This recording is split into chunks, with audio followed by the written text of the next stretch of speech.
Planet Earth. At some point during our short lives, all of us turn inwards and contemplate the nature of the Earth we inhabit. From childhood, we are taught about the Earth, the Sun, the Moon, and space. We learn about our solar system and the planets within it. We learn about the Milky Way and the infinite vastness of space. And we accept these teachings as fact and go about our busy daily lives. One day, I decided I wanted to know more about our world and universe. I wanted to know everything, so I started digging. But straight away, I started to bump into things that made me stop and think, here are a few of those things. Did you know that our spherical Earth is spinning in space at a rate of over 1,000 miles an hour? And that the Earth rotates the Sun at over 67,000 miles per hour, causing us to hurtle through the Milky Way galaxy at over 500,000 miles per hour? And all the while the Milky Way is expanding at the speed of light, zooming at roughly 670 million miles per hour. Mind-dazzling, isn't it? And yet not one single human on Earth can actually feel this motion. We can feel the motion on a roller coaster, a train, we get car sickness, and when we fall our entire body feels a rush, but we feel not one aspect of the Earth's daily journey through the cosmos. That's weird. We've all seen images of Earth from space. In 1972, NASA released the first whole image of Earth, as seen from space. Titled The Blue Marble, one can only feel amazement at its perfect spherical shape and feel the immense enormity of the silent nothingness that surrounds our blue marble.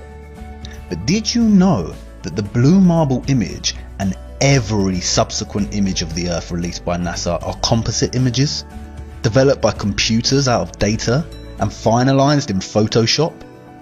There are no whole images of the Earth as seen from space. Who would have thought? And then there's gravity.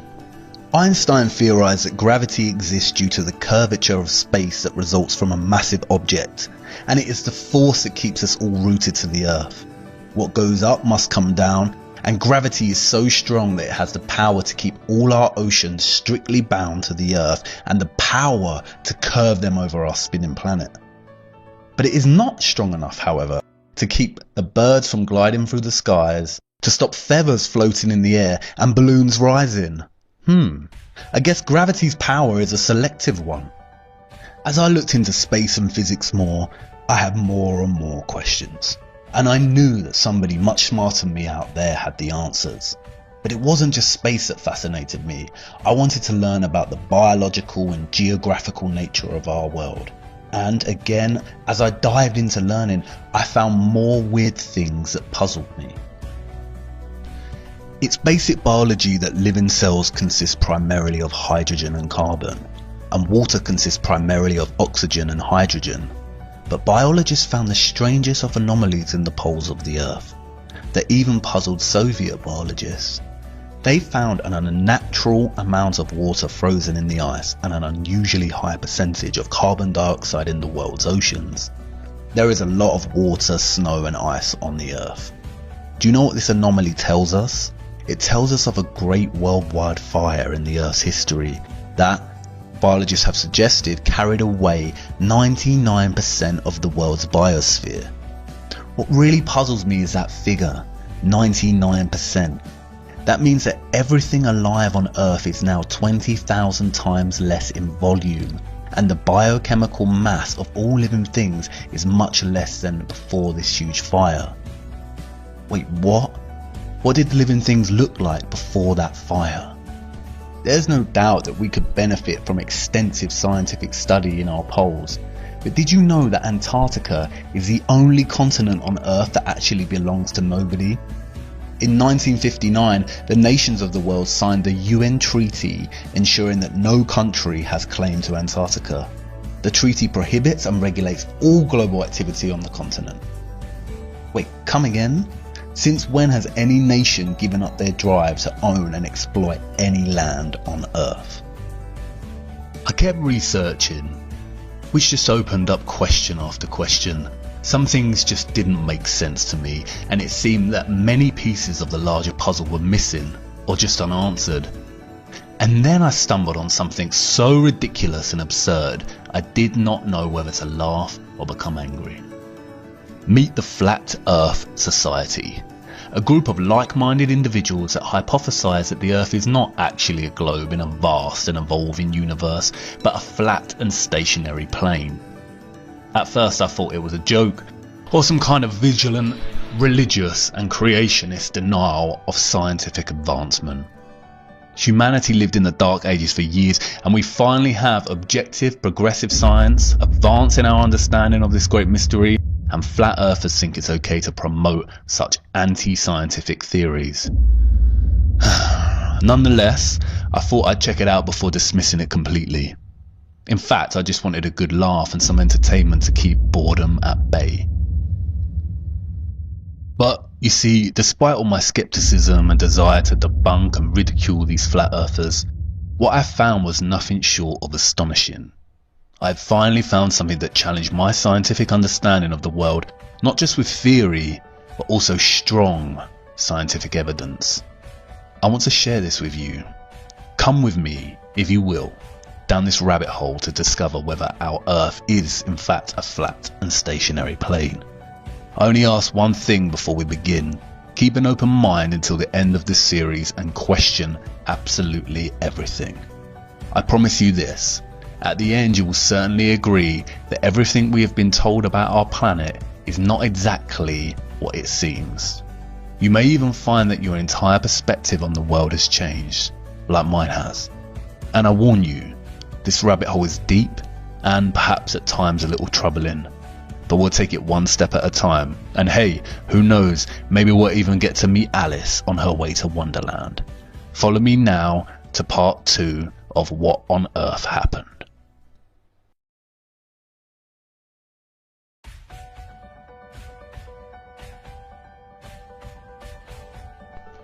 Here is a beautiful image of Alex Gleason's 1892 New Standard Map of the World that was on projection at Modern College in Blackheath, England. It states at the top of the map that it is scientifically and practically correct. The way Gleason's map significantly differs from standard maps of the world is in its representation of the poles. As you can see by comparison with a conventional world map, the primary difference in Gleason's map is that the North Pole is actually situated in the centre of the Earth, and upon first glance the South Pole, or what is known as Antarctica, appears to be missing. Upon closer inspection, however, you realise that Antarctica is indeed present and makes up the majority of landmass on the map. Antarctica in Gleason's map is an encompassing ice ring that covers the entire outer reaches of Earth.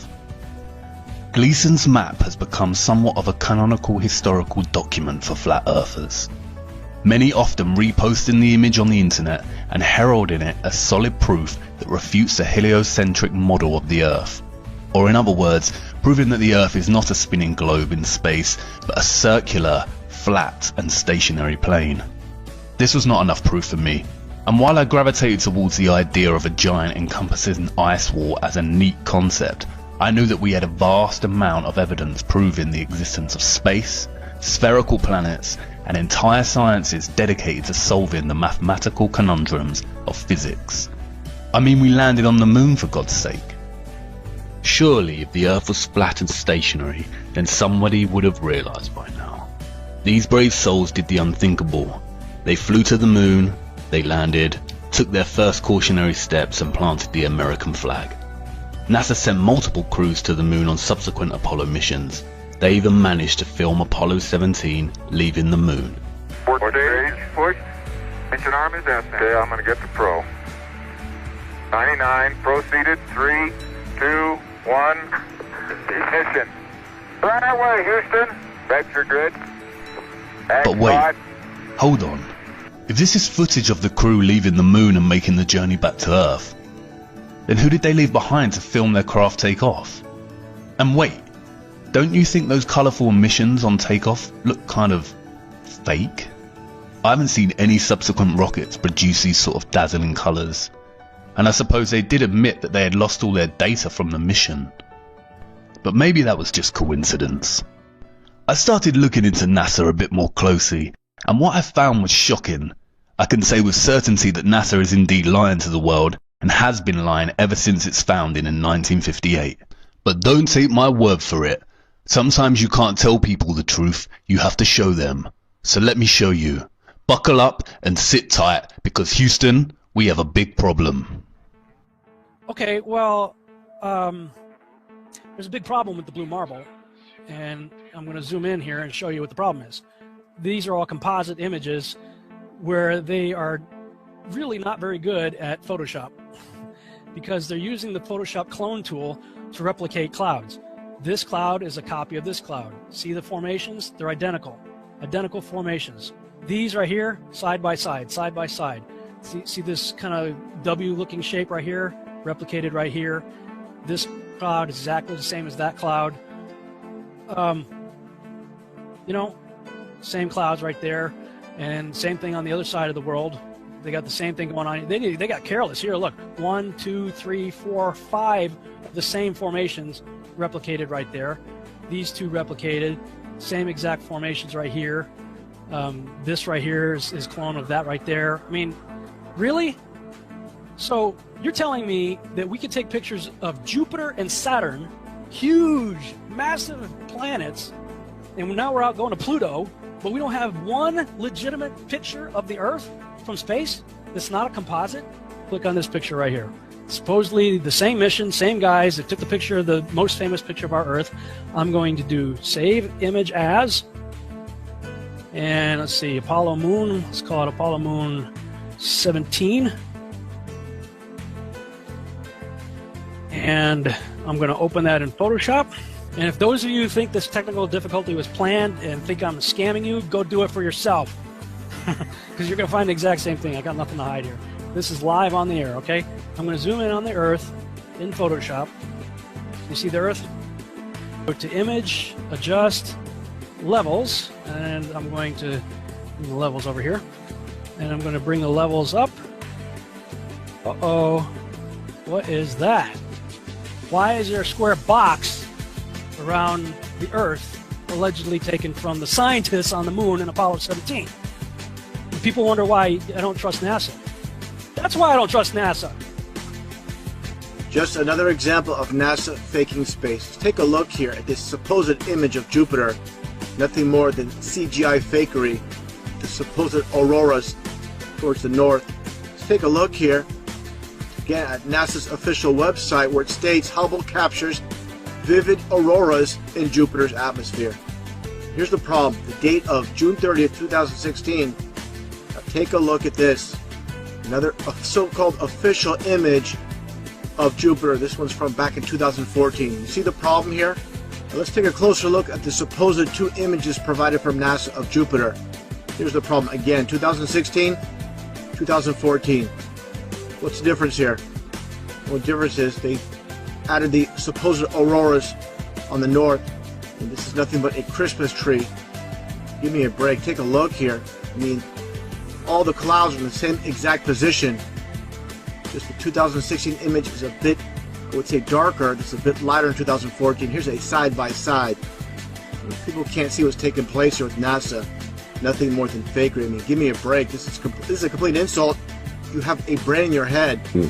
And you can tell it's real because it looks so fake, honestly.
it became instantly clear how they do it. And it's just video game technology. Now, if you're part of the Geek Squad or the techie crowd, well, then you already know about this technology. And so let's get to the video that caught my attention, and you will see the same things that I saw. Let's watch. We have to introduce the concept of freefall. So let's use this model of the Earth. And let's enlist the help of a friend, Patsy. You might know her.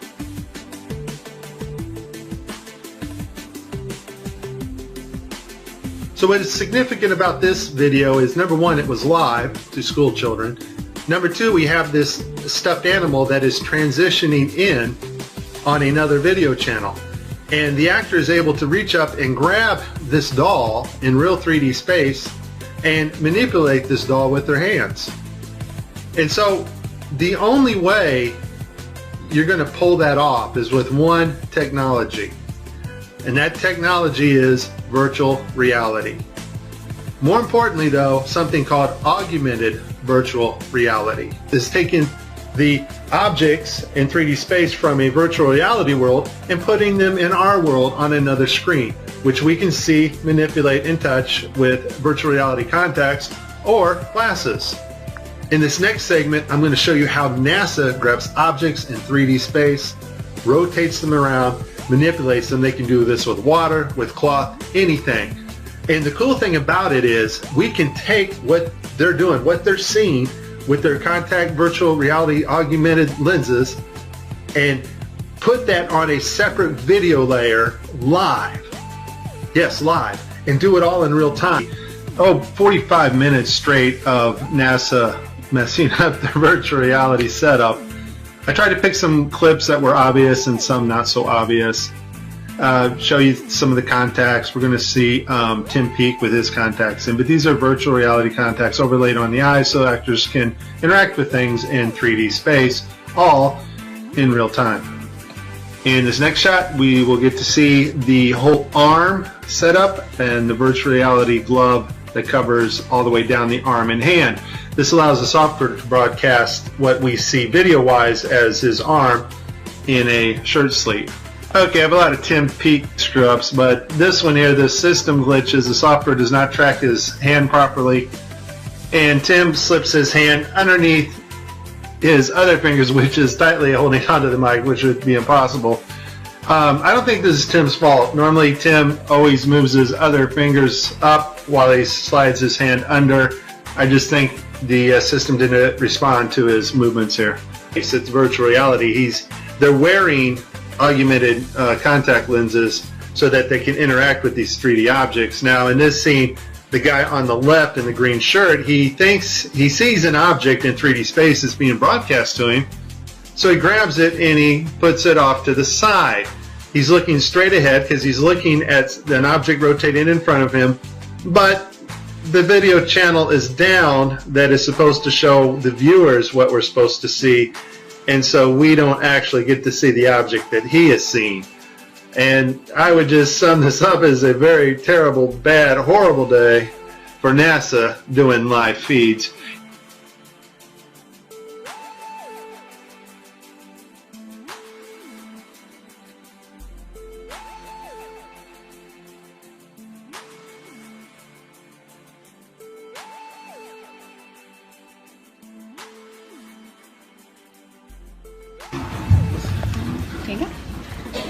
So many times during spacewalks outside the International Space Station, we can see air bubbles rising up. Can you touch on how there are air bubbles in space? Can you be more specific? Air bubbles? So yeah, like a lot of times during the footage, the NASA footage, you can see bubbles coming up out of the helmets or kind of from underneath you. How do you explain bubbles in space? Yeah, I'm not sure exactly what you're talking about. Now sometimes you get water in the helmet, and it's either from sweat or from the cooling garments. And in some of my spacewalks, I had like water in the helmet. Not like I was going to drown in the helmet, but just little bits of water. Probably came from sweat. Often on the outside of the space station, you'll liberate little pieces of it's a really harsh environment out there, and the outside of the space station gets beat up pretty good. And sometimes, you know, you'll see just little flecks of paint or something that you might have disrupted floating away from the suit. And, you know, that's generally what that is. I've never seen any kind of air bubble anywhere. Yeah. Could it be that you're filming in an underwater pool and you're not really out there?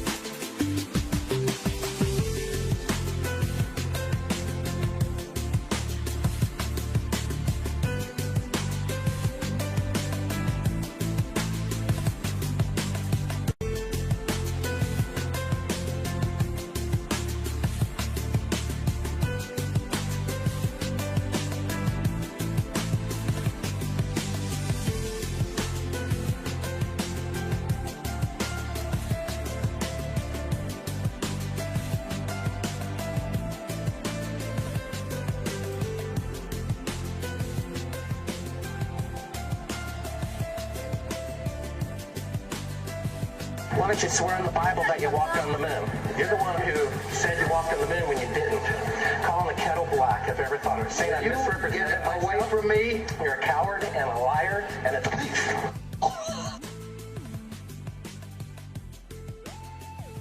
And then there is this.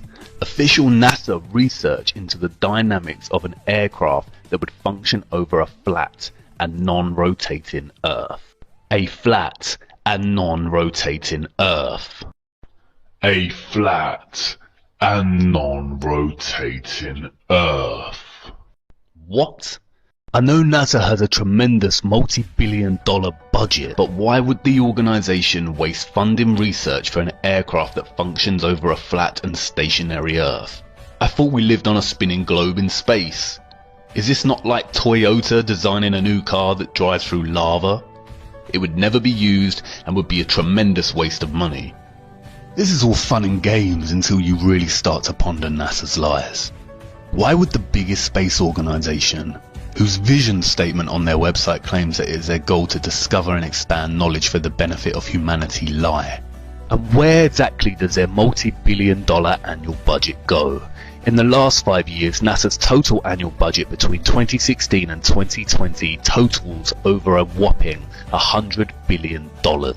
Why would they commit such fraudulent actions if they want to benefit humanity with their understanding and exploration of space? And if we cannot trust the most famous of all space organizations to give us the truth, then is the Earth really what we've been led to believe it is? And then I remembered the 1959 United Nations Treaty, which prohibits and regulates all global activity on the continent of Antarctica and ensures that the continent belongs to no nation. With Gleason's map in mind, I started to wonder whether Antarctica was really what we had been told it was. Was it really a freezing white untouched paradise where, as Sir David Attenborough shows us, penguins play in the snow? Could it really be a huge ice wall encompassing the entire Earth? And then something dawned on me and stopped me in my tracks. How did I not notice? It was staring me in the face the whole time. Gleason's map. Hidden in plain sight in the United Nations logo. Look, the North Pole is at the centre just like Gleason's map. And why is Antarctica missing? Or is it? Upon closer inspection I realised that the logo was framed in a circular laurel. I know from ancient Greek mythology that the laurel leaf came to symbolise Apollo. Apollo again. Just like the moon missions. In ancient Rome the laurel was not permitted for profane uses, and lighting it at the fires of the altar was strictly forbidden. And I knew from the treaty that the UN had strictly forbidden Antarctica from being explored and exploited. Was there a message in this? I started digging, and then I realised that not only did the United Nations have this logo, but also the International Maritime Organization, the International Civil Aviation Organization, and the World Health Organization. The Maritime Organization polices the seas, and the Aviation Organization polices the skies. The World Health Organization controls all health and disease communications and guidance for the world, much like it has during Did the UN's military really police Antarctica with the maritime and aviation, or is it just an arbitrary treaty honouring the last unspoiled place on Earth?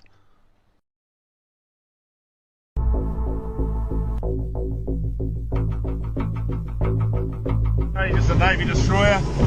He will yield.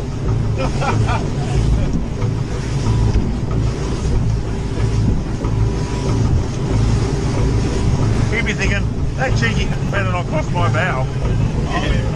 Stop, Josh. They take it seriously. What did they say? You got to yield. You can't just fucking. They think you're going to charge them. We don't know for sure, but they did say something. No, they did. They come back last call. Yeah, fucking talk to them. Actually going around. He's turning. Stop. He's turning. He is actually turning. He said about the ship yesterday. No, he is turning. Fucking hell, what have we done now? It's turning, Josh. Just sit still. He's slowed down, has he? Yeah, he's really slowed down. No time we were in trouble. What for? It's coming to us. He's coming to us. He's got the shits because... This is Warship over. Channel 16, over. 16. Yeah. Exclusion area. Please report your intention. Who the fuck's that? We're heading to the shelf to go... Just say we're out fishing. Heading out fishing. No, we're just heading out fishing. He's out, boys. They get away the water.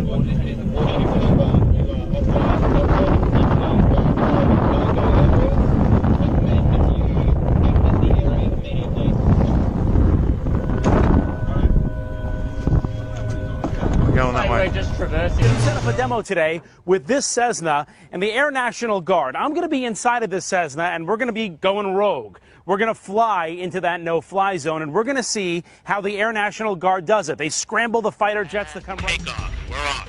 Flying for miles and miles until... Okay, we've just entered the no-fly zone now. Our pilots aren't talking to air traffic control, ignoring their calls to reach them. That triggers an alarm at the Air National Guard base. These fighter pilots scrambling to their jets. They're on alert and ready to take action 24 hours a day. Today, racing to their F-16s, suiting up, climbing on board, and rushing to the runway. Taking off to intercept our rogue Cessna. Reaching the target in just minutes.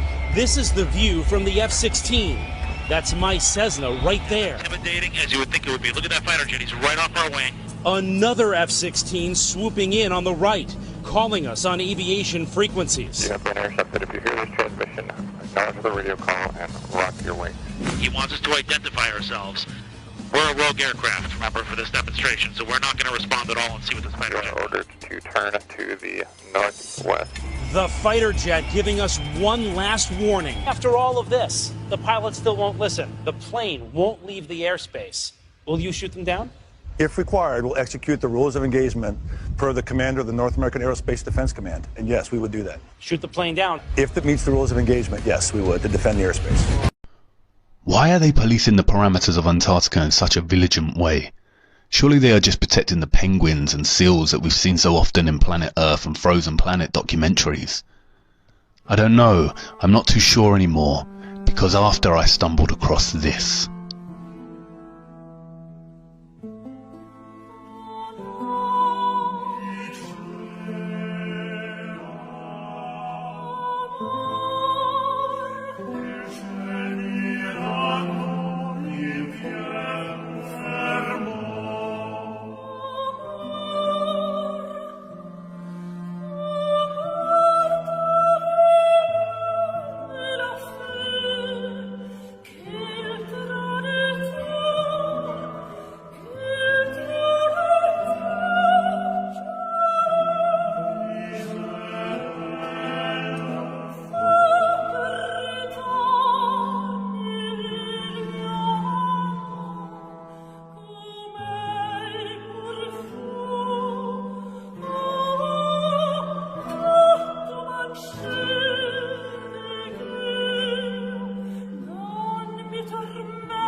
A giant ice wall, stretching for what seems to be hundreds and hundreds of miles.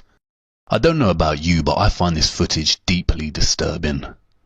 With NASA's lies in mind and that great ice wall looming in the distance, I began to experience what some call cognitive dissonance. I went into denial. Of course none of this could be true, and of course our Earth is a spinning globe as we've been taught throughout our lives. It's one thing NASA lying, but are all the professors and scientists lying too?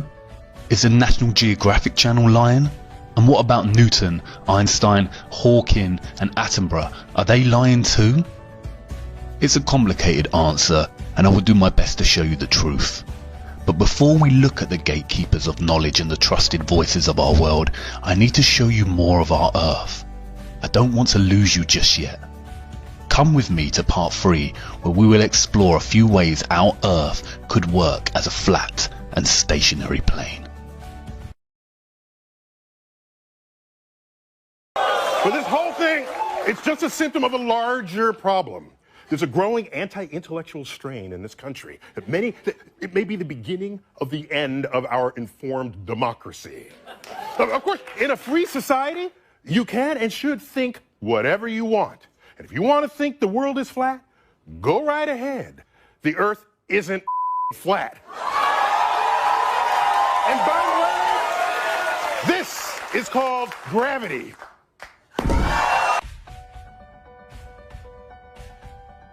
It is an interesting experiment telling somebody you know that you no longer believe in the universe and that our Earth is a giant spinning space ball.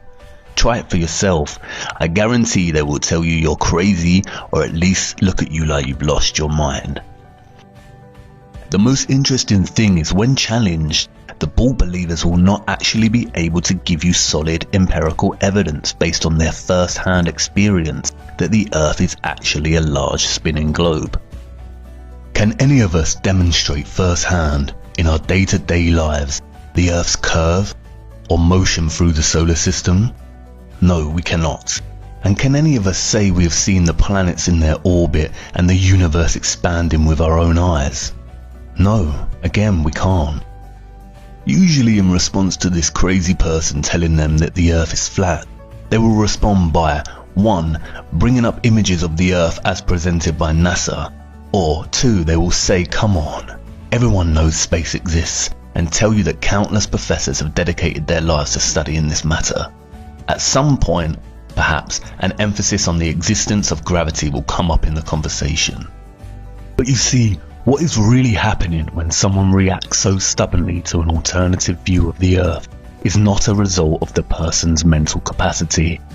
If the person had sat down with their heavily pregnant sister and said, "You are not a woman and you are not pregnant," then that is a statement which deserves such a reaction, as there is obvious empirical evidence of her pregnancy. No, what commences when challenging a person on the Earth is a battle against their programming. This programming is a deep-rooted and established matrix that is deliberately constructed when we are infants.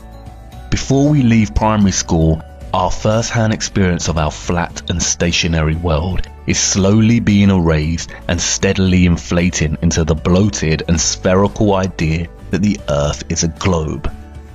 The sad thing is, many of us grow up and never question this notion again. It is only in photographs and videos from NASA and other official trusted sources that the horizon appears curved. All amateur and raw unedited images of the Earth will provide a completely flat horizon. And this is what we see ourselves through our own two eyes when standing at a beach or looking out from a vantage point. At any altitude, the horizon always appears 360 degrees flat, because it is. And it always rises to meet the eye level of the viewer. You never have to look down or up to see the horizon. It meets you. No matter how huge they say the Earth is, if it were a curved ball, you would have to adjust your view upwards or downwards to meet the horizon. And I know we've seen the curve in photos and videos, but NASA and many other official sources continually distort the horizon in their footage with a fisheye lens to give the effect of a curved Earth. This is the same fisheye lens inherently built into the GoPro. And I know what you're going to say. You've seen the horizon bend and curve when journeying at altitude on an aeroplane. But unfortunately, this is more trickery. Aeroplane windows commonly bow outwards to give the illusion of curvature. A Telegraph article, catering to our gullible nature, explains that flight windows were changed because the square windows caused a higher percentage of crashes. Yeah, right.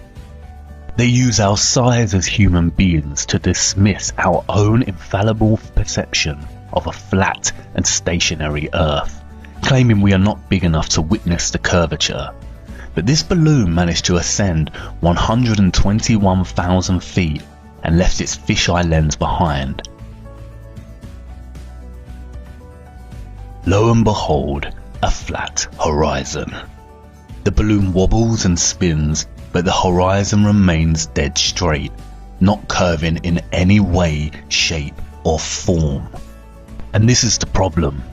For centuries our ancestors used their own judgment and relied on their own natural-born senses to discern that the Earth was flat. And although some had dabbled in theories of the Earth's potential curvature, it wasn't until the early modern period, with voyagers like Christopher Columbus, that the heliocentric globe model became dominant and humans forever sacrificed the knowledge of their own senses. And the heliocentric model is so blatantly flawed and nonsensical that it's astonishing that it even gained traction. Take the water bordering our horizon, for instance. It is the natural physics of water to find and maintain a level, and it just so happens that that level is flat. If Earth was a spherical ball, water would not maintain such consistent flat levels. We are used to water doing this and this, but we have never in all our lives on Earth witnessed with our own eyes water do this. Water does not bend. It's not called sea level for nothing, you know. And if water did not always find a flat level, then why would we use tools such as this to achieve accuracy? Again, water does not bend. Rivers, for instance, always run down to sea level. If Earth was a rotating ball, then inevitably many rivers on Earth would, at some point in their journey, have to flow uphill. As Eric DeBay points out, the Mississippi is 3,000 miles long, which means it would need to run uphill for 11 miles on a globular Earth. He also points out that a portion of the Nile runs for 1,000 miles with a fall of only 1 foot. Again, if the Earth was a spherical ball, this would be impossible. The scientist magicians of our world claim that the Earth is 25,000 miles in circumference. But spherical trigonometry dictates that the surface of all standing water must curve downward at 8 inches per mile, multiplied by the square of the distance. That means that a 20-mile stretch of water would dip 66.68 feet on either side of its central peak. Every time scientists have tried to find these dips and bends, however, water always proves to be completely level and flat. There's a growing anti-intellectual strain in this country.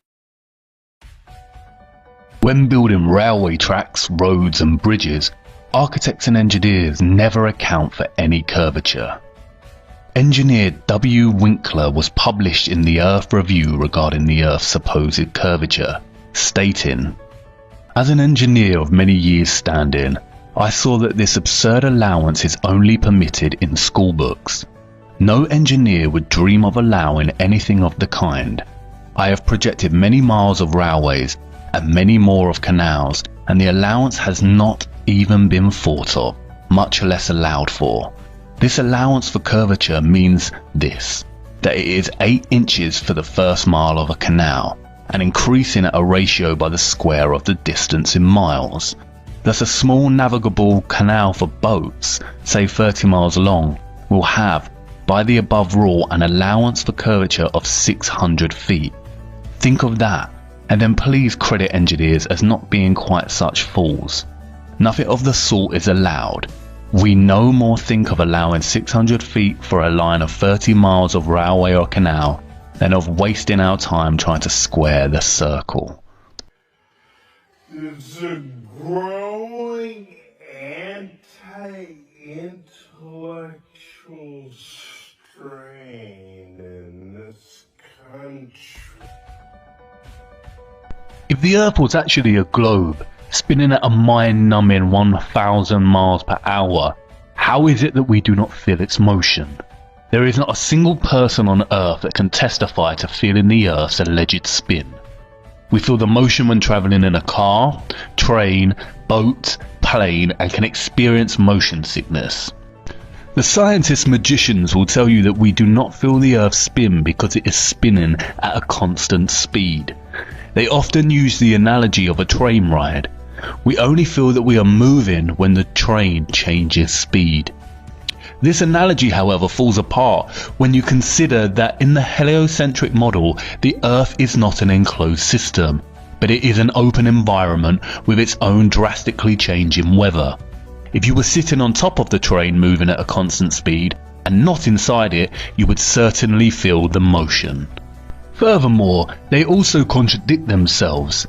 In a 2016 article titled NASA Study Solves 2 Mysteries About Wobbling Earth, they state that the Earth does not always spin on an axis. Instead, it wobbles irregularly over time, and that the direction has changed drastically due to changes in water mass on Earth. It's weird that no one has felt this. Which one is it, NASA? The stealthy, unnoticeable spin, or irregular movement patterns and wobbles? The whole notion of a spinning globe becomes absurd when you consider this. If the Earth was actually rotating, then helicopters and balloons would only need to hover over the surface and wait for their destination to come to them.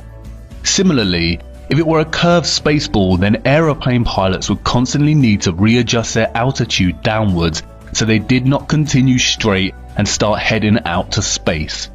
They would have to descend 2,777 feet or over half a mile every single minute.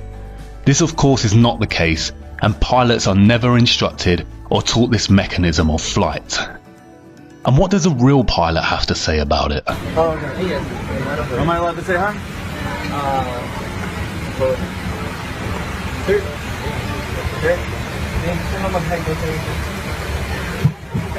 Hey, I just want to say thanks for the smooth flight. Alright. I did have one question. Is there like a specific angle of downward tilt you have to fly at? 3 degrees. 3 degrees for the curvature of the Earth? Oh, for the Earth? Because, yeah. No, we just fly over the troposphere. Really? Yeah. Do you have to keep like kind of going down because... No, we actually have to nose up. It flies. Yeah. Really? Because I was reading some stuff on the flat Earth that made a lot of sense. Have you looked into it? Which one? Sorry? I was reading a lot of stuff on the flat Earth.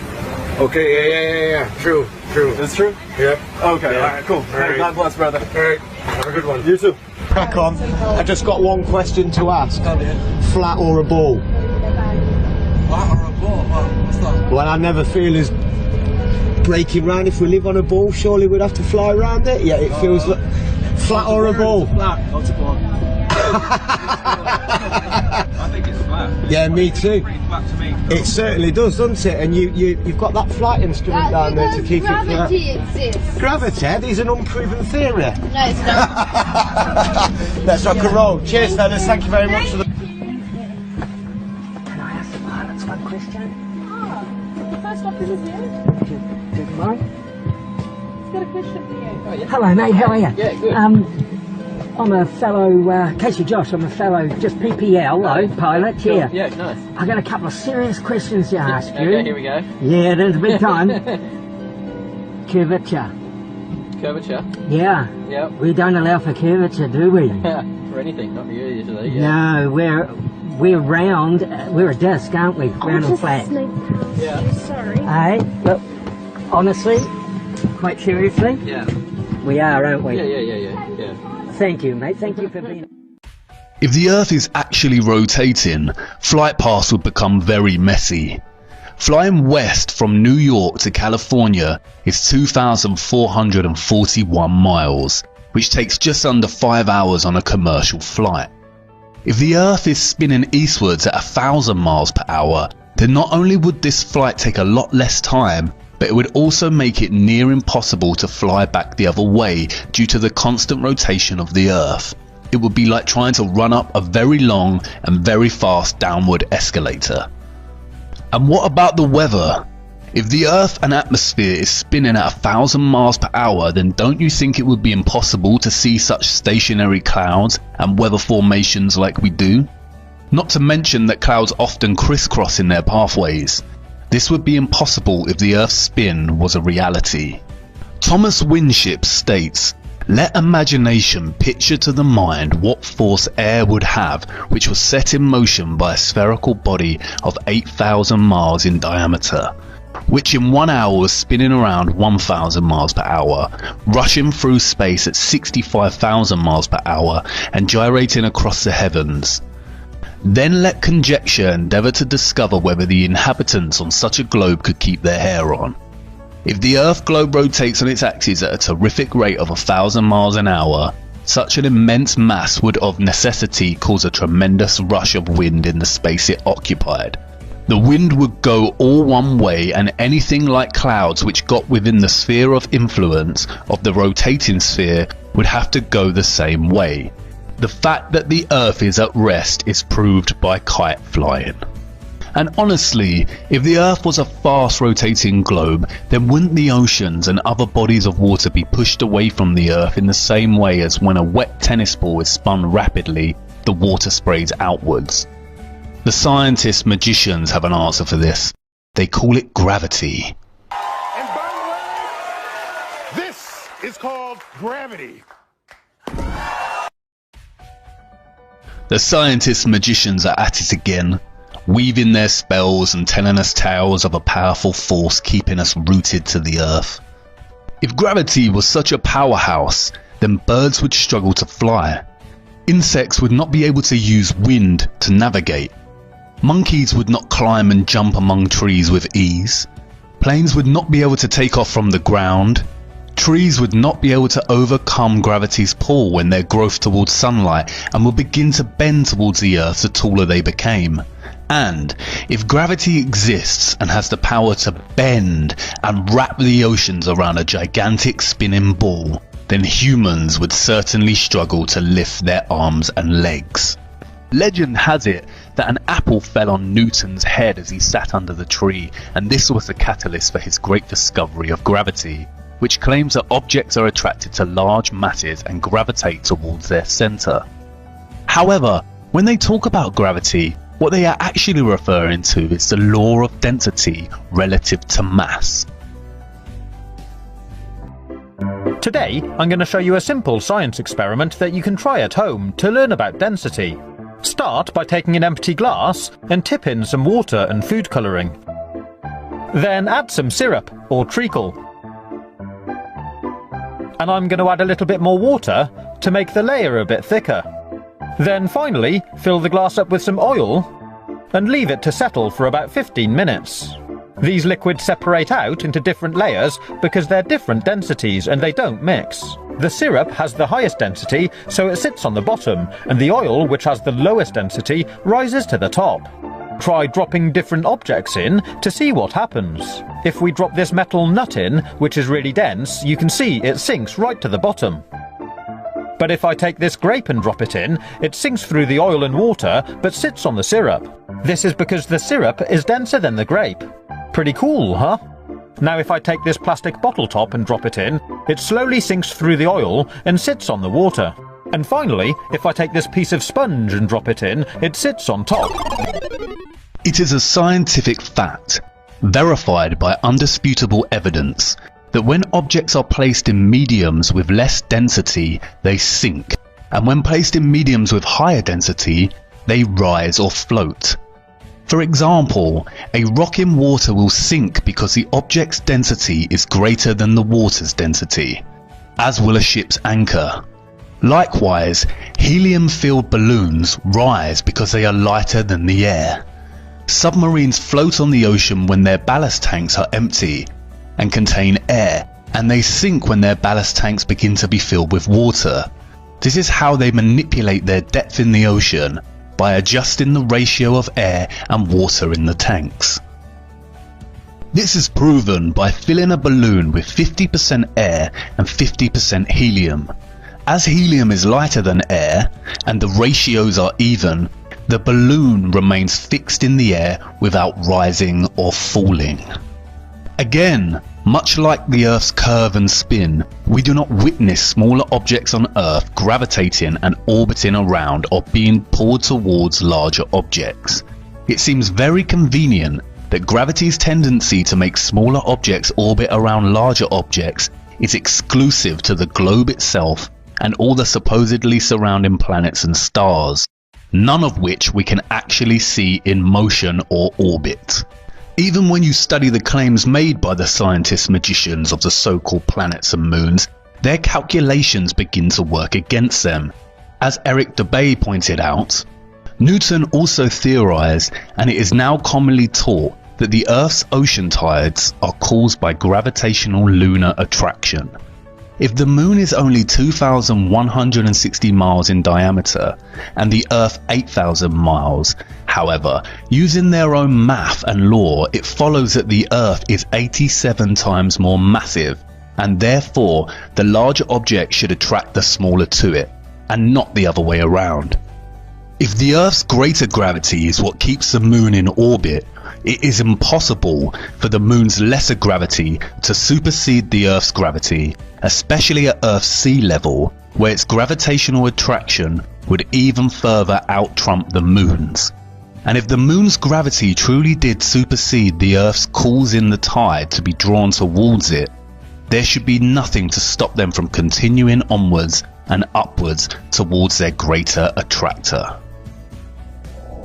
There's a growing anti-intellectual strain in this country. Ultimately, Newton's gravity erased the common sense of up and down, and in its place normalized the preposterous idea that this is possible. And this. And that meanwhile, in Australia, this is nonsensical, pseudo-scientific mockery and nothing more than an invention to justify the spinning spherical Earth hoax. Without the theory of gravity, not a single person in their right minds would ever believe the Earth a globe, with some of the population existing upside down on the underside of the planet. This is all quite simple once you start to break away from the toddler years of matrix programming. The laws of perspective and density perfectly explain the natural workings of our world. They invent complex concepts such as gravity and ridiculous spinning spherical networks of incomprehensible figures and speeds to bamboozle us. And we will get onto why they do this shortly.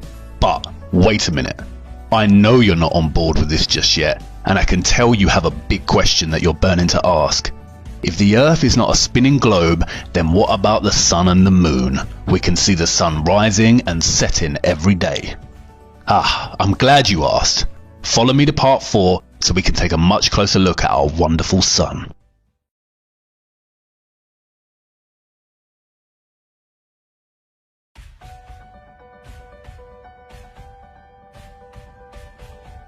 Just as applying the law of perspective to the horizon tells us that our Earth is indeed flat, the same principle applies to the setting of our sun.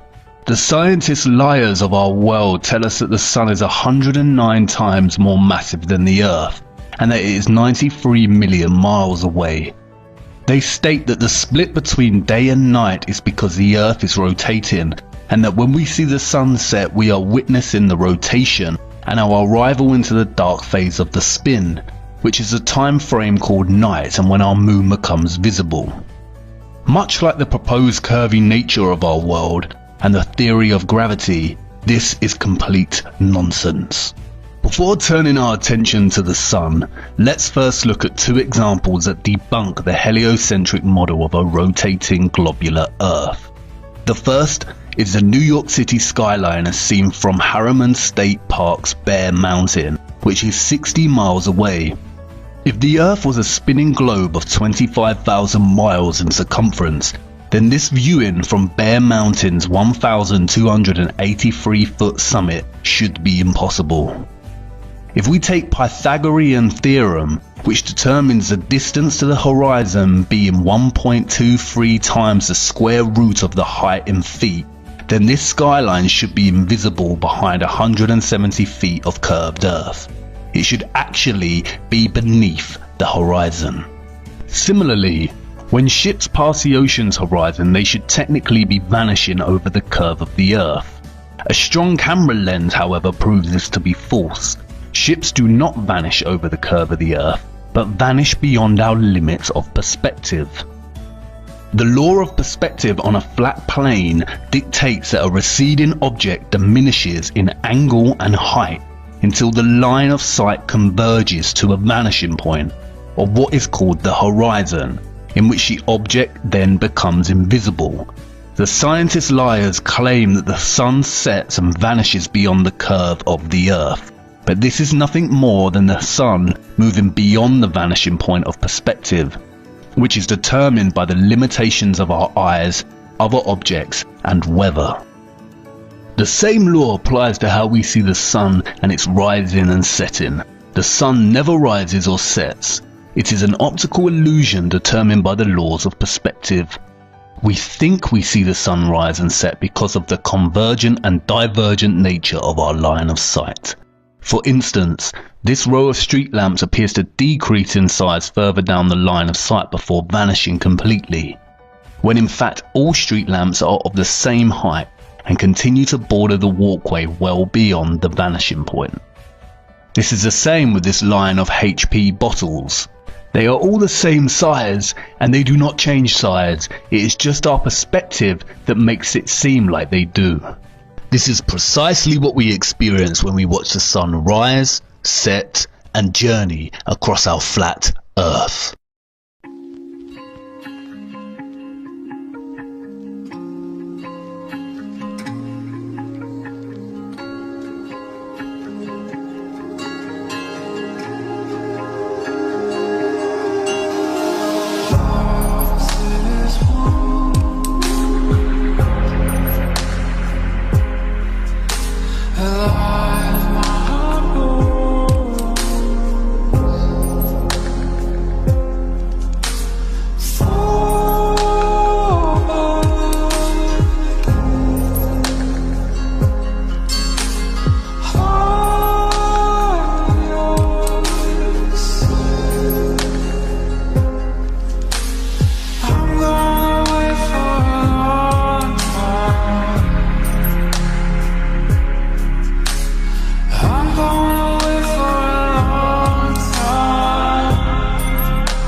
Light my bones.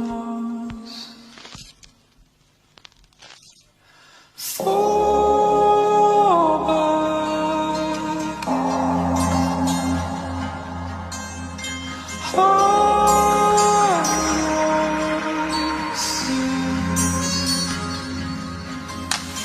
I'm going away for a long time. I'm going away for a long time.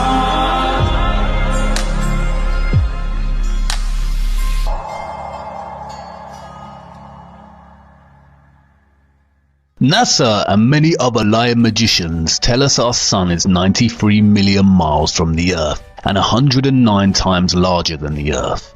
However, amateur balloon footage taken from the clouds prove that the sun is not 93 million miles away or bigger than the Earth. What the footage shows is a locally illuminating sun casting a localized hotspot over the Earth. If it were millions of miles away, this local hotspot would not be possible. Furthermore, if the sun was not a local luminary, then we would not experience crepuscular sun rays. The angle of the sun rays that we see when light breaks through the clouds would not be possible, and we have thousands upon thousands of photographic and empirical evidence of the sunlight behaving this way. If the sun were 93 million miles away, then its light should form a straight beam and not be displayed in angled rays. If the sun is so far away, then why does it grow so much with just a small rise in altitude on Earth? At 93 million miles away, this rise in altitude should be negligible or non-existent. The change in size suggests a locally illuminating sun that is not an inconceivable 93 million miles away, but is actually relatively close to Earth, journeying just above the clouds. And it is not 109 times larger than the Earth, but actually a lot smaller than the Earth. Our first-hand experience of the sun and the moon is that they are nigh on equal in size and circular shapes that journey similar circular paths over our flat, stationary plane. The scientist magicians make up these complicated theories of perfect spherical bodies of rock and gigantic balls of hot plasma that come with incomprehensible distances and calculations that bamboozle us. Anyone can use their common sense to discern that the sun and moon are of similar size, and the moon is not a ball of rock. And they just start making stuff up. Yeah. Like that Neil Armstrong guy. Have you seen him on the talk shows? Neil Armstrong, you mean the first man to walk on the moon? Talk about a fish story. Yeah. Man, and they're buying it. Oh, yeah.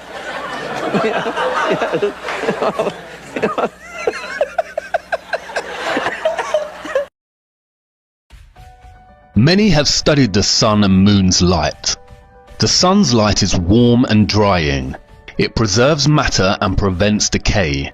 If you leave fruits out in the sun, it will preserve them, like with sun-dried tomatoes and raisins. It is antiseptic and healing. The moon's light, however, is cold, damp, causes putrefaction and decay, and is septic. The sun's rays decrease the combustions of a bonfire, while the moon's light increases it. People have studied the temperature of the moonlight and were surprised to find that at night the temperature of direct moonlight is colder than the temperature of the shade. This proves that these two luminaries are unique and opposites in nature.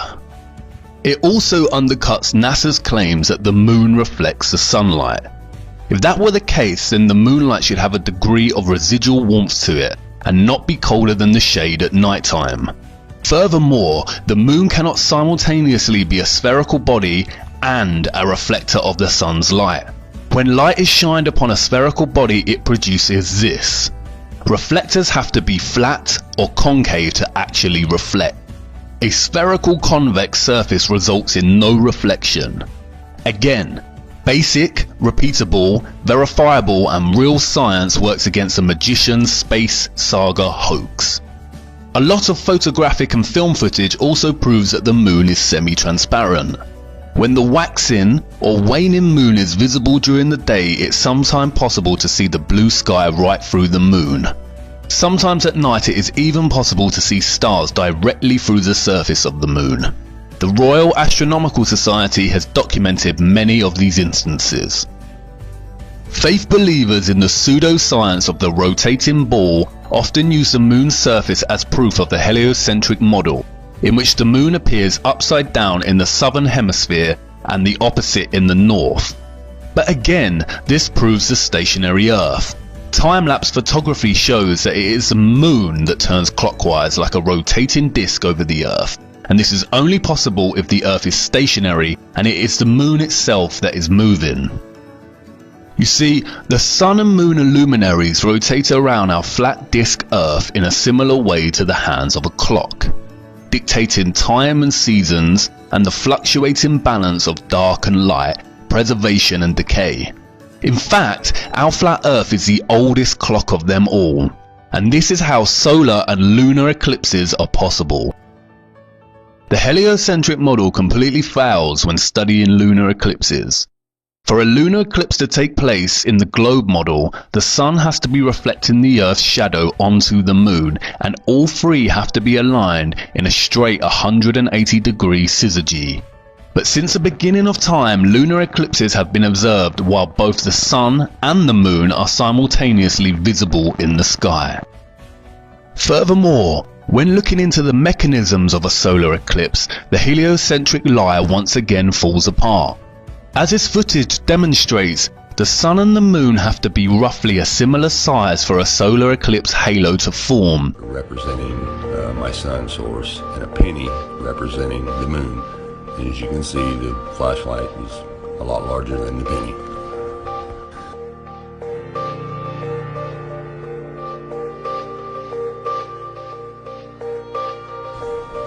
Okay, now let's place the sun 93 million miles out into space like this.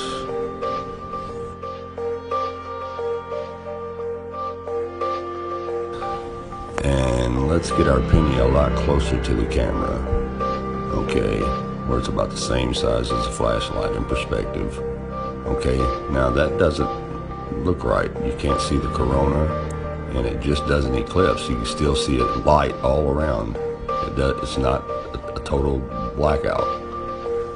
Okay, now I have a side light on the side of this flashlight that just so happens to be the exact same size and diameter as the penny, which is perfect for our next test because the sun and the moon are the same size on a flat Earth. And we'll bring the sun in closer to us as it would be on a flat Earth. Now let's try our eclipse with the moon right underneath the sun.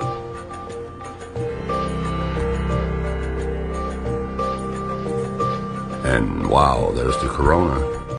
If the sun was 400 times bigger than the moon, then its light would devour the moon and we would not witness the halo, or corona.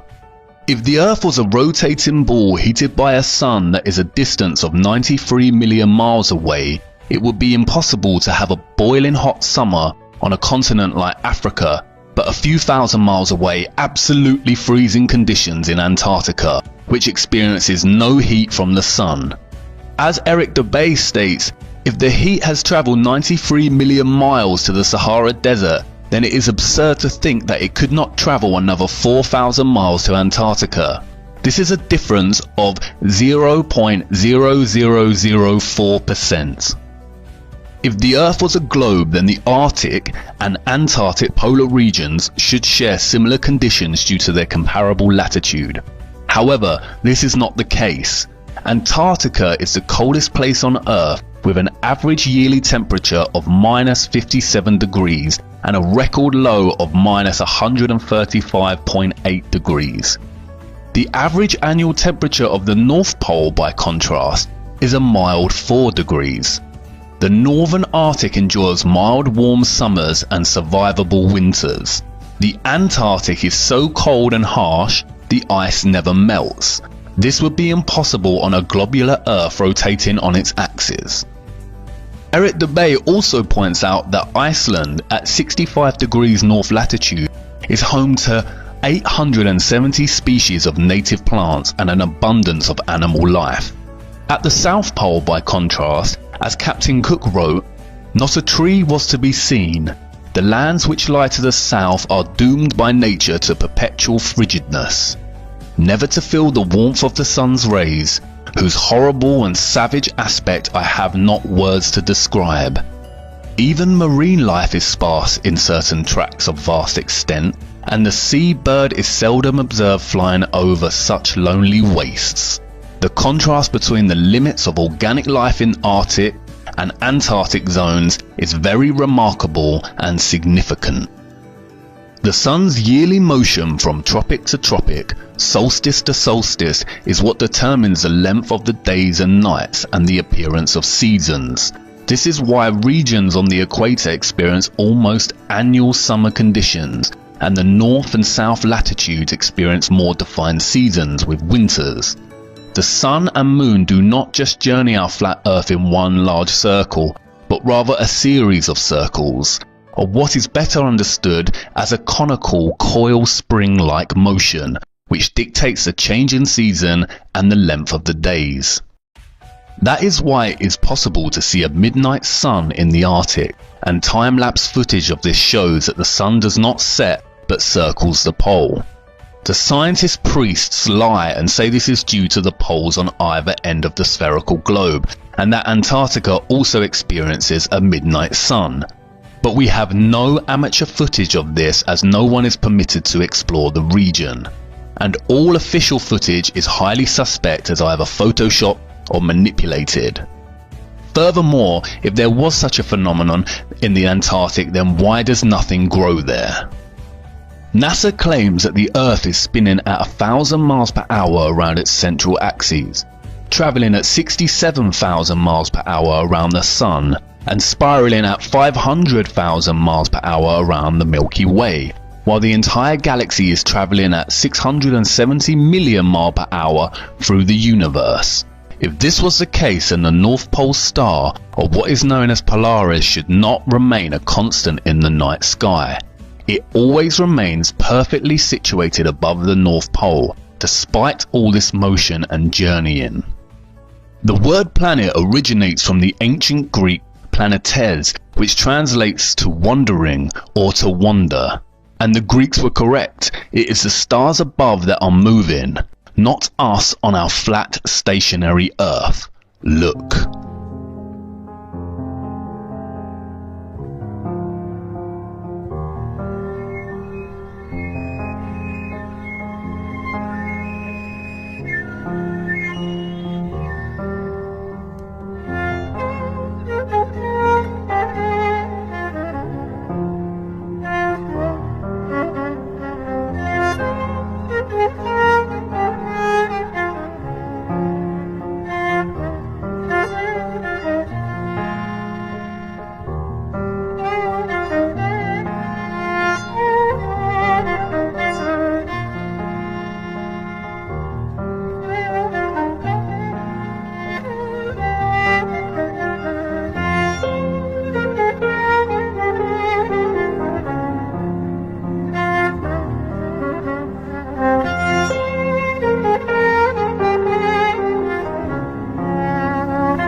As you can see, Polaris remains a fixed constant in the middle, and all the other stars turn perfect circles around it. If the Earth was spinning at 1,000 miles per hour, the stars would be seen to travel more or less horizontally across the sky. But this is not the case. The stars form perfect circles above, emanating out from Polaris, and this can be observed all the way to the Tropic of Capricorn. The reason Polaris never moves is because the North Pole is the center of our flat and stationary Earth, just like depicted in Gleason's map and the United Nations logo. So what are the stars above our heads? And if NASA is lying about the nature of our Earth, Sun and Moon, does that mean that space and the universe are also fake and not what we think they are? The short answer is yes, space as we know it is a hoax. Our flat stationary plane does not look like this sitting in space. We will look at what the stars are and the possible real space that our flat Earth resides in. But first we must venture deeper into a different rabbit hole. We have come a long way, but we have only really scratched the surface. This next rabbit hole is deep and dark, but it is necessary. And I promise you this, on the other side lies a comprehension of things so incredible in nature you would not have thought them even possible. Follow me now to part 5, as it is time to understand the why of the lie.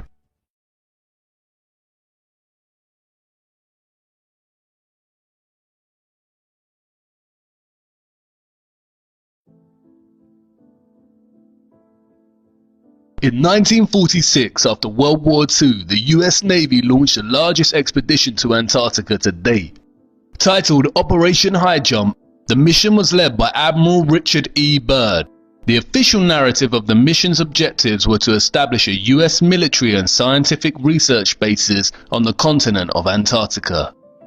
Although Admiral Byrd's previous missions to Antarctica before the war gained him notoriety, they primarily failed due to the harsh conditions. Operation High Jump proved just as treacherous, with some of the crew perishing in blizzards and plane crashes, and resulted in early termination. Operation High Jump included a staggering 13 ships, aircraft escort, aircraft carrier, a submarine, 2 destroyers and a total of 4,700 men with full battle gear in what was officially called an ordinary training exercise and attempt to establish research bases. Speaking about the operation, Byrd said that the most important result of his observations and discoveries is the potential effect that they have in relation to the security of the United States. The fantastic speed with which the world is shrinking, recorded the Admiral, is one of the most important lessons learned during the recent Antarctic exploration. I have to warn my compatriots that the time has ended when we were able to take refuge in our isolation and rely on the certainty that the distances, the oceans and the poles were a guarantee of safety. He also said he didn't want to frighten anyone unduly, but that it was a bitter reality that in the case of a new war, the continental United States would be attacked by flying objects which could fly from pole to pole at incredible speeds. Many have since theorized that the specific security risk relates to the numerous alleged covert operations that took place during the Nazi era, the most memorable being that of New Swabia and the mysterious Base 211 located within Antarctica. These theories suggest that Byrd and his crew were actually searching for these secret Nazi bases that have been rumoured to be impenetrable. There are rumours and speculations that the Nazis had developed a type of aircraft with anti-gravity, specifically the type we now associate with flying saucers, and were able to not only just leave the planet and journey into space, but also launch very powerful attacks on any challengers. Interestingly, in July 1947, just 5 months after Byrd's Operation High Jump was terminated in Antarctica, the infamous Roswell crash happened. The official narrative states that a balloon crashed into a ranch in Roswell, New Mexico, but since the incident, a growing body of theories have arisen that suggest that what actually crashed in Roswell was a UFO. Between 1978 and the early 1990s, documents were obtained via Freedom of Information Act requests which fueled these theories, suggesting a UFO had crashed at Roswell and alien bodies and technology had been recovered by the US military. A plethora of books have been written on the subject. Interestingly, soon after the crash in 1947, the Central Intelligence Agency, the Department of Defense, and the National Security Agency were all established. Just as a space race between America and Russia began in 1956, Admiral Byrd returned to Antarctica under Operation Deep Freeze to once again attempt to establish US Antarctic bases. It marked the beginning of a permanent military presence in Antarctica. Speaking about Antarctica, Byrd said, Admiral Byrd, you've been to both the North Pole and the South Pole. Is there any unexplored land left on this Earth that might appeal to adventurous young Americans? Yes, there is. And not up around the North Pole, because it's getting crowded up there now, because they find out it's really usable, not only to live in, but militarily. But strangely enough, there's left in the world today an area as big as the United States that's never been seen by a human being. And that's beyond the pole, on the other side of the South Pole, from Middle America. And I think it's quite astonishing that there should be an area as big as that unexplored. That's a tremendous So challenge. there's a lot of adventure left down at the bottom of the world. Admiral Byrd died in his sleep of a heart ailment a year later in 1957. He was an active Freemason. A year later, in 1958, NASA was established. And then soon after, in 1959, the Antarctica Treaty was signed by the UN, prohibiting access and ownership. I do not dispute that the Nazis created advanced technological flying crafts, and I do not dispute that many of them could have potentially fled to deep Antarctic bases. What many are not taught in history lessons at school is that many Nazis actually fled to America after the war. Remember, carefully choreographed by the Illuminati elite. They are illusions cast upon the people using a system of us versus them, when in reality the us is funding the them, and vice versa. Werner von Braun was a German-born aerospace engineer and so-called space architect, and worked on Nazi Germany's rocket development program. In 1960, him and others were hired by NASA, where he served as director of the newly formed Marshall Space Flight Center. He was also chief architect of the technology that supposedly landed the Apollo spacecraft on the moon. What many haven't realized is that the Roswell crash and UFO narrative of 1947 was a carefully wrought and insidious form of that can be classified as a psyop. A psyop is a psychological operation designed specifically to convey selected information and indicators to audiences to influence their emotions, motive, and objective reasoning. Psyops plant ideas in people's minds in a covert way. And what better way to create intrigue and hype for the upcoming space race of the 50s than to leave crumbs of information suggesting alien life? Psyops are highly manipulative and can work in a reverse psychological manner in which the recipient feels that the information must be true because it was secret. The Freedom of Information Act releases worked on a big portion of the public in just this manner. They appeared secret with just enough deliberately planted UFO and alien references to provoke an intended response in their audience. Other very famous leaked government documents such as Majestic 12 work in the same way. Just because something leaks does not mean it is true. Leaks can be plotted to influence and manipulate. And it makes getting to the truth really tough business. If a government has top secret information, mitigation procedures make it very difficult to leak, and that's why any leaks that do make it out require high skepticism and proof by evidence. Emails actually tell us minimal, but the real life evidence and prevalence of such evidence validates them. Leaked UFO alien disclosure works the opposite way, we have next to no evidence of this existing other than the so-called secret information suggesting its existence. Governments, the media and Hollywood do love to entertain the alien agenda whenever they get a chance. You see, there is a secret, and it's a secret that they do not want us to know. It is one of the greatest secrets of all time, and Roswell, Nazi UFOs, NASA, the space race and the moon landings were all carefully designed to cover it up.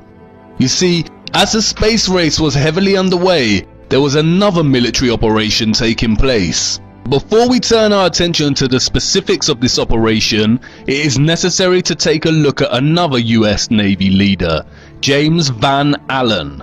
During the same time period between 1946 and 1954 that Admiral Byrd was exploring the North and South Poles, so was Van Allen. Scientist Kabbalah priests tell us that he was conducting experiments to discover more about the Earth's magnetism, or magnetosphere. Van Allen had developed this bizarre invention called a rockoon, a balloon rocket combination that lifted missile rockets on balloons high above the Earth's atmosphere before firing them even higher. And he was conducting these experiments at the Arctic and Antarctic regions. What he discovered was, of course, named the Van Allen belts. NASA tells us that the belts are barriers of seething radiation that surround the Earth, and a collection of charged particles gathered in place by Earth's magnetic field. The belts extend from the starting altitude of 640 kilometers all the way to 58,000 kilometers. According to science, the belts begin at 640 kilometers, or what is referred to as just above low Earth orbit. And this is where it gets tricky for NASA and the governments of the world. Listen to what they say. As we get further away from Earth, we'll pass through the Van Allen belts, an area of dangerous radiation. But Orion has protection. Shielding will be put to the test as the vehicle cuts through the waves of radiation. Sensors aboard will record radiation levels for scientists to study. We must solve these challenges before we send people through this region of space. And unlike the previous program, we are setting a course with specific and achievable milestones. Early in the next decade, a set of crewed flights will test and prove the systems required for exploration beyond low Earth orbit, beyond low Earth orbit, beyond low Earth orbit. The kinds of technologies that we're testing out on Space Station are definitely helping us with our goals of going beyond low Earth orbit. So we have a really robust exploration program at NASA. The plan that NASA has is to build a rocket called SLS, which is a heavy lift rocket. It's something that is much bigger than what we have today, and it will be able to launch the Orion capsule with humans on board, as well as landers or other components to destinations beyond Earth orbit. Right now, we only can fly in Earth orbit. That's the farthest that we can go. And this new system that we're building is going to allow us to go beyond and hopefully take humans into the solar system to explore. So the moon, Mars, asteroids, there's a lot of destinations that we could go to, and we're building these building block components in order to allow us to do that eventually. The moon, Mars, asteroids, there's a lot of destinations that we could go to. The moon, Mars, asteroids, there's a lot of destinations that we could go to. The moon, the moon, the moon. Wait, what? Come again? I thought we went to the moon. It seems like someone is lying. And now that you know about these radiation belts, do you really believe we went to this imaginary ball of rock in this tin can? We never went to the moon, and no one can go to the moon as it is not a sphere. Van Allen was approached by the military in the early 60s. In 1962, he suggested clearing the belts away by setting off nuclear bombs near the outer belt. The US military contacted Van Allen and began conducting a series of nuclear tests in the early 1960s called Operation Dominic. As the official narrative tells us, the operation included within it the Operation Fishbowl events, which were designed to understand how nuclear weapons would interact with the Earth's so-called magnetic field. The highest of the Fishbowl events was called Starfish Prime, A 1.4 megaton nuclear bomb detonated at 400 kilometers on July 9th, 1962.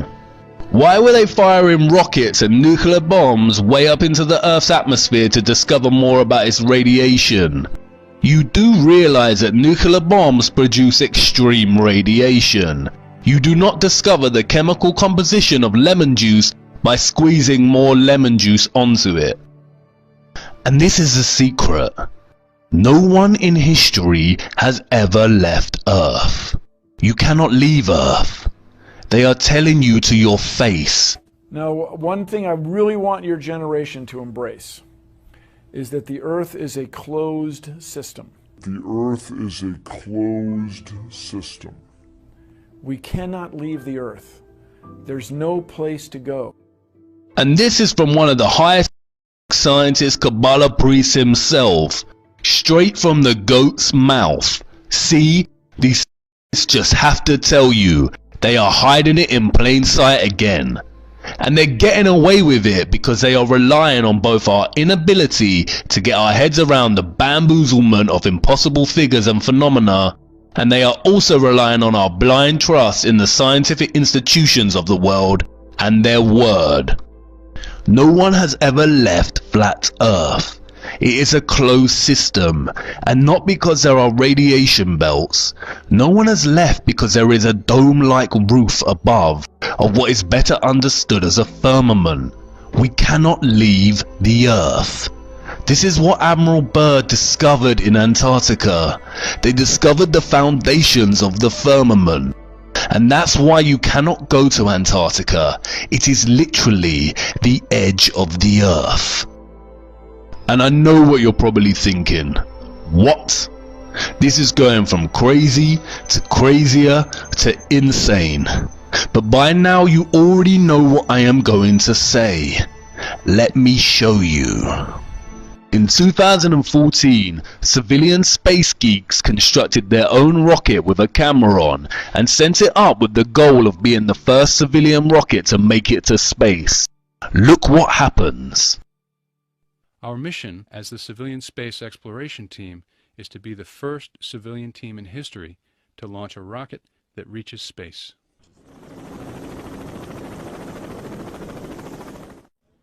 All systems are go for launch. T-minus 10 seconds.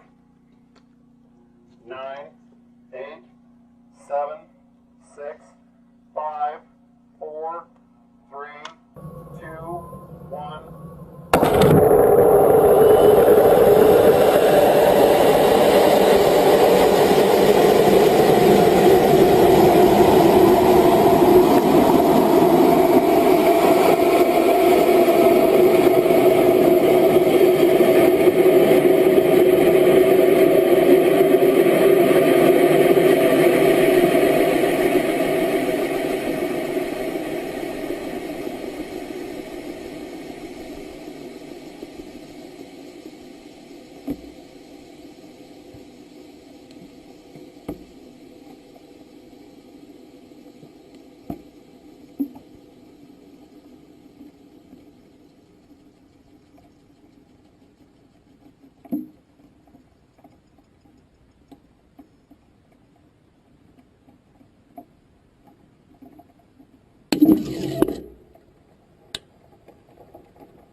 What did that rocket hit?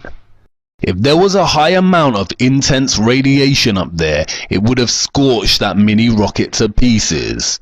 There is no radiation above us covering a globular spinning planet ball.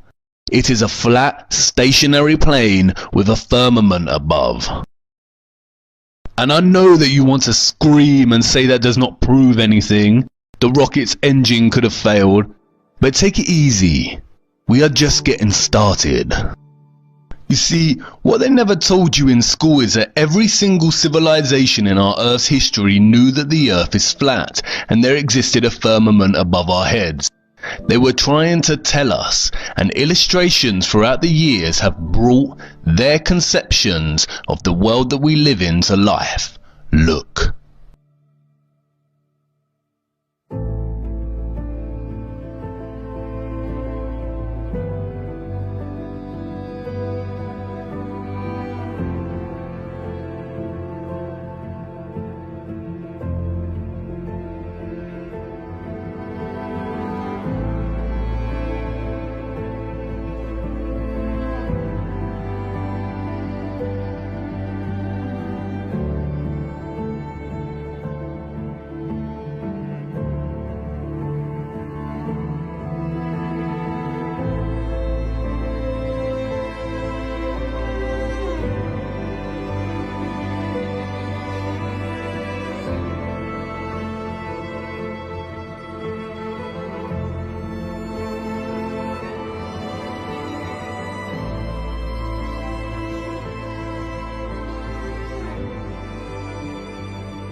only one is a lie.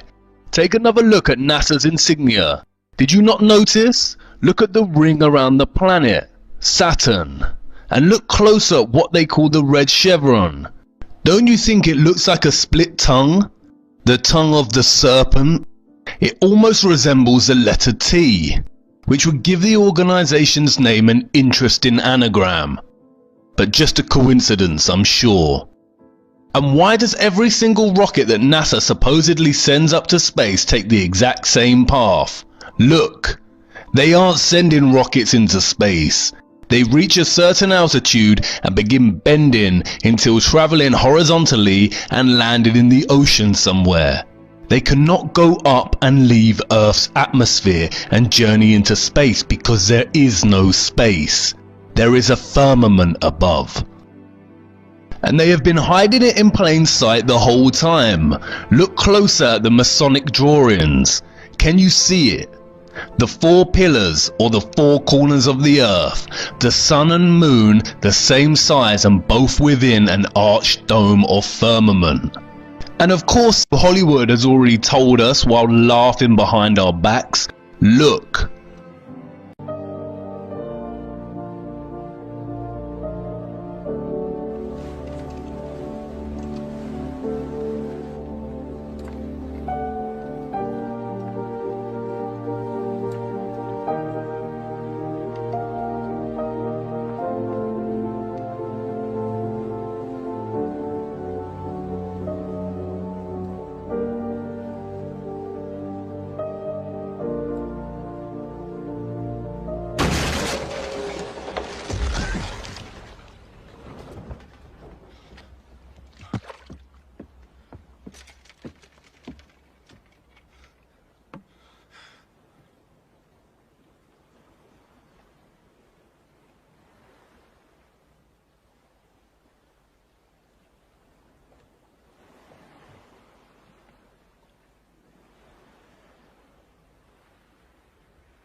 Talk to her.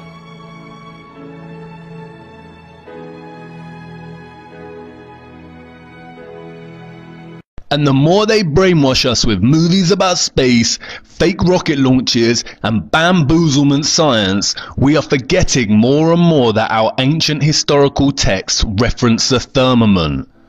The Book of Enoch, a non-canonical biblical text that was discovered as part of the Dead Sea Scrolls, reads, "And I saw the cornerstone of the earth, and I saw the four winds which support the earth, and the sky, and I saw the winds which turn the sky and cause the disk of the sun and all the stars to set, And I saw the winds of the earth which support the clouds, and I saw the paths of the angels. I saw at the end of the earth the firmament of heaven above. The Quran references it. With power and skill did we construct the firmament. The book of Job, which is older than the Torah itself, references this very firmament. Hast thou with him spread out the sky, which is strong as a molten looking glass? What does that mean? A molten looking glass. I guess I'm up against the highest, hardest stained glass ceiling.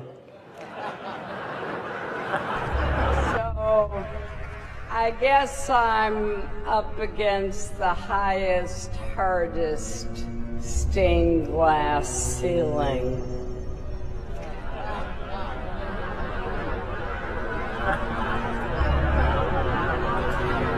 And it may be hard to see tonight, but we are all standing under a glass ceiling right now. It was fine for all this talk about me running to break the big, hard glass ceiling. Although we weren't able to shatter that highest, hardest glass ceiling this time, thanks to you, it's got about 18 million cracks in it.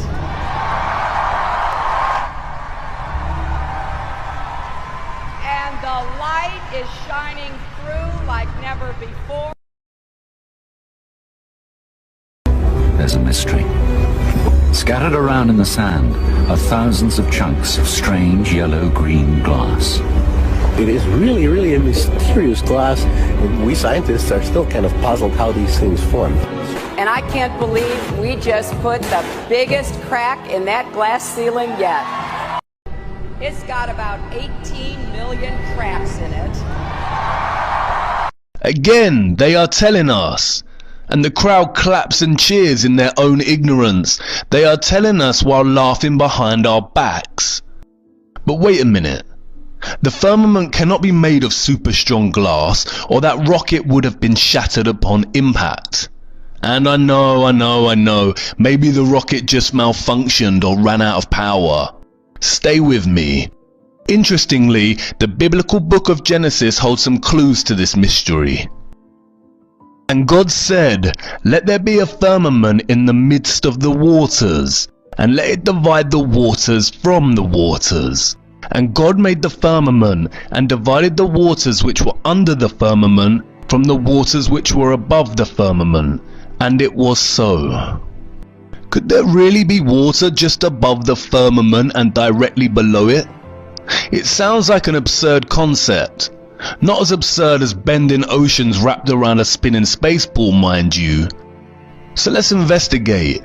It's the stars and the planets themselves that offer more clues. In case you forgot, the planets that NASA and other official space agencies show us are CGI, or artistic renditions. We have seen their lazy Photoshop skills exposed in previous episodes.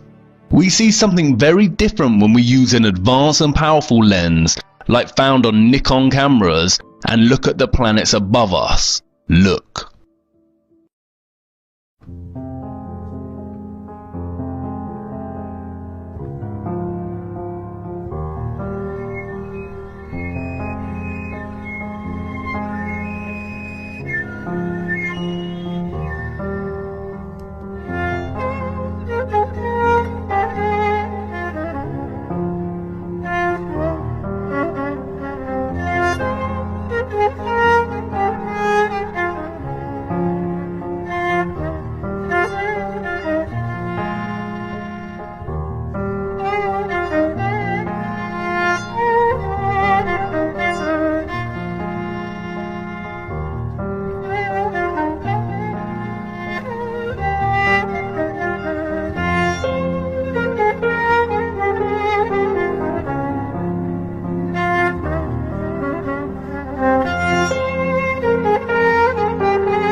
They are pulsing and shifting, almost dancing. NASA says this is because of the Earth's atmosphere, but as we just saw, not all of them follow the same pattern. Each planet here radiates its own specific patterns and light movements. You see, what we call the planets are actually stars like the rest of the stars we see at night. And the sun is a sun, not a star. This is a star, and this is a sun.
כי אין בכוחי לדבר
There is no space.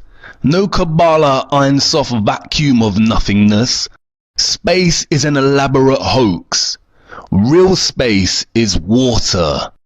And the water below the firmament appears to be some kind of gooey substance that is paradoxically soft and yet impenetrable. They cannot get through it. And it seems that one scientist found a similar kind of substance within the dark depths of the ocean. One of the strangest places on the ocean's floor was only just discovered in the 1990s. I might agree it's one of a handful of people to ever see it in person. Without a doubt, one of the most amazing things that I have ever seen in the bottom of the ocean. It was while filming for Blue Planet. It was in the Gulf of Mexico. I noticed there's something out in the distance. Couldn't tell exactly what, but it looked like a dark band. And as we approached it, the dark band became a donut. I saw this donut that was black in the center. What the heck is that? And so as we get closer and closer to it, I noticed that the black band had what appeared to be kind of steam over it. And then I looked, and there was water lapping against the shoreline. This band was a ring of mussels. And inside the ring of mussels was a lake. And it's like, wait a minute, I'm already underwater. We went out over the water in this lake and tried to descend in it and bounced off. It was so super saline and dense that the submarine couldn't go down in it. We literally bounced off, and as we bounced off, we sent ripples heading back to the shoreline. It was insane. I've never... NASA tells us that our globe is spinning at 1,000 miles per hour on its axis and 67,000 miles per hour around the sun, which is then traveling at 570,000 miles per hour within our galaxy. If this was truly the case, then we would not see the same constellations in the same places in the night sky. The night sky would be completely random and perpetually changing. But it isn't. As we've seen, the stars above us, attached somehow to a great, immense and mysterious firmament, travel in circular motions around our flat, stationary Earth, with Polaris, or what we call the Northern Star, a fixed unmoving point in the center and above the center of our Earth at the North Pole. We've been told that comets are huge ice particles that, when passing within the distance of our sun, begin to melt, which causes them to release gas and create a trail and tail. They tell us that comets can travel 100,000 miles an hour. But they are lying again. Here is time-lapse footage of the recent comet Neowise.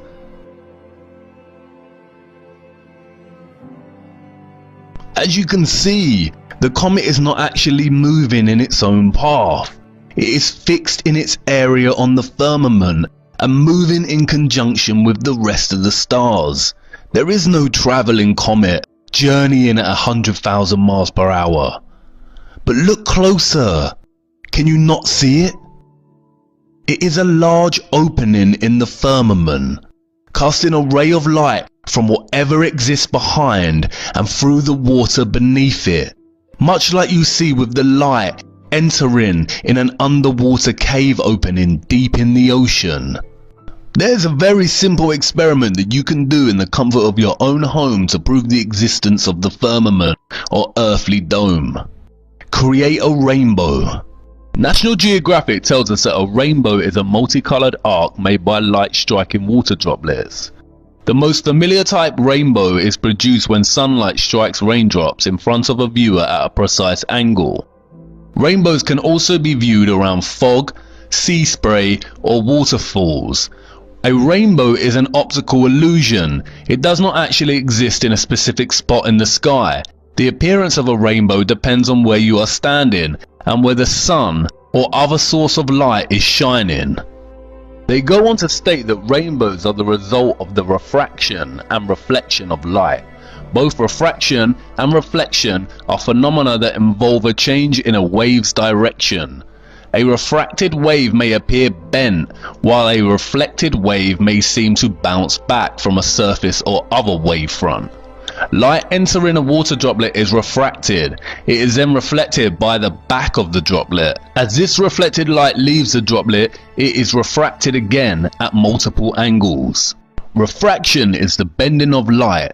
It also happens with sound, water and other waves, as it passes from one transparent medium, such as glass, into another. Here we see the white light hitting the glass triangular prism and refracting the light into a straight rainbow. We have never seen a straight rainbow, a triangular rainbow, or one that forms right angles or goes up and down or left to right. In order for refraction to take place, the white light has to reflect through a prism, which has to be transparent like glass. So whatever the white light of the sun is hitting when we see a rainbow, it has to be the shape of the prism it is hitting. The rainbow is always there, but there needs to be a screen for us to see it. The rainbow is always there, but we only see it when the rain forms a condensed mist, like a screen. That's why we see smaller rainbows in garden sprinklers. And it's important to note that the rainbows we see in garden sprinklers retain the same shape as the ones we see in the sky. The screen mist of water provides us a screen to see the refracted light of the rainbow, which holds its prism's shape, i.e. a glass dome. It's really that simple. In the same way, the laws of density and perspective are really that simple. But here's where it gets unbelievable. Look at this image of a rainbow reflected in the ocean. Notice how the colors are reflected, like in a mirror, so the colors are reversed. The violet, indigo and blue that are always at the bottom of the rainbow are here at the top of the rainbow in the reflection. Now try this for yourself at home. ScienceSparks.com tells us how we can make a rainbow. You can either make a rainbow with a mirror. Try placing a mirror inside a glass and angling the glass so sunlight hits the mirror. You should be able to reflect a rainbow onto a wall. Or you can do the same exercise, but instead of using sunlight you can shine a torch. The rainbow that is reflected from the flat mirror, i.e. the prism, and the screen of water, like when it rains or there is water mist, creates a near straight rainbow onto the wall. If water is the reason for creating the arched rainbow shape, as science says, then why does it here produce a straight rainbow? Now take a dome circular glass as your prism and fill it with water and let the white light of the sun shine through it. You get an arched rainbow because the prism has a dome-like shape. And it's just like the rainbow we see here on Earth. There is a double rainbow here. But unlike the double rainbow we see reflected in the ocean, the colors here are not reverse. Now look. Can you see it? The colors in the top rainbow are reversed. What you are seeing is a reflection of the rainbow in the glass firmament above, just like you would in a mirror and just like we see over the ocean or a lake. How dare they lie to us? And now really think about it. Why would a Illuminati network of individuals who have all the money, power and control in the world and worship Lucifer want to hide that our earth is flat and that there is a firmament above and the sun and the moon are local and within our dome? Why hide the true nature of our earth from us? Well, if they worship something immaterial they call Lucifer and convince everyone that is not in their little cult that they are the product of a nothingness that randomly produced a small speck which then randomly expanded and created matter and life, then you remove all possibility in the person's mind that their life is anything more than a random coincidence. However, if the Earth is a closed system with a firmament above, then it really requires serious speculation and consideration as to how our ancient ancestors and various ancient and biblical texts knew this. The Illuminati cabal do not want us to seriously consider the notion of creation, purpose for human existence, the existence of good and evil as real energetic entities rather than archaic words to describe something that their fraudulent sciences call the spectrum of mental health. The Illuminati power complex cast humanity into the dark and kept the knowledge for themselves. Again, they worship something immaterial, which they call Lucifer, and all the while control every aspect of knowledge we receive. We go about our days with heads down, glued to our smartphones, downloading their programs and information that keep us brainwashed, when our eyes should be looking up to our firmament and the stars attached within it. But wait, there's more to the story. As we saw, they called the nuclear missile events of the 1960s Operation Fishbowl, and this operation was part of a larger one, Operation Dominic. The name Dominic comes from the Latin Dominicus, which means of the Lord. So together we get Fishbowl of the Lord. Again, it's there hiding in plain sight. The actions committed are the greatest of all sins and crimes, but this comes very close. There is nothing more and evil than hiding the true nature of what humanity really is and what exists beyond. Could there be a God? I don't know. The biblical texts, which hold many truths and clues, have been tampered with by the body of elites. The Bible used to contain over 80 books, but some were removed and hidden. It now contains 66 books. 66. That number again. Something I did not want to show you until this point in the series are the true mathematical calculations of the Masonic science of the heliocentric Earth. We are told it spins on an axis of 23.4 degrees. If a straight angle is 90 degrees and we subtract the 23.4 degrees of the Earth's tilt, what number are we left with? 66.6. I have told you that the Earth orbits the Sun at 67,000 miles per hour, but you see, I rounded up. Wikipedia gives us a true Masonic figure, 66,600 miles per hour. I have also shown how, according to the heliocentric model, the Earth should curve at 8 inches per mile squared. What is 8 inches in feet? At this point you already know. It's 0.666. And look at what latitude they tell us that the Arctic and Antarctic poles are located at. 66.6 latitude. Can you see what is happening? How many coincidences before mathematically impossible? They are lying to us. There are no coincidences. Coincidence and randomness is Kabbalah science. I have saved this until now because I wanted to show you first. Buried deep within hundreds of pages of declassified CIA documents that present abstracts or cover notes of Soviet scientific studies, there are a couple of cards from the 1940s and 60s that are very telling. Here is an abstract outlining a study they were conducting on photographing the firmament. The full studies are not accessible to the public, but we can see here that they have produced a camera that can take a photograph of the firmament in its entirety all the way down to the horizon. Another abstract details echoes and glows in the firmament, and another measuring the color temperature of the firmament. In another abstract there is a contents page for naval personnel. Look at the contents. The shape of the firmament. Rings around the sun and distortion of the sun's and moon's disks at the horizon. Disks, not spheres, just like reference in the Book of Enoch. Again, it is just an abstract of the manual and we cannot see the full contents. In another abstract we see reference to what they call the Eros firmament. It states that at the Eros firmament the passage of the sun is 5 times quicker. The passage of the sun.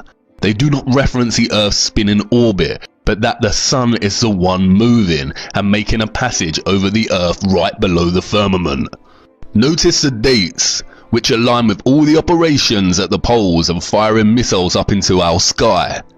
The reference to a firmament is scarce and almost unnoticeable in the hundreds of pages that were declassified, but it is there.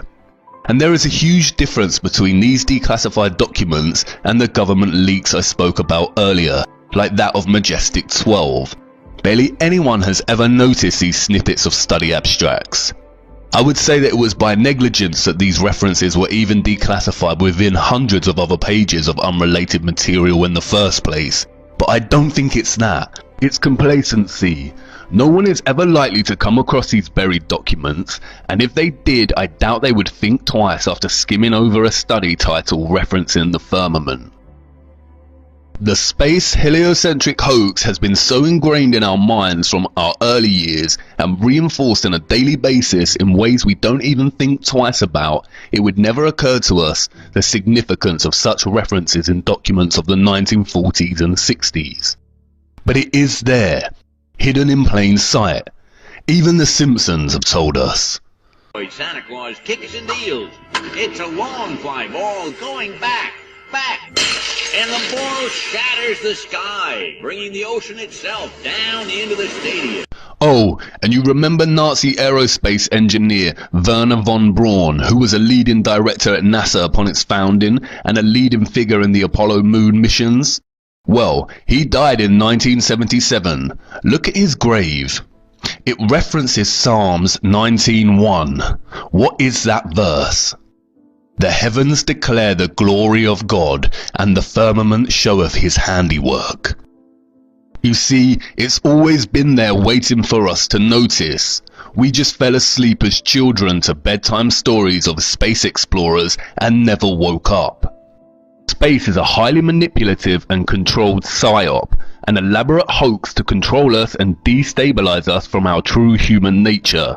It is the greatest lie of all time. And I know what you're thinking. If space is fake, does this eradicate the possibility of alien life?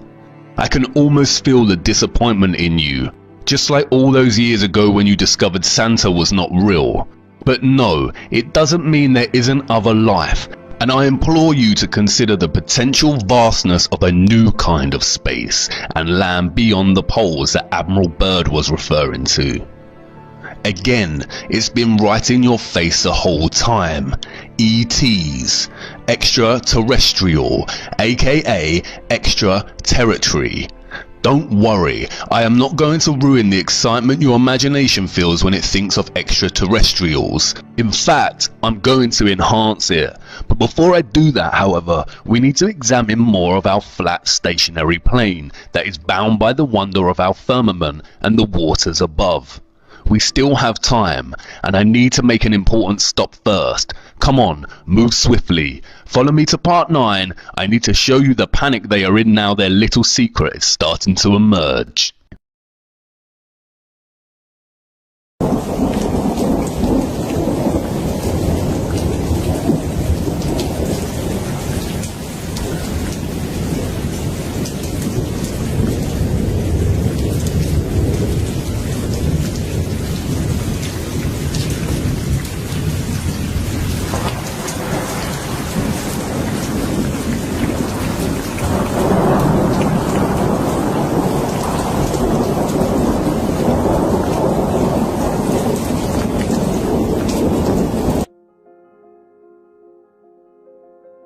On the 10th of July 1856, a genius was born. Nikola Tesla, a Serbian-American, would go on to discover and innovate some of history's greatest inventions. Without Tesla, we would not have access to electricity like we do. Tesla designed alternating current electricity, the system used across the Earth today.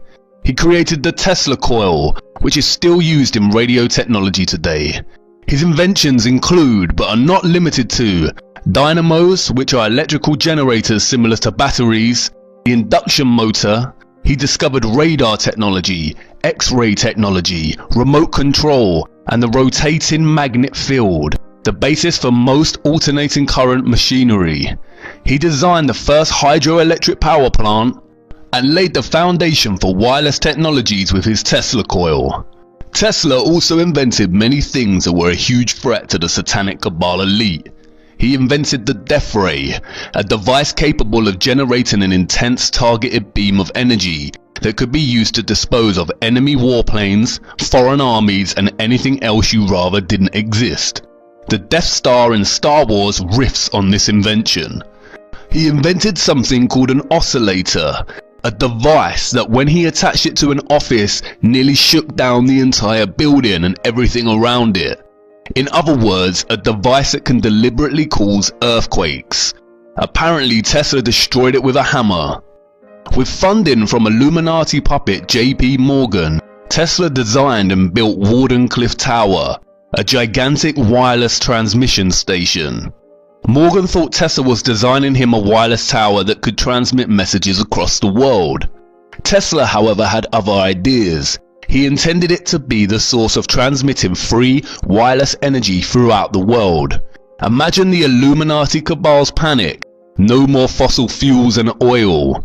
They would never permit Tesla to disrupt a major branch of their control over the people. So Morgan stopped the funding and the project ended in 1906. Interestingly, he also invented a flying craft, very similar in design to what we call flying saucers or have come to know as a UFO. It was to be powered by free energy and met the same fate as Wardenclyffe Tower. The aviation and motorcar industry was just too profitable to the Illuminati cabal. Most importantly, out of all his contributions to humanity is the Tesla coil. Tesla used it to study fluorescence, X-rays, radio, wireless power, and electromagnetism in the Earth and its atmosphere. Tesla understood that the Earth itself is magnetic, and that it can generate electricity or electromagnetism by utilizing frequencies as a transmitter. He famously said, "If you want to find the secrets to the universe, think in terms of energy, frequency, and vibration."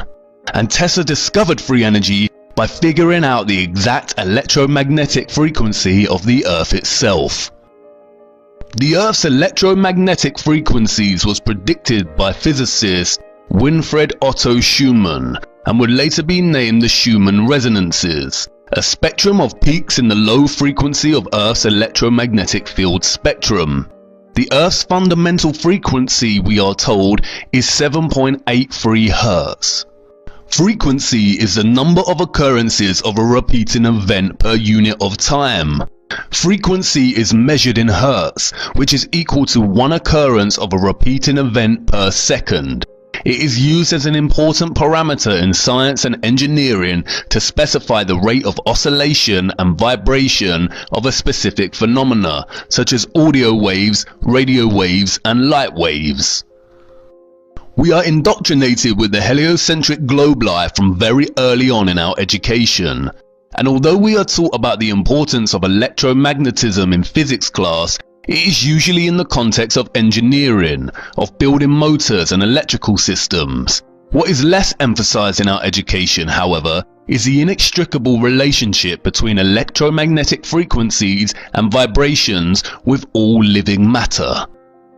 At this stage in the series, I know I have your attention, and you are probably warming to the reality that our Earth is a flat plane and not a globe.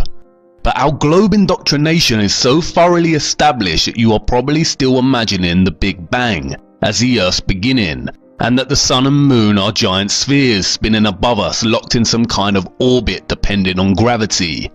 So I need to show you the mechanics of how this is all possible in the first place. We will leave the why for later. The best place to start is where we left off. We spoke about the firmament and there being water above.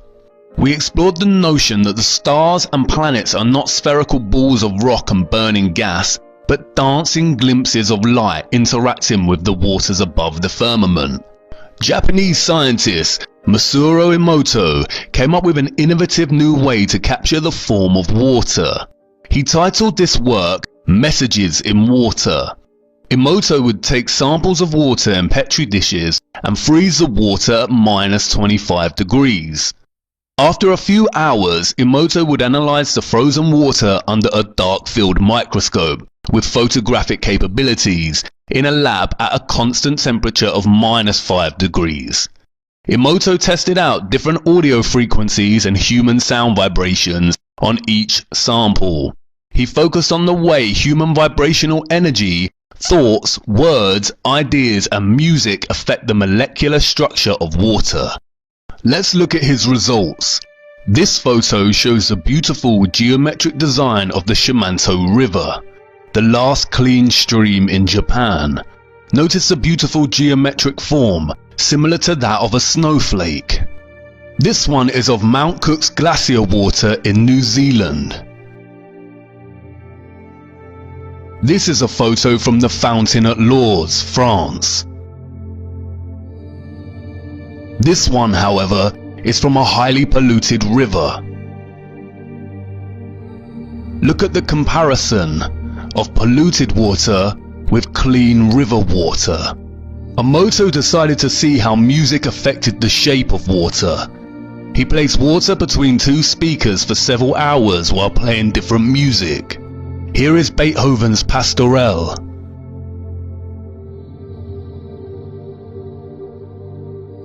This one is Bach's Air on the G string. This one, Chopin's Farewell Waltz. This one from Generic Healing Music. Look at this shape produced by the Kawachi folk dance. This one shows the result of heavy metal music. Like before, here is a comparison of metal and healing music. Emoto took the experiment a step further. He decided to look at the effect of human words and phrases spoken into the water, and by writing these words down and taping them to the glass overnight. Here is thank you. Here is love and appreciation. This one shows the effects of you make me sick, I will kill you. Again, a comparison. Very different geometric forms through intention. Here is a photo of very polluted water from the Fujiwara Dam. Here now is the same water, but after a prayer is spoken to it. Prayer, sound coupled with intention, has literally changed the water's entire molecular structure. Emoto's work not only demonstrates the diversity of the molecular structure of water and the effects of the environment on the water itself, but that sound frequency and vibration has a strong effect on its structure. Considering our bodies are composed of at least 80% water, perhaps we should be a little bit more careful as to the sounds we expose ourselves to. But this is where it gets really interesting. There is a field of activity called somatics, which applies different sounds and vibrational frequencies to matter and water. In somatics, a metal plate called a Chladni plate attaches to the top of a speaker. If you spread sand across the top and play different frequencies, it produces some very interesting results. The same experiment can be applied to water bowls. Look.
You already know where I am going with this, so watch.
Everything owes its existence solely and completely to sound.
I know what you want to say. That's great, but it doesn't actually explain what the stars and planets are. And if there is water up there, then why is the entire firmament not vibrating with such light patterns? Have a little look at what they were able to produce in a lab.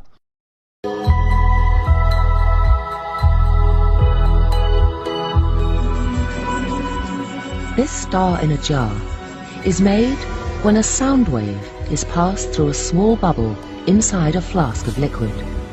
And this sound wave makes the bubble do something remarkable. First it expands, Then it collapses.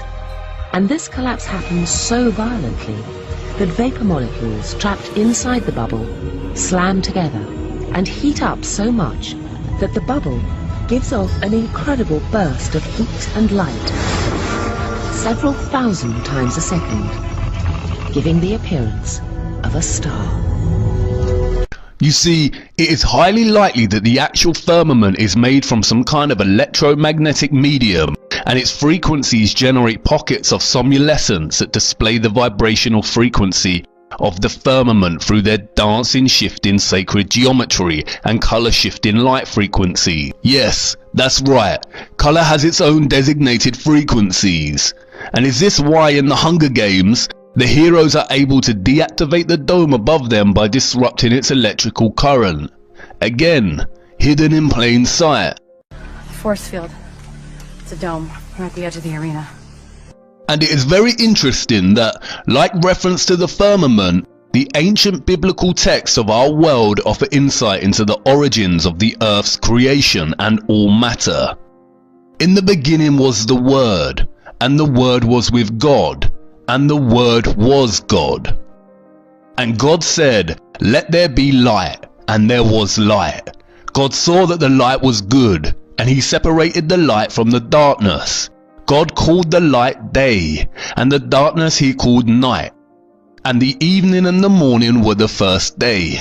And God said, "Let there be a firmament in the midst of the waters, and let it divide the waters from the waters." And God made the firmament, and divided the waters which were under the firmament from the waters which were above the firmament.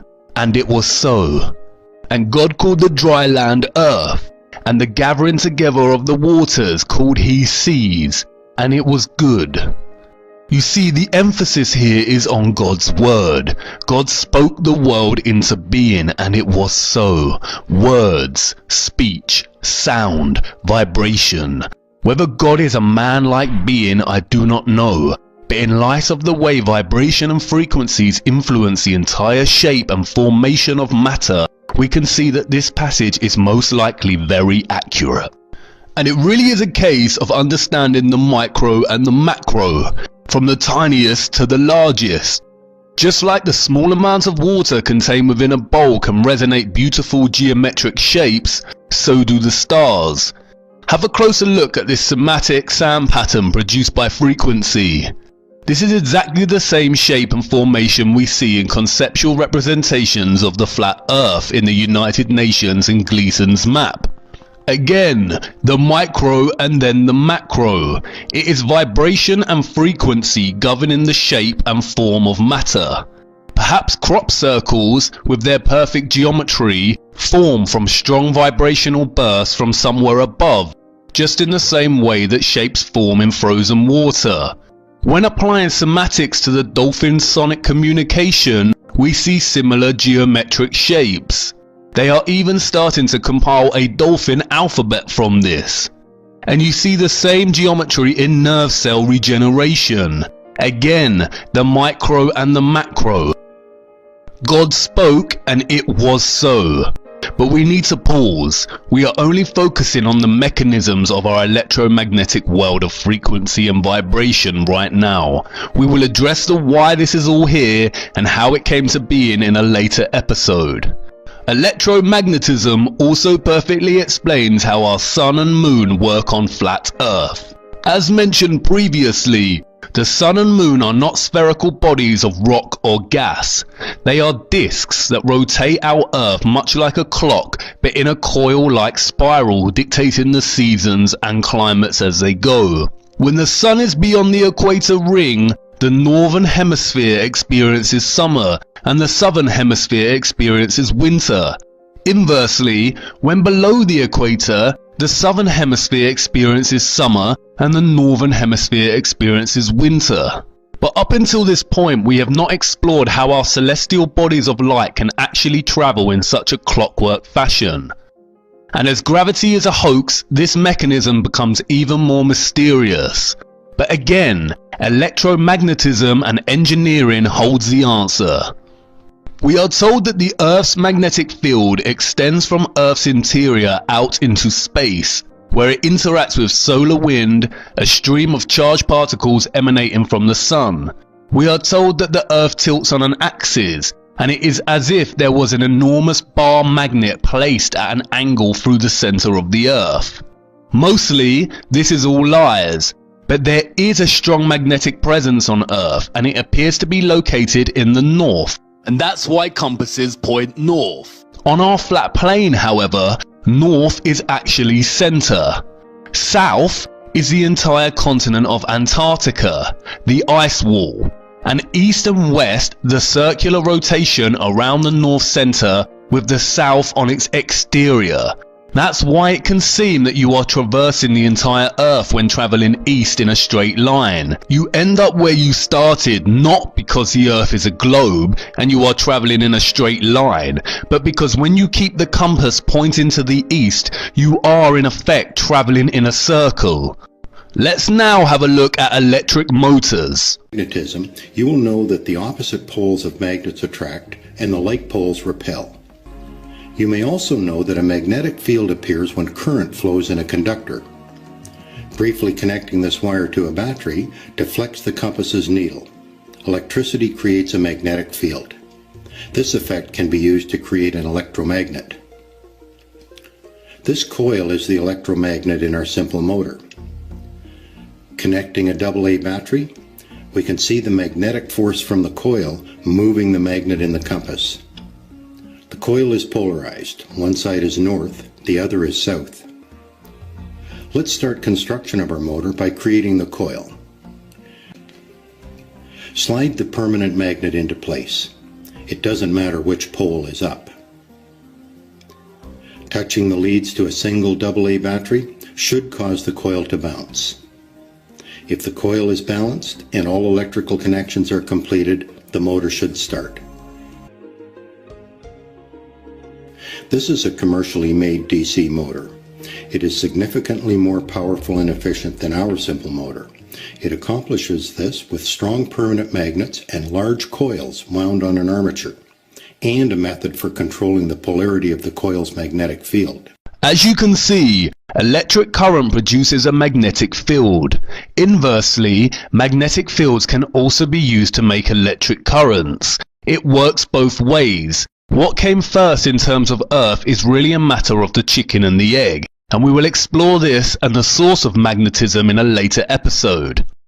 To understand how the sun and moon function as electromagnetic luminaries, it is necessary to look at the Faraday effect. Let's switch it on, let's see what it does. Through this coil of thick wire, we're about to pass a huge alternating electric current. On top is a 1 kilogram aluminium plate. So we hear this noise. What's that noise? It's the vibration of the plate, because it's vibrating at 2 times the frequency of this one. Whoa! Whoa!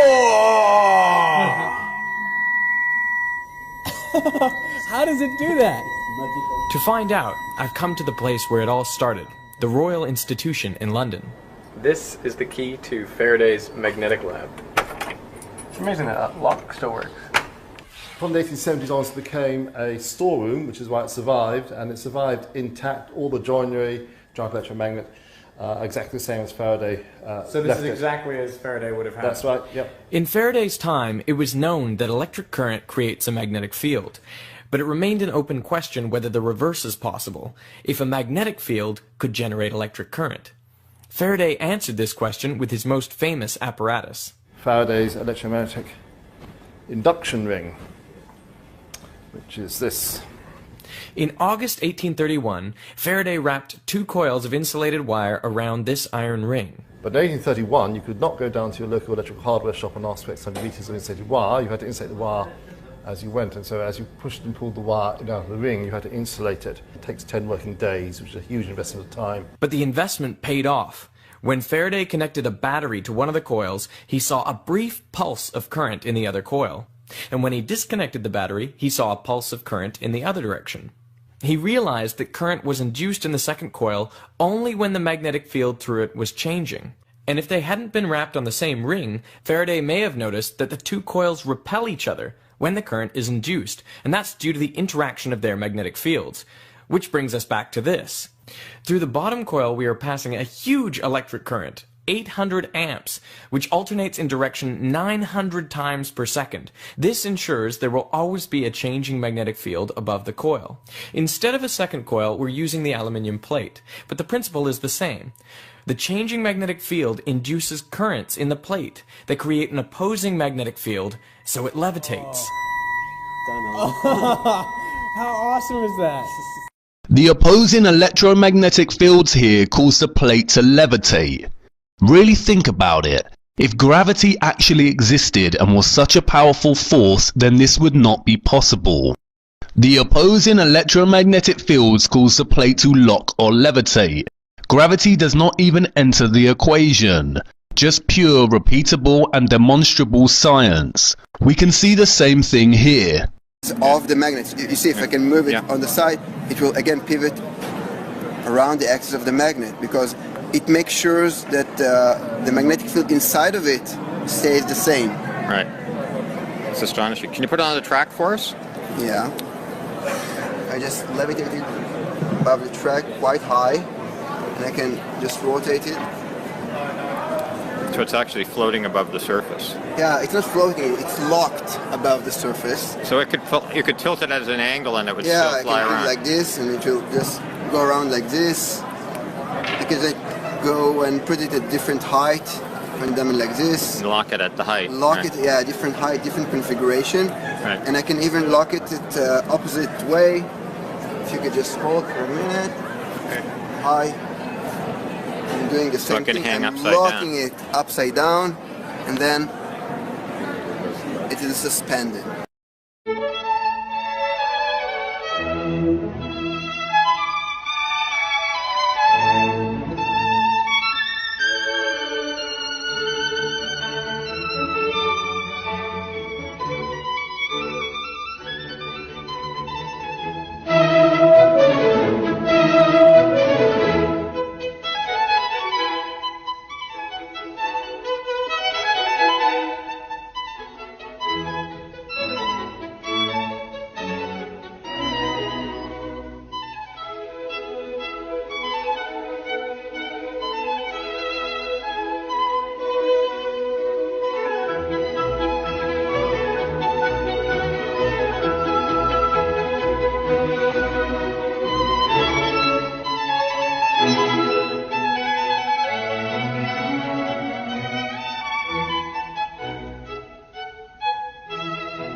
The disc here is locked and can traverse uninterrupted over the circle of magnets.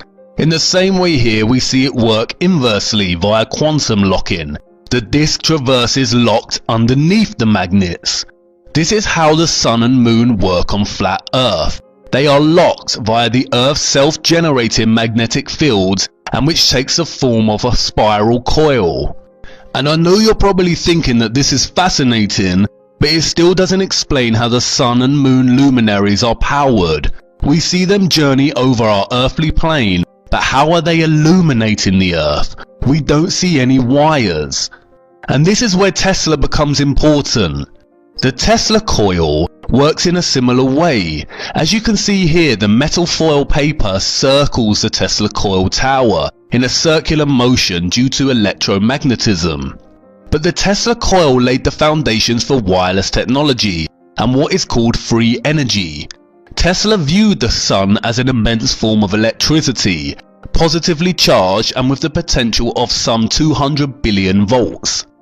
As we have seen, a magnetic field can produce electrical currents, and in theory, with the right mechanical setup, we should be able to produce free energy. Of course, elites stop free energy because there is no money in it, and the progress we could make would pose a huge threat to the levers of control they have placed upon us. But Tesla was en route to inventing it. Look at this mini Tesla coil.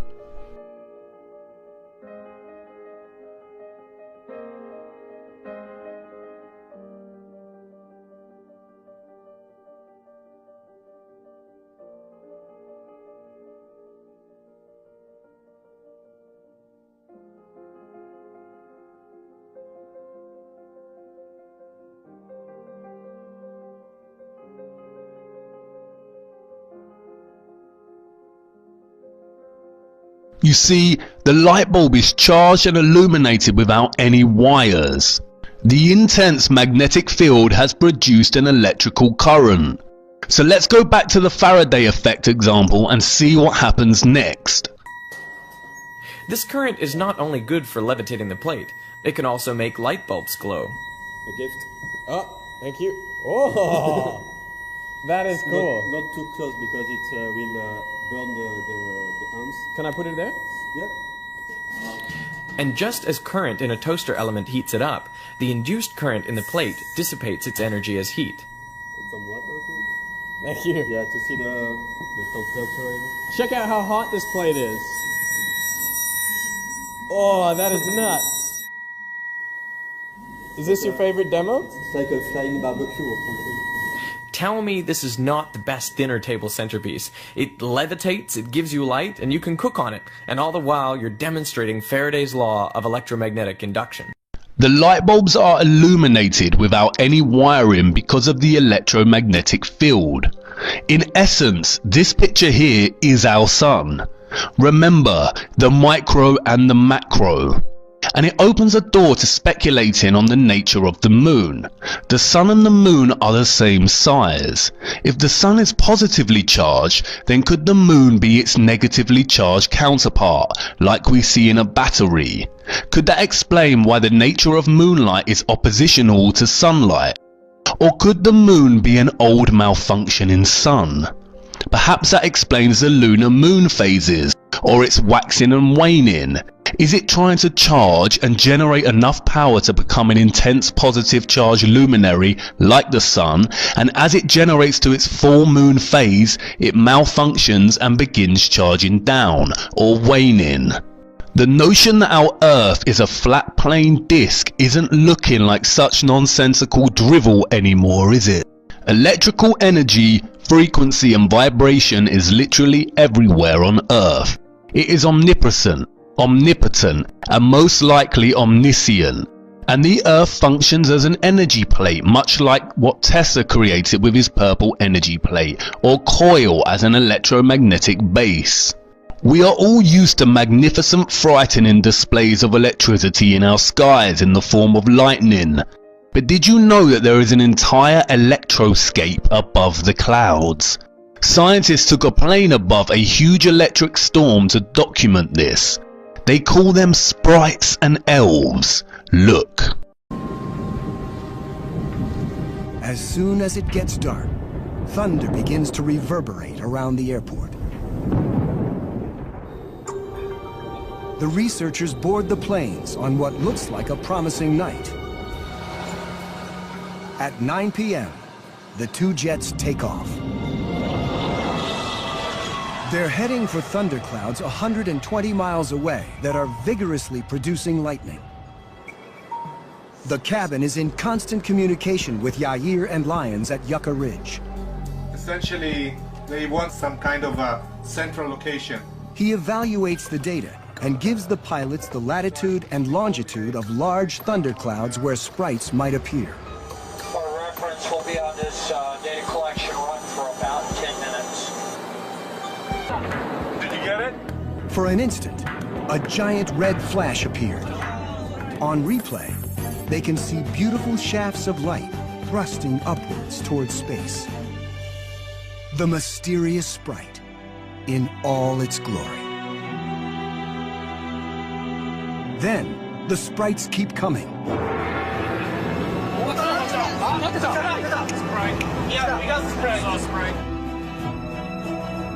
On board, the team reviews the stunning and unique images. This sprite was shaped like a mangrove tree. It's been captured in more detail than any sprite until now. Just like its name, this sprite evokes a fairy with wings.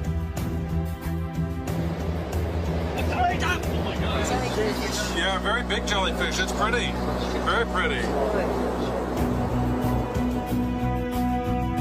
It indeed looks like a jellyfish with many tentacles.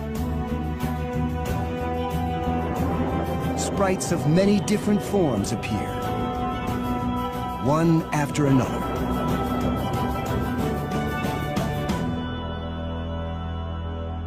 Seen up close, they have a variety of shapes. Eventually, a sprite appears that demands special attention. This is spectacular. The umbrella-like top of this sprite. You can see that they are coming from the firmament above. In this still, you can actually see what looks like the surface of the firmament illuminating. This is most likely what causes thunder and lightning in the first place. Powerful bursts of electrical discharge from the electromagnetic firmament, which instills electricity into the clouds and atmosphere below, and which is then expressed in the form of lightning. Again, the ancient texts tell us this. And other things I saw concerning lightning, how some of the stars rise and become lightning, but cannot lose their form. It's been proven that lightning excites the Schumann resonance, the electromagnetic heartbeat of the Earth. Again, electrical energy, frequency and vibration is literally everywhere on Earth. Think about the oceans. Water is a well-established conductor of electricity. Seawater has a salinity of roughly 3.5%, which is composed primarily of sodium or salt. Sodium is one of the 4 electrolytes. Our bodies cannot survive without sufficient electrolytes. These electrical ions literally regulate our blood volume and pressure, our cells, muscles, hormones and organs. Look at an electrolytic cell and then a voltaic or battery cell. Both are very similar in nature and both look very similar to the models of Flat Earth itself. Again, the micro and the macro. Furthermore, look at someone who has been struck by lightning. Look at the scar. It looks like a tree or a tree's roots. Electricity, vibration and frequency again creating form. Trees are often exposed during storms. Could this be why the fruits that grow on trees are acidic in nature, just like batteries contain battery acid? Water is also diamagnetic, meaning it repels a magnetic field. This explains the tides. The magnetic fields generated by the sun and the moon influence the movement, ebb and flow and height of the oceans as they journey above over our flat Earth. This causes the oceans to fluctuate between high and low tides due to being repelled by magnetism and then released. Look.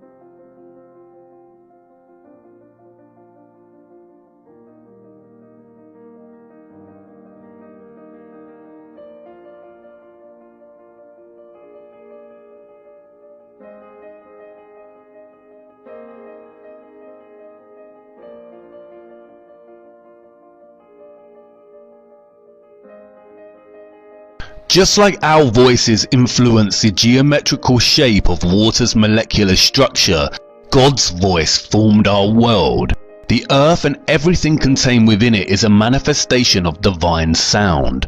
The evidence for creation is literally everywhere, and the driving force is energy, vibration, and frequency. We often think of the natural world as the antithesis to our cities that run on electricity. The reason our human-generated energy feels so at odds with nature is because, in many ways, it is very unnatural. We are bombarded with very strong electromagnetic fields generated by cell towers, wireless internet, and smartphones constantly. What the ball believers don't realize is that satellites are just another hoax. We are told that there are over 2,000 satellites orbiting the Earth, most of which exist within low Earth orbit. So where are the satellites in the recent blue marble images? All our images of satellites are either computer animation or CGI. There is no cloud of information above us. The real cloud you see is under the ocean. As Time magazine has already told us, there are over 300 undersea cables and that they carry 99% of the world's intercontinent data. The rest of our data is carried by the thousands of cell towers everywhere. Cell towers are responsible for our wireless internet and smartphones via unnatural electromagnetic frequencies, or what is known as EMFs. There are no satellites, it's just another lie, and it seems like there is no end to their lies. There was a reason the complex started panicking when theories arose that was causing. While this is not entirely true, it is irrefutable that the constant exposure to high EMFs is affecting our natural synchronization with the Earth's own electromagnetic field. Our bodies run on electrolytes, and if we are continually exposing ourselves to high amounts of EMFs at such a close range, it will inevitably start affecting our health. Theory drew everyone's attention to the harmful effects of intense EMFs on our bodies. And it isn't just us. Recently, scientists are becoming aware that our cell towers, which generate vast amounts of EMFs, are beginning to affect the birds, trees, and insects. An example of this is the bumblebee. The artificial and abundant electromagnetic waves from our proliferating grid of wireless technology is not only disturbing the bee's natural navigation abilities. The bee navigates via magnetic fields, but it is also causing bee populations to decline worldwide. This is a real shame, as it is the bumblebee that holds the key to unlocking one of the biggest secrets of all time. So enormous in size it is on par with the firmament. I need you to fasten your seatbelts and follow me to the next episode. What I am about to show you has the potential to change your entire perspective of our world forever.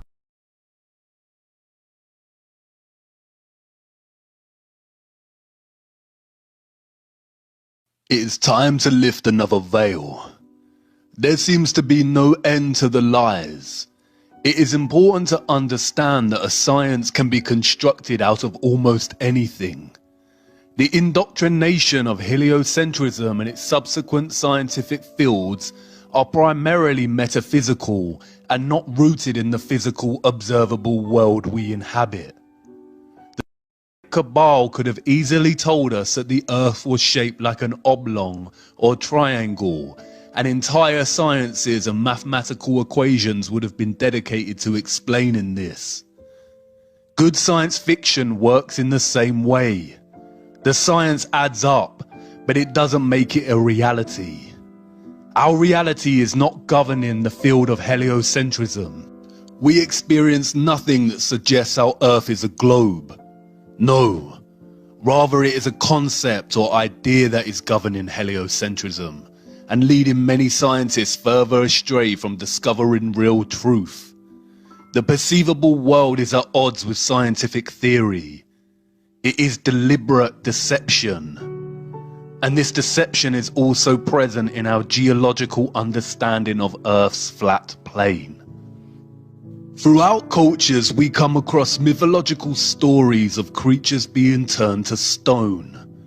The most famous of these is the legend of Medusa, who had snakes in place of hair and whose glance would turn people to stone. The tales are found in European, Native American, Asian, ancient Greek and Oceania culture. The stories often feature serpents or basilisks. Many believe they are our ancestors' ways of explaining petrification. Here are images of petrified animals, and here are some images of petrified wood from Petrified Forest National Park in Arizona. We are told by the scientist priests of the world that organic living matter petrifies in two ways. The trees became petrified when buried in sediment, like thick mud, or in volcanic ash. Look closer at the petrified trees. They haven't just turned to stone, but are composed of crystals. A cataclysm such as a mud flood or volcanic eruption literally turned wood and living matter into crystals. The object, we are told, needs to be impacted so oxygen and bacteria cannot reach the matter to begin decomposing it. Yeah, right. Why we believe such nonsense in the first place is beyond me. We bury our dead and they decompose. They do not turn to stone or crystal. And a volcanic eruption produces volcanic ash. This ash is destructive, as Wikipedia tells us. It can affect human and animal health. It can disrupt electrical systems. It can destroy aeroplanes and buildings, ranging from complete or partial collapse of roofing. And yet scientists tell us it is this same volcanic ash that is responsible for the phenomenon of wood petrification. Thousands have died at the hands of volcanic eruption. Why don't we see petrified human bodies of crystal? Why do the victims decay? And it isn't the lava. Lava would melt bone. Volcanic ash does not cause petrification. This petrified wood is laying out almost intact and neatly for the world to see. It also appears that they have been cut into tiny chunks. Did the ash or sediment also chop this wood before turning it into beautiful crystal? And if not, then please find me the ancient saws that can cut through stone and crystal. This is nothing more than mere theatre for the gullible. Sediment and volcanic ash does not explain petrification properly. A frog does not just turn into stone. You can even find petrified honeycomb and beehives.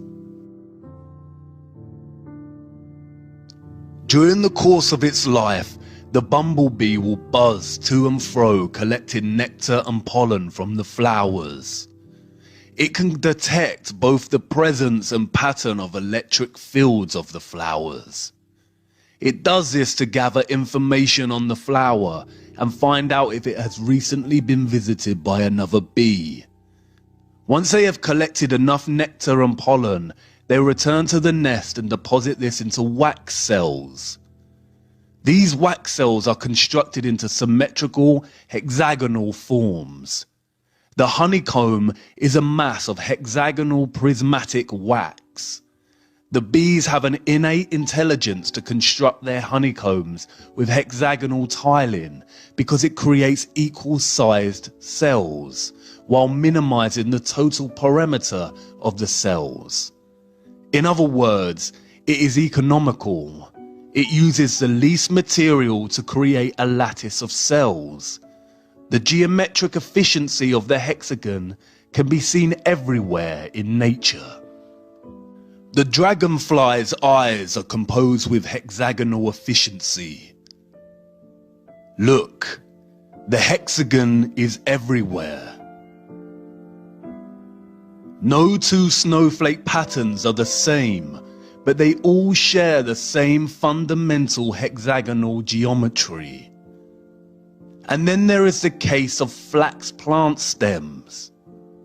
As you can see, each individual fiber is hexagonal in shape. This is not an accident. No Kabbalah Ein Sof randomness, luck of the draw. This is intelligent design. The natural world grows and develops with efficiency. The stem consists of hexagonal columns that allow it to grow upwards, and the result is this. Beautiful plants and trees grow upward towards the sky. When we look at tree rings under a microscope, we see similar geometric patterns of the hexagon. Microscopic photographs of petrified wood shows these same hexagonal columns. But according to the scientific priests, there exist anomalies in our world. The basalt columns, perfect hexagonal columns that mirror the tight efficiency we see in organic living matter. Wikipedia and mainstream science tell us that columnar basalt formed due to the cooling of magma or lava flows. This is what lava looks like when active. And this is what it looks like when it has cooled and hardened. So how did magma or lava cool down and form hexagonal shapes so perfect in their geometric symmetry? This is Giant's Causeway in Ireland. Does it look like magma lava formed these huge, perfectly shaped hexagonal columns?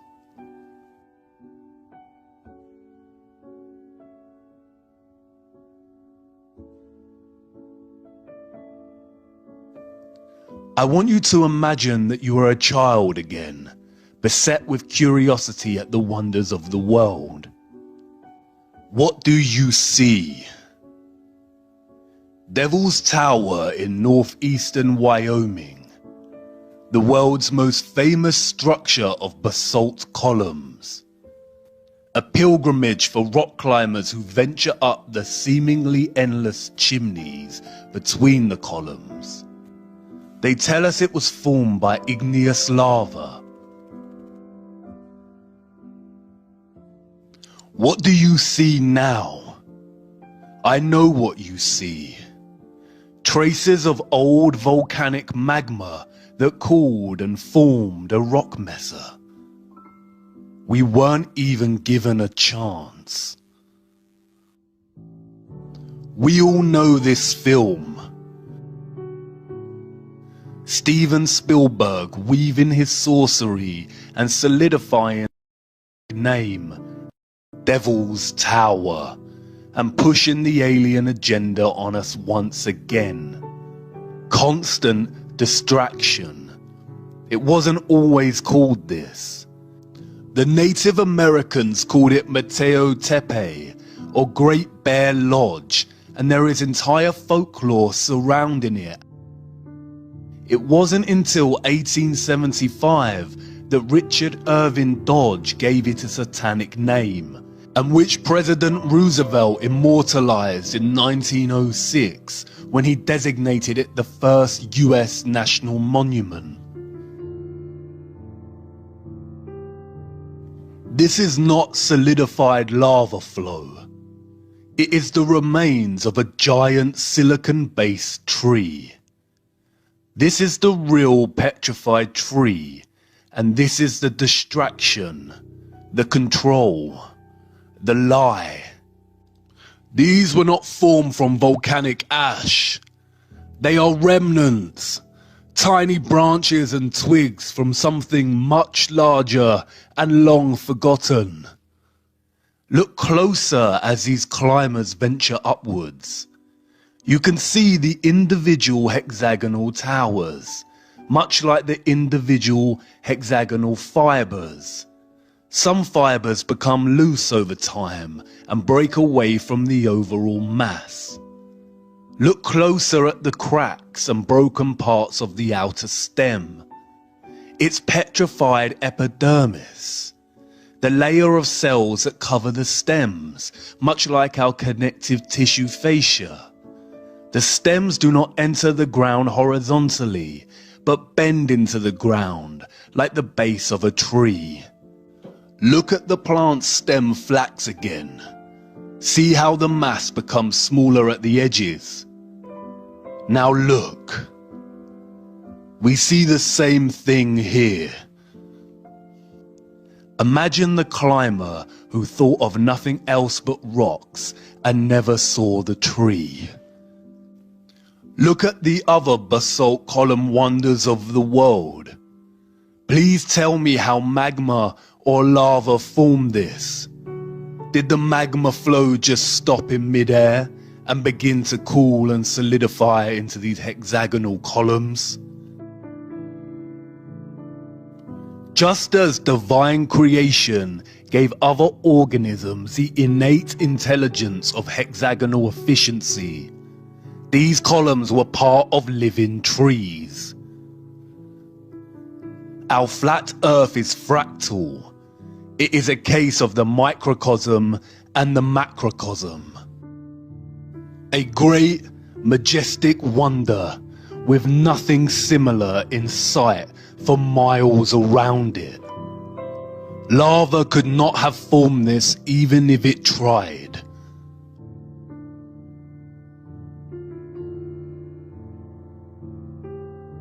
But you didn't notice, did you? Can you not see it? We were born with sight and we've become blind. Your eyes have become traitors over time. Look closer. The top is flat. This tree was cut down.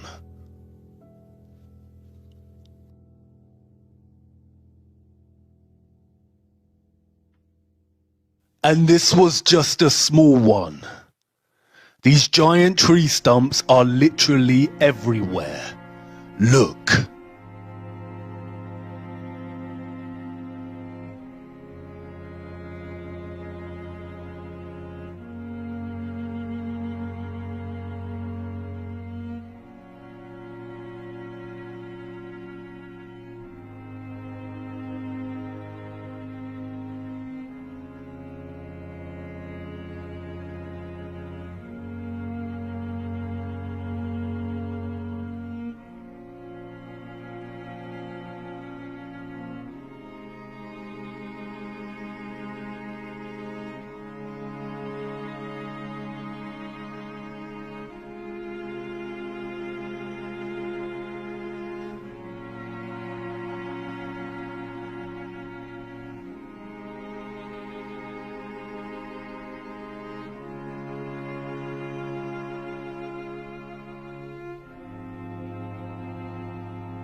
Not all of them were cut down. Only the really good ones. Others were blasted, torn, and laid down. Look.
Why were these trees cut down? What on earth happened?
The basalt columns are likely a particular kind of plant, and not all of the giant trees of the world are formed from basalt columns, but other silicon structures. The giant trees were diverse in species and type, much like we see in our trees today. Not all of what we've learned to call mountains are giant trees. Eyes exposed to the light take time to adjust, but you will start to spot the difference. This is not a volcano. It's a pile of loose waste that was generated and piled up by giant machines. It has a perfect cone shape, like all loose structures. Lava and volcanic ash contain high levels of silica. They piled the grounded silicon and chemical waste of their activities here. These chemicals sometimes react with each other and sometimes burn. Any farmer will tell you compost heaps can start to heat up to the point of spontaneous combustion. The microcosm and the macrocosm. Silicon is the second most abundant element found in Earth's crust after oxygen. Silicon is structurally very similar to carbon. Many scientists have theorized that silicon-based life is possible. When silicon interacts with oxygen, it turns into quartz. This is a carbon-based tree, and this is a silicon-based tree. History is a lie. There was a silicon era in which trees grew to enormous heights, and they were made primarily of crystal, just like quartz. What we call rocks today are really just fragments of old giant trees and other living organisms. Rocks and stone are the phase between silicon and carbon life forms. There are no petrified organisms, just the remains of silicon-era organisms. More than 75% of the Earth's volcanoes reside in the Ring of Fire, a major area in the basin of the Pacific Ocean, the deepest ocean on Earth. Look at this image of our oceans without water. You can see the scarring and trenches on the ocean's floor. This is where they dug and mined the most. The Ring of Fire is home to the deepest trench on Earth, the Mariana Trench. It measures 2,550 kilometers in length and is over 10,000 meters deep. Look at all the other trenches in this area. It is not a coincidence that the largest volcano on Earth, the Tamu Massive, is located right next to these trenches under the water. It is the size of the United Kingdom. The extent of the mining here has created 452 ocean waste piles, or what they call volcanoes. You see, there never used to be oceans on Earth like we know them now. What is now the oceans was once covered in deep silicon crystal. All life was primarily silicon-based. Silicon does not need water to grow. It is very different from the carbon-based life that we know of and experience as humans. Only carbon-based life needs water to survive. Scientists have found an unusual amount of carbon in the ice of the Earth's poles that dates back thousands of years. This high amount of carbon in the ice shouldn't be there. They tell us its recent presence is because of burning fossil fuels since the Industrial Revolution, but that doesn't explain the carbon that dates back thousands of years. It suggests there was a huge worldwide fire at some point in our history. Carbon was brought into Earth. Silicon is usually bound with oxygen. We are told that in order to reduce the silicon to its purest state, which means removing the oxygen molecules, carbon must be used. Silicon is purified through a reaction with carbon in the form of coal, charcoal, and heating to 2,000 degrees in a furnace. They mined the silicon out of Earth and harvested the giant silicon trees and used a vast amount of carbon to purify the silicon. Our oceans contain 38,000 gigatons of carbon. 1 gigaton equals to 1 billion tons. But silicon is the second most abundant element in the Earth's crust. Carbon presence in the Earth's crust is actually very low. Carbon life was never meant to be. Earth would never have favored carbon-based life over other possible choices. A creator would never have favored carbon over silicon. Silicon would form an unbelievable, beautiful world. It binds to oxygen 5 times stronger than carbon. Carbon is weaker and combined with many other elements. Because of this, our lives are short and susceptible to disease. But again, not all mountains are trees. There is a reason you can feel completely changed spiritually and physically in some parts of the mountains and then feel a sense of the barrenness in other parts. This is a cuttlefish, the largest bucket wheel excavator in the world today. The rotary excavator works by scraping the land and leaving a concave wall of stone. Look at these cliffs in Australia. They are called a wonder of the world, the wave rock. But can you see the resemblance?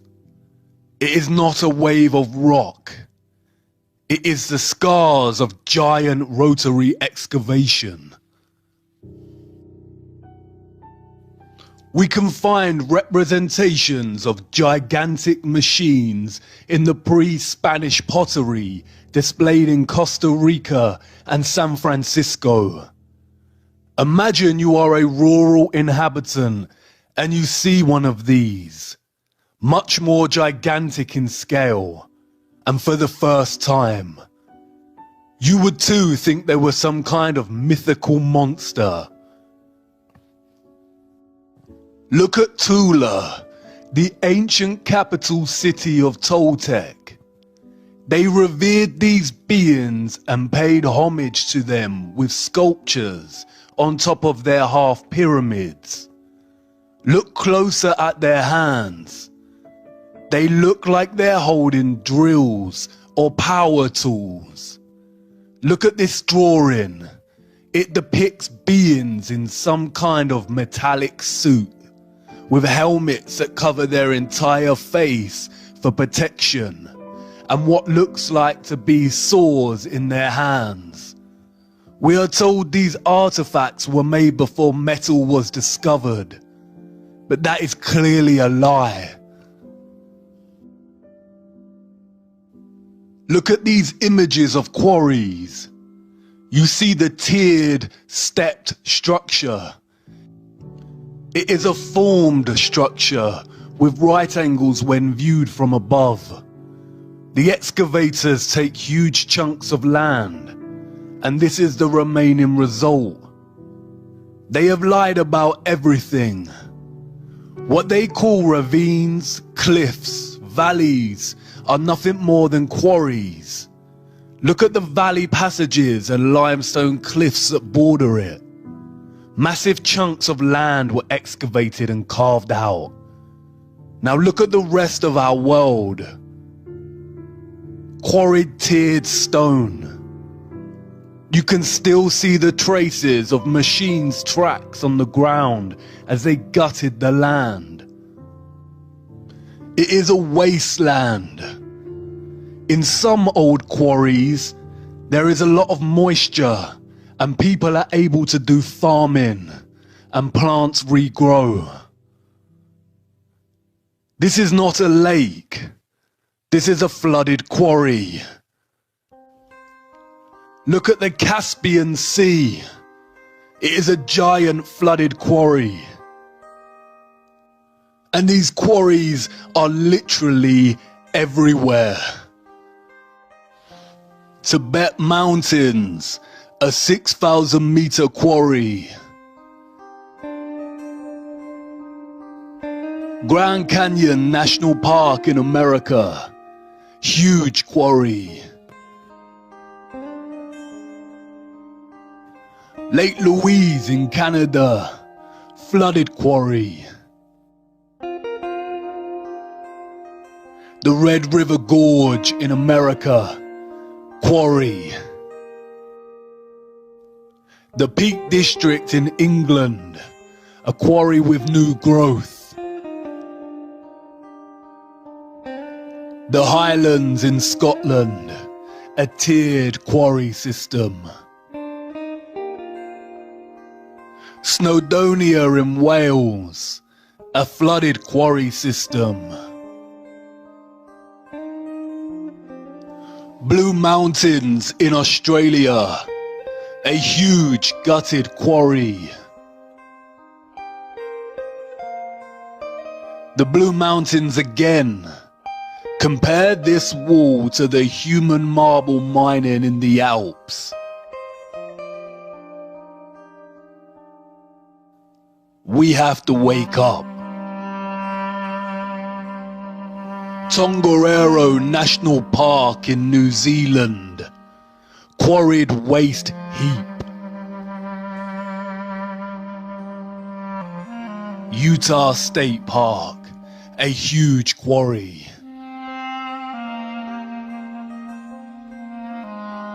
Bugatti Mountains, quarry waste. Zermatt Glacier in Switzerland, a quarried path with scarred tracks. Rainbow Mountain in Peru, a quarry heap full of chemicals. Lunar Crater Lake in Iceland, a flooded quarry. Namibia Desert, vast quarried waste.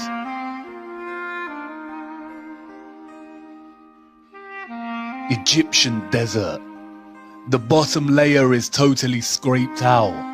Nothing grows here. There is no soil left. Deserts are completely artificial. They are the result of giant-scale mining activities so barbaric that they removed all soil and living life.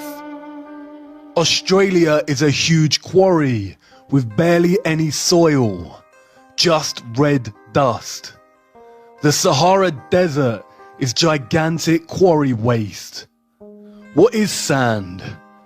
It is silica or silicon dioxide. Sand is grounded, fine silicon dust. Just like we see sawdust when cutting down carbon trees. It is the remains of the silicon trees. Baltic amber often washes up on the shores of the Baltic Sea.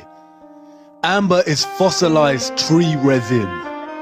90% of the world's amber comes from here. There is so much amber in the oceans, it shouldn't be there.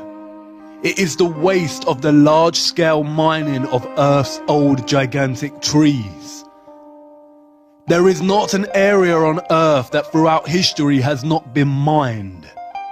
There are no natural rocks, mountains, cliffs, ravines, plateaus, canyons, deserts on Earth.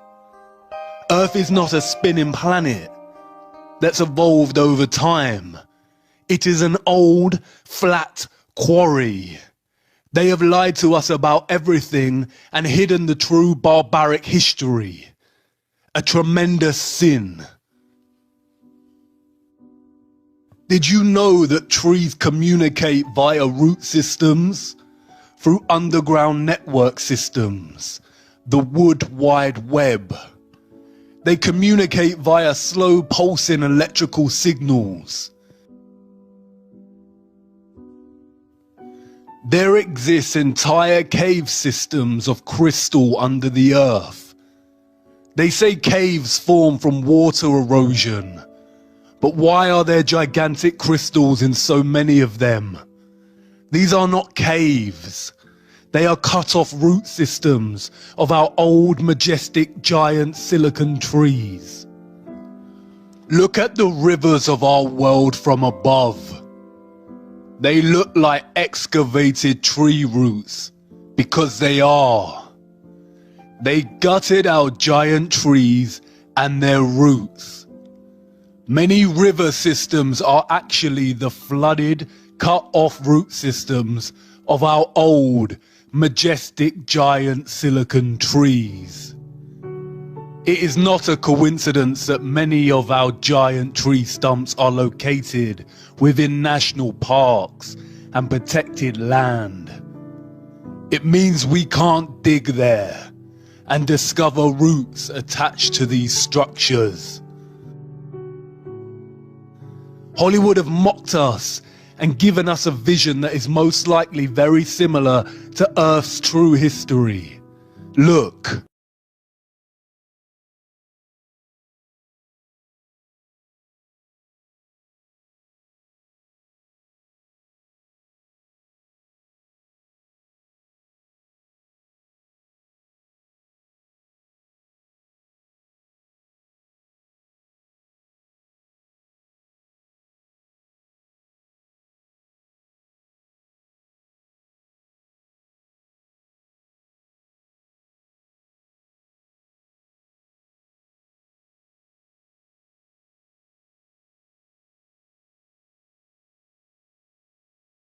It's interesting that the director of this movie, James Cameron, also has an obsession with diving down into the Mariana Trench.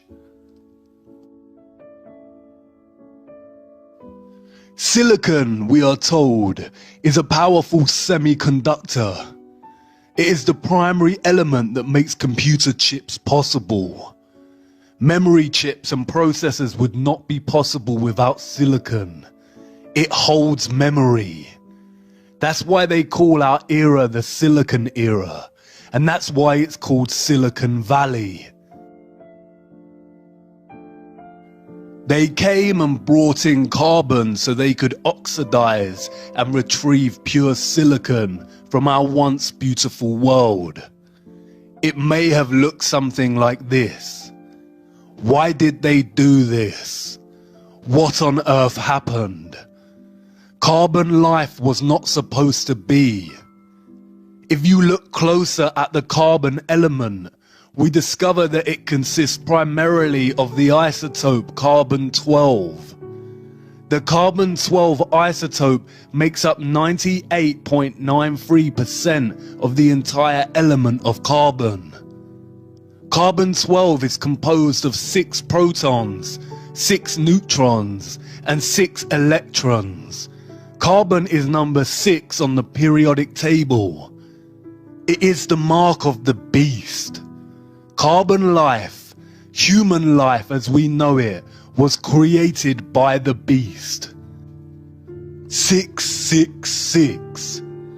Maybe that's why humans have such an innate propensity for satanic, barbaric behavior. We must move towards truth, light, and goodness. Everything we have been told is a lie. Our entire history is fabrication, and the joke's on us. I want to show you something else. Old photographs. They said it was just for preservation and restoration. But you can make your own mind up.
I know.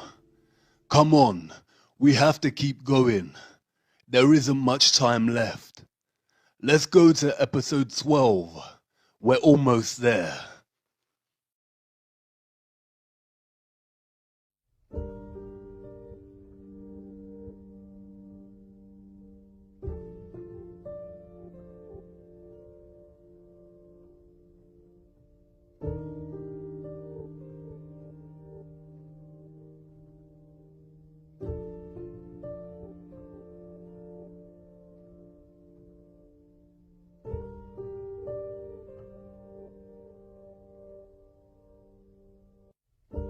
Once you regain your sight, it is very hard to go blind again. The programming and brainwashing runs so subtly deep that we have all come to associate the notion of ancient with underdeveloped, less technologically advanced, and believers of mysticism. Consider the structures built throughout history.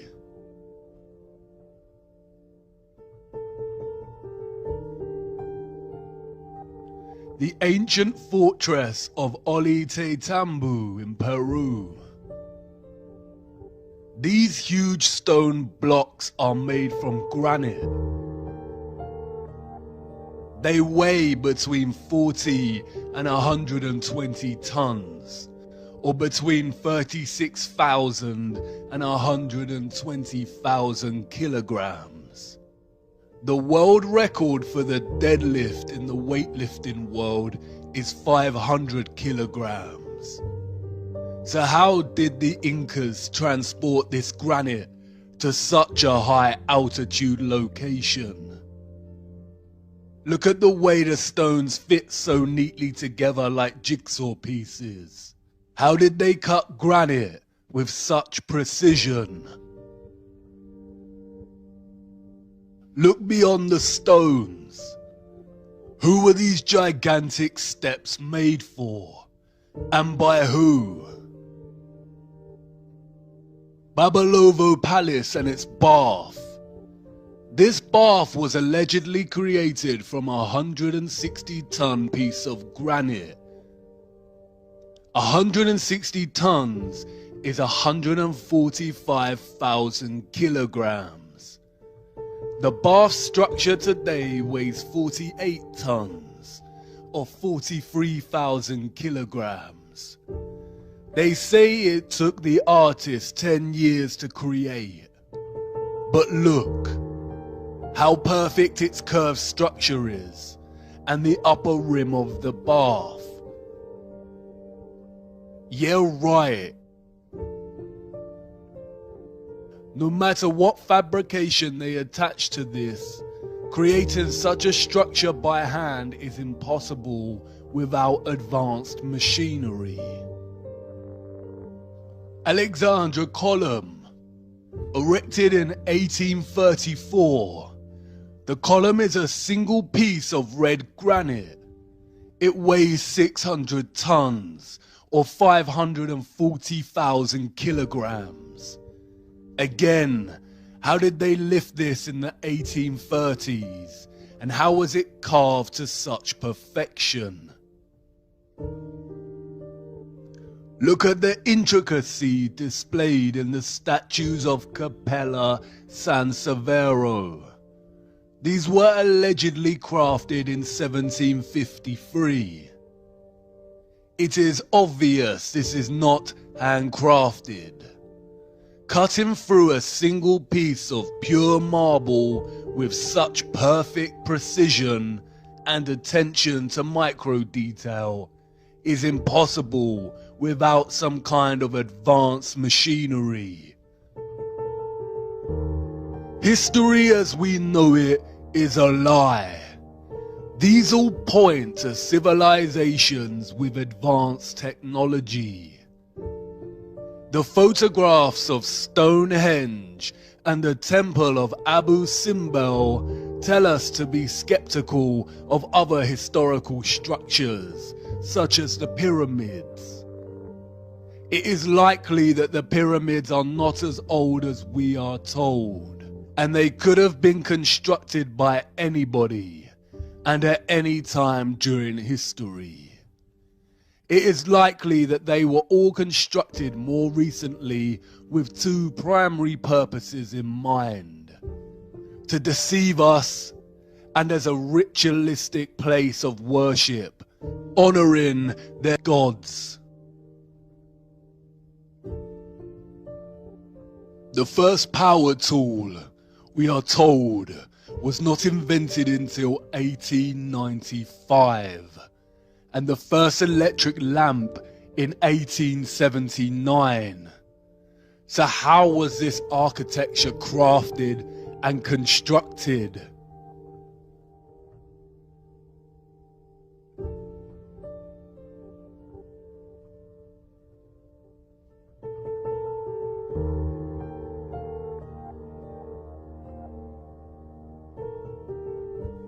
It is so obvious this is not the truth. If you really look at all the cities of the world, you can see their stone structures and design would have actually been impossible if we are to believe the fabricated pre-industrial narrative and timelines.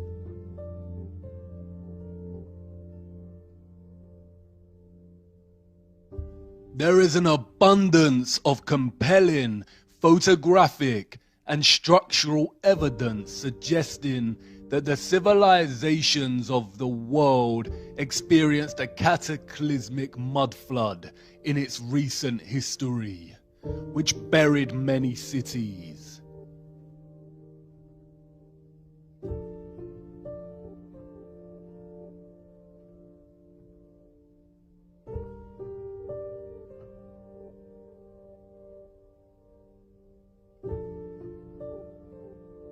Cities with architecture built with advanced technology and that ran on free electricity.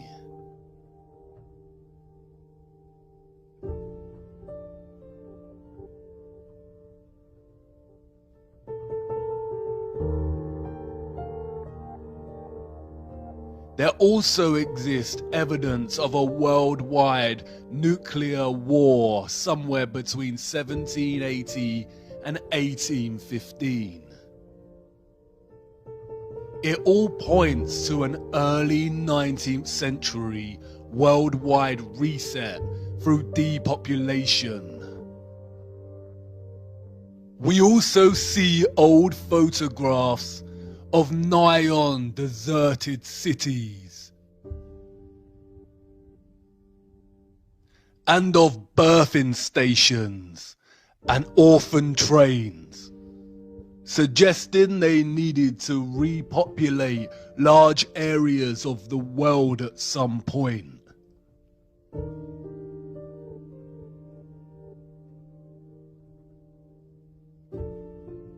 It is likely that a lot of 18th and 19th century culture was designed to program and indoctrinate false history into these children. This is a topic to explore outside of this series, but it all suggests that our history has been heavily edited, timelines distorted and corrupted. The Mandela effect. Why do you think it was so easy for the Rothschilds to rise to power? It is very likely that the rise of the Illuminati took place against a different contextual background and much earlier in history. And the war in which the Rothschilds came to power was a different kind of war. It is also highly likely that Tesla's story is not entirely true. It seems more accurate that he actually rediscovered free energy, and that's why it was suppressed immediately and not given a chance. It seems very convenient that photography was not officially invented until 1822. Are we advanced today? Yes, we have computers, but look at all the wires. Our infrastructure has not actually progressed. Trains, cars, and planes, in principle, are the same as they were when they were invented. Aesthetics and slight improvements in speed give the illusion of progress. Control and manipulation, both necessary as we advance technologically, because technology exposes their lies. Advanced cameras expose the lies of space. That is why the key methods for discerning truth from lies is to trust our own eyes, senses, and judgment over narrative. There is zero evidence of the heliocentric model on Earth. And to follow the people who run our world, follow the money, follow the bloodlines, follow the symbolism, and follow their fear. When they suppress, when they scream hoax, when they smear, we must dig and examine. The question burns. Who or what cut down our giant trees and mined the earth? And where did all the mined material go? There are a handful of possible conclusions we can draw from studying the geological nature of our flat Earth.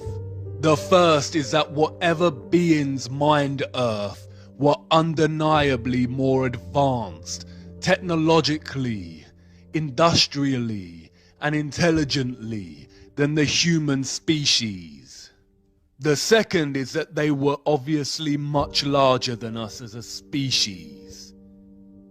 You could reconcile the possibility that they were humans like us, but just technologically more advanced, and had developed the machines capable of committing such actions.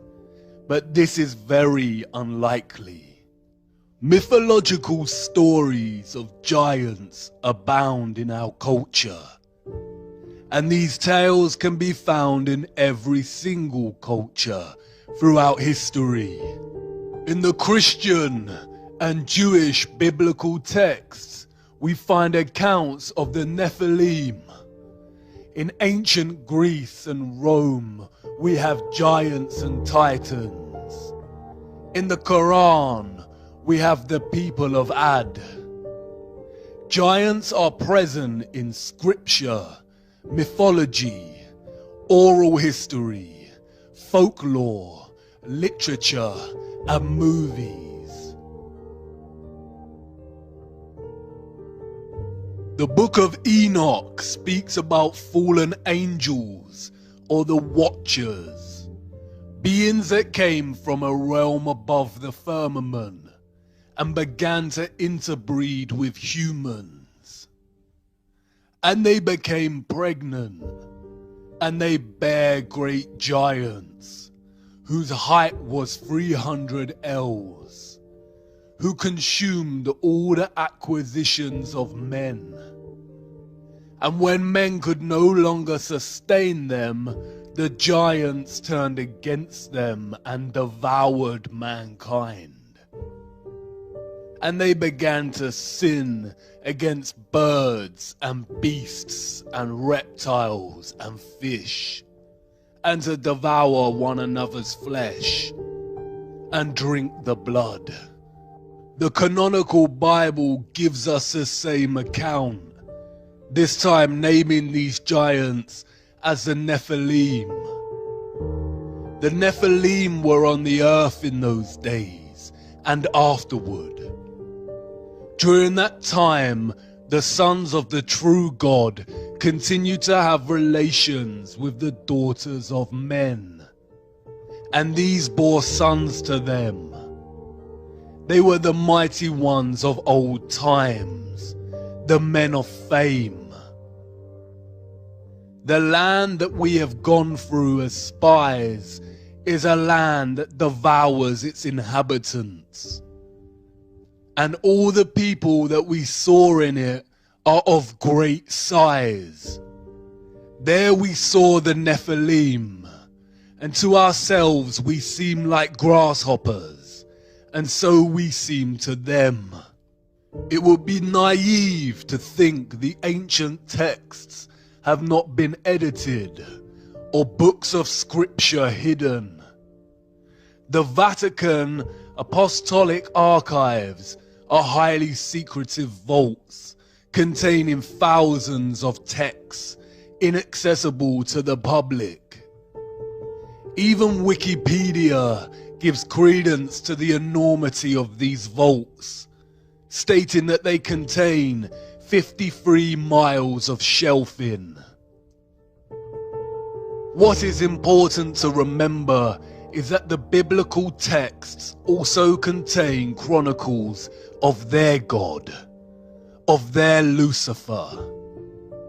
The deeper you travel down the rabbit hole, the more these texts surprisingly align with the reality of our world and offer insight much better than any corrupted field of science. The Nephilim, we are told, were the nuclear weapon of Satan, full of destruction, wickedness, and corruption. They corrupted human genetics and were destroying the earth. The earth also was corrupt before God, and the earth was filled with violence. And God looked upon the earth, and behold, it was corrupt. For all flesh had corrupted his way upon the earth. And God said unto Noah, the end of all flesh is come before me, for the earth is filled with violence through them. And behold, I will destroy them with the earth.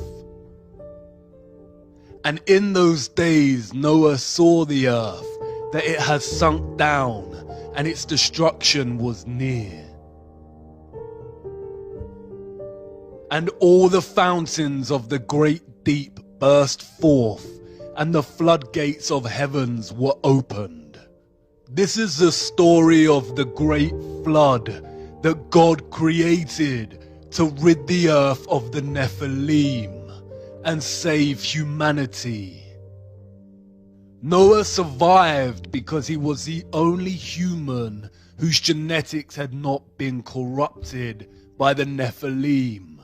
The Great Flood myth can be found throughout all cultures, including Hebrew, Hindu, Babylonian, Norse, Chinese, African, European, Mesoamerican, Mesopotamian, and Australian Aborigine.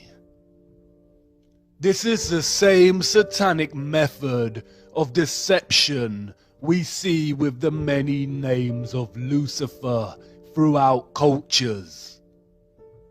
There is one true historical account of what happened before and during the Great Flood, but the account has been mythologized and fragmented in order to deliberately deceive and confuse. People are less likely to gravitate towards mythology when the scientists are pushing mathematical bamboozlement. The geological and natural world cannot be edited. The truth only suppressed and manipulated through narrative. These wonders provide undeniable evidence of large-scale mining of Earth. They fear us discovering the anomalies, the pieces of history they cannot cover up, or overlooked when creating their false narratives. Advanced cameras prove that there is some kind of water surrounding our firmament above, and the tremendous mining of land under the oceans indicate that at some point in our history, the Earth was indeed sunk down and being destroyed by a species much larger than humans. Impact craters are found everywhere. There are 190 spread across Earth. We are told they are caused by debris and meteorites from outer space. But look closer. Any geologist worth their salt would immediately ask the question, where is the remaining meteorite rock? If a meteorite of 160 foot in length crashed into Earth, then where did it go? Of course, they tell us that the meteorite mostly vaporized upon impact due to its speed. The same story over and over again. Claims that no one can actually prove. Continually putting all our faith in the priests of atheism. What are these craters? They do not appear to be quarries. There is no stepped, tiered patterns of barbaric gutting. Perhaps some were old excavation sites. But look closer at the circular, upturned rim of these craters. Now look at another wonder of our world. Geysers. Springs that occasionally eject turbulent torrents of water.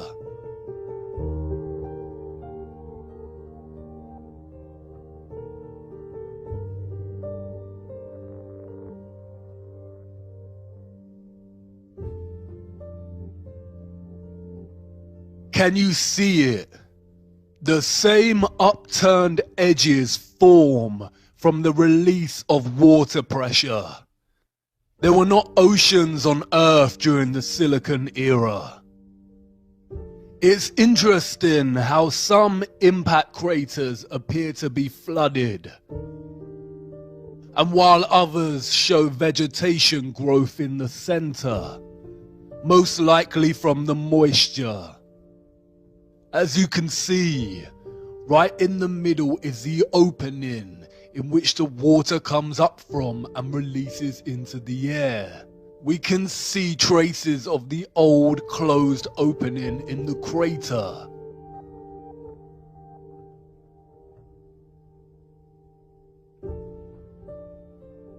The microcosm and the macrocosm. In the biblical model and ancient stories of the Great Flood, the waters came from above as the vaults in the firmament were opened, and from below, from a place called the Great Deep. The Great Deep in the biblical model is not the oceans. The Great Flood rid the world of the Nephilim, and it's possible that it was the waters from the Great Deep that filled the huge excavated land with what's now known today as the oceans.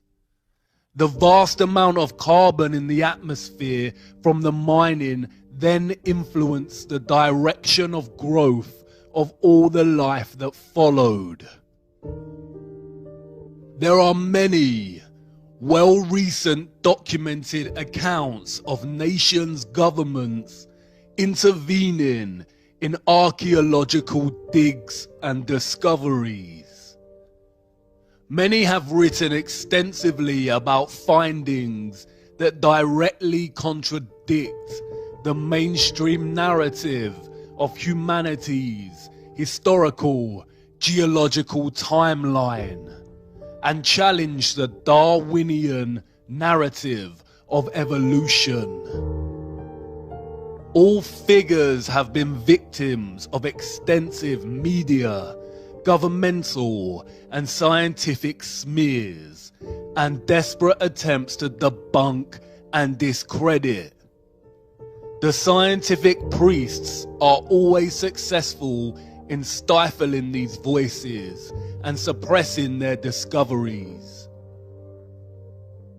One of the most interesting of these figures is Richard J. Dewhurst, whose book, The Ancient Giants Who Ruled America, The Missing Skeletons, and the Great Smithsonian Cover-Up, examines why the various giant skeleton discoveries made by archaeologists were silenced and erased from the official historical narrative.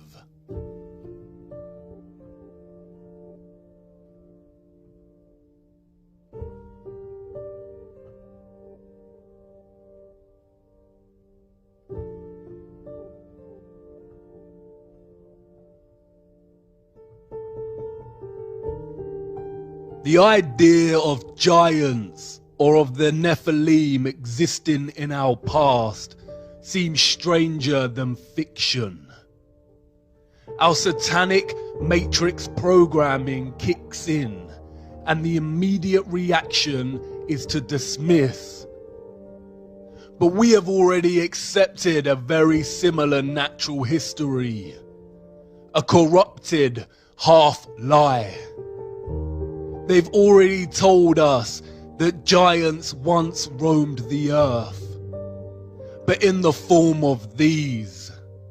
We all know these. And it was a meteorite that supposedly wiped this species out. Can you see how they have corrupted a real truth and told us in their indirect way? Dinosaurs probably did exist, but not in the narrative or timeline they've given us. In a world of enormous silicon trees, there would be so much oxygen in the atmosphere. Because of this, living life would grow to immense heights and sizes. All life back then was a lot bigger than it was today. Because of the oxygen, living creatures would also have lived much longer lives, some for hundreds of years. If giants did once exist, then why lie and hide it from us? Simply because it completely destroys the theory of evolution. It is no secret that Charles Darwin's grandfather, Erasmus Darwin, was a Freemason, as was the entire family's male lineage. Erasmus was not just any Freemason. He was a 33rd degree Freemason, the highest rank of the organization. The number 33 is highly satanic, used throughout their symbolism and rituals. Not only do the numbers produce their beloved 6 when added together, but 33 is also a direct allusion to the age Christ was when he was crucified, always mocking that which directly opposes their God. Darwin's theory of evolution is just that, a theory. The double standards are outstanding.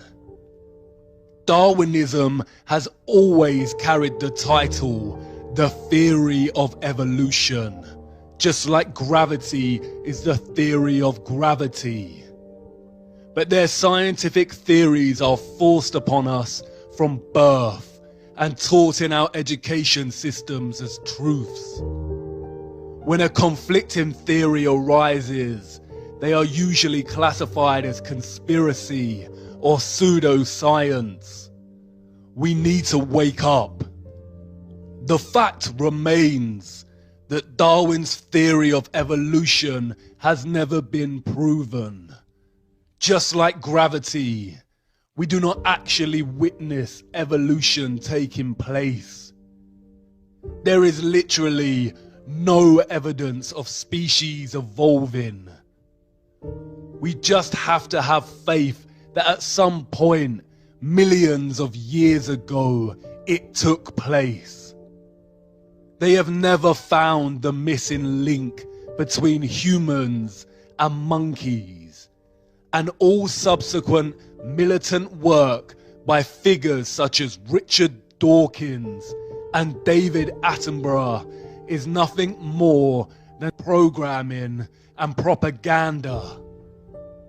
I too was brainwashed by Dawkins' The God Delusion, a stupid mistake. Throughout the last century, scientists have desperately tried to find proof of evolution, enforcing so-called discoveries to the point of invention. They have claimed to have found a jawbone of the missing link, what is referred to as the Piltdown Man.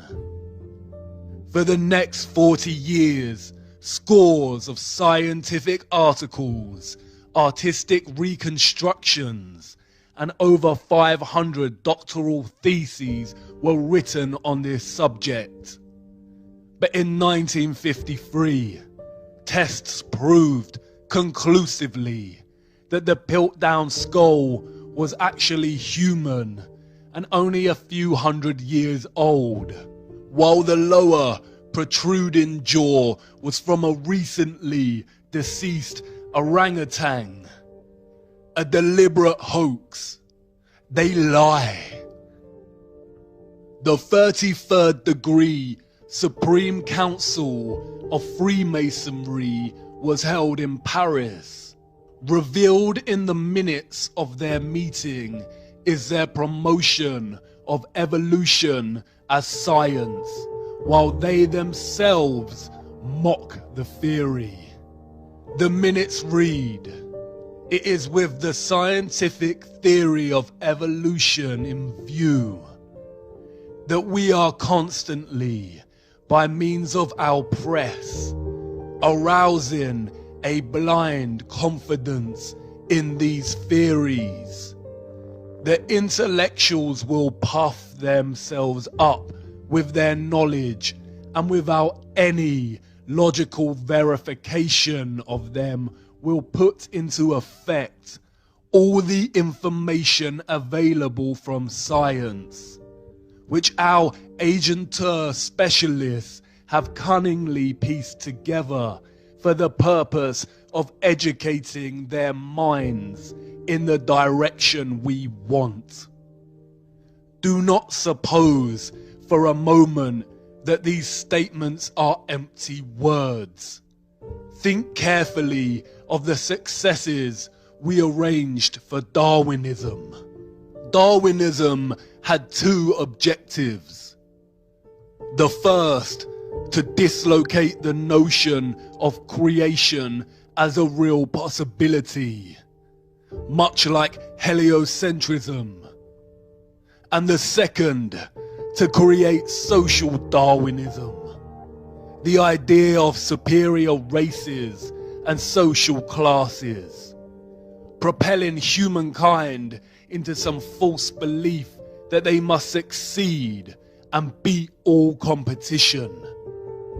Social Darwinism became one of the driving ideologies behind fascism, communism, capitalism, and eugenics.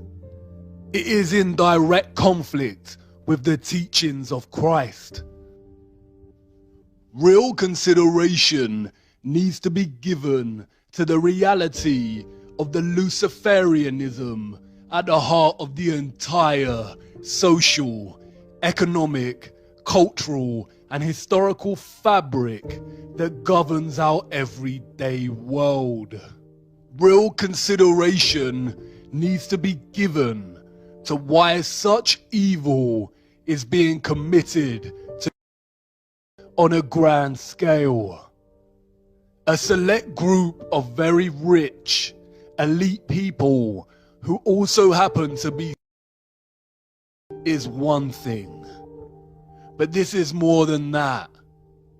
The crux of it is this: Lucifer worship, control of the human population, and crimes against could exist without the need to deceive us with heliocentrism. The fabrication of heliocentrism comes with great risks for the cabal as our own personal technology advances. People are waking up and questioning the narrative. The spell that they cast over us years ago is slightly losing its grip. They are hiding something. Perhaps a source of good, a creator, prophecy, other land. They continually lie to us, committing in the name of,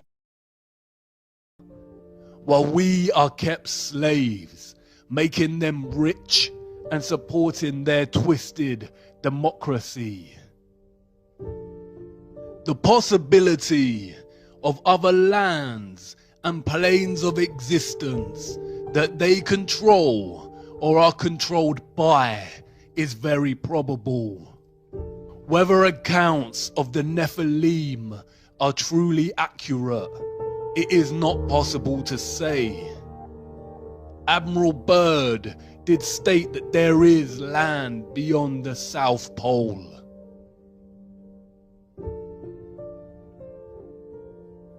Old maps written off as a hoax or inaccurate show other land, extraterritorial. The vast amount of material mined from Earth and our old gigantic trees had to go somewhere. It is very possible that they have discovered a way out of the firmament at Antarctica and are able to leave. It's also possible that there are other concentric ice walls, and Antarctica is just the first one, and the foundations of the firmament lie way beyond. But there is a problem. They can only traverse this plane. They have never been able to go above or below, and that is their goal. The more you look closer, the more troubling it becomes, and the more it all aligns with the Christian biblical texts. Ye are of your father the devil, and the lusts of your father ye will do. He was a murderer from the beginning, and abode not in the truth, because there is no truth in him. When he speaketh a lie, he speaketh of his own, for he is a liar, and the father of it. Lucifer has always been clear on his ultimate goal. I will ascend above the heights of the clouds. I will be like the Most High. The Tower of Babel, the story on how the different languages of the earth came to be. Nimrod, a Luciferian gigantic king, built the tower to reach up upon heaven, to reach the firmament and be like the Most High. God saw what they were doing and broke the tower and scattered all people over the earth and divided them by different languages so they may not attempt this again. The broken Tower of Babel, the European Union Parliament building, in direct opposition to what God said not to do. Unite all nations. The EU, a branch of the United Nations. Our minds programmed and manipulated by the media to think this could ever be a good thing. Union of all, a utopian lie to advance the Illuminati agenda of a one world government. Their new world order, Novus Ordo Seclorum, the uniting of nations under one government, under one world currency, one world military, one world religion, the end goal, all potential threats to their system dissolved, complete control over the human species. A new world order. A new world order. A new world order. A new world order. New world order. And a new world order. A new world order. A new world order. A new world order. A new world order. A new world order. A new world order. A new world order. World order. A new world order. As I've told you before, because I love it so much, Novus Ordo Seclorum, a new order for the centuries, for the ages, forever. The international order. Global governance. Global governance. Global governance. Global society. Global influence. And people talked then, in 1990, of a new world order. The reference to the Tower of Babel signals another motive, a more sinister one. Lucifer's goal to ascend like the Most High. They have been trying to breach the firmament for years. Operation Dominic and Fishbowl were attempts to nuke the firmament. Although we weren't able to shatter that highest, hardest glass ceiling this time, thanks to you, it's got about 18 million cracks in it. The mysterious Libyan desert glass, scattered over hundreds of kilometers in the Sahara Desert. This mysterious glass puzzles scientists. Some theorize that it is formed from nuclear explosion. The glass is nigh on pure silica and is so strong it has a melting point of 1,600 degrees. Crystal remains. But of what? The trees? Maybe not. How many cracks did she say are in the firmament? This didn't always share the same name with a chocolate bar. Those before us called it the Great Rift. The ancient Greeks said it was a great path of destruction left by Phaeton, who tried to guide the chariot of Helios, the sun god, across the sky and lost control before being struck down by Zeus's lightning.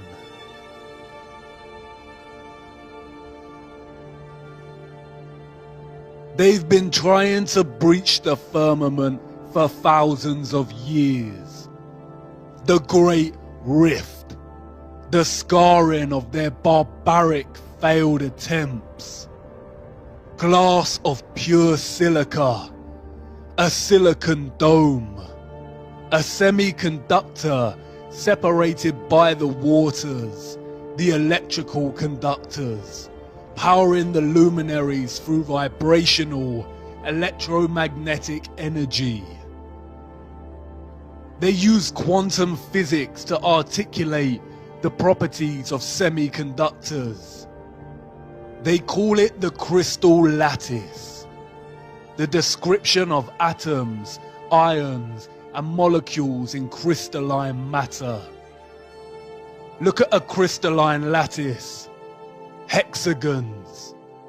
Look at the atomic structure of the lattice, the hexagon and the cube.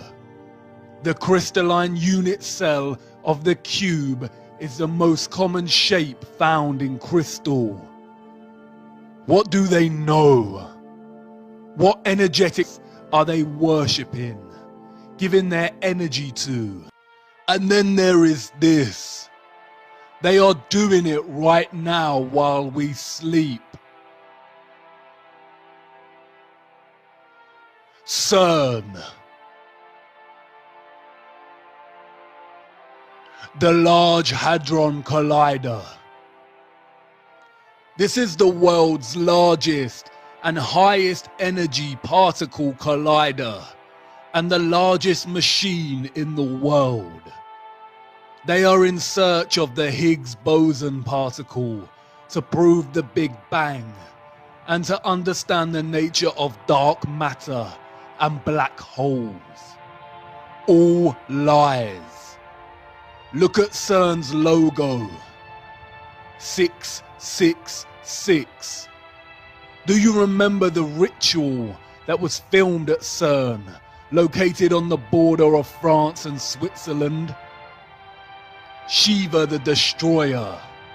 The same symbol adorns the boardroom of the World Health Organization.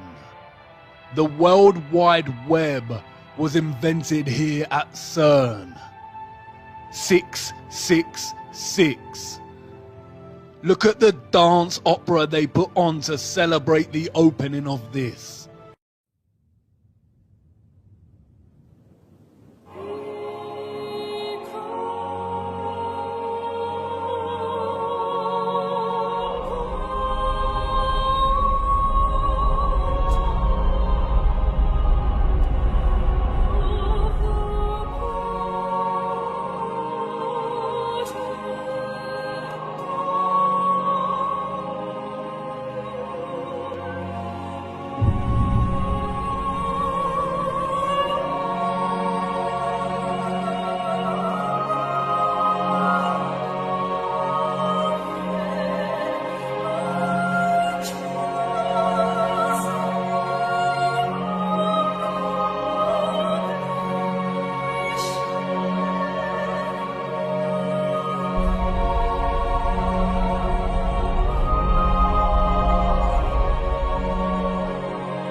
These are supposed to be scientists. This is a ritual full of Luciferian imagery. Lucifer, oh how you fell. Look, Shiva's dance of destruction. And the fifth angel sounded, and I saw a star fall from heaven unto the earth, and to him was given the key of the bottomless pit. And they had a king over them, which is the angel of the bottomless pit, whose name in Hebrew tongue is Abandon, but in the Greek tongue hath his name Apollyon. Apollyon, Apollo again, the moon landing missions. The town in France where CERN is located is called Saint-Jean-Pully. The name Pully comes from the Latin Apollyasum, and it is believed that in the Roman times a temple existed in honor of Apollo, right here where this French town is situated. and the people who lived there believed that it was a gateway to the underworld. What did God banish to the bottomless pit? The souls of the Nephilim. You've seen this geometry before. The 8-spoked wheel. It is the wheel of time.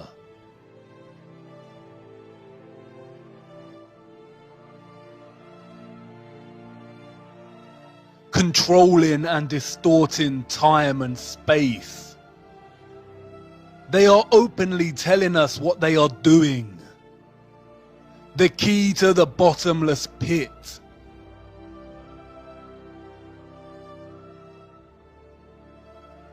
They are trying to open a portal to another realm or bring something out into our realm. The bottomless pit. They are trying to let something out. And the Pope is ready to welcome extraterrestrials.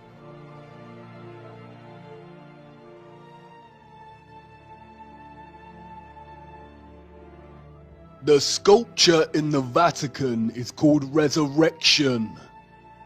Does this look like Christ to you?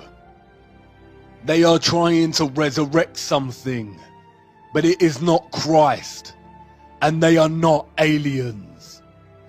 The whole alien deception has been programming us from the beginning to accept something other. Some kind of life that is not human, but something else. Look at the satanic symbolism at the ceremony dedicated to the opening of the Gotthard Tunnel in Switzerland. This was put on by CERN.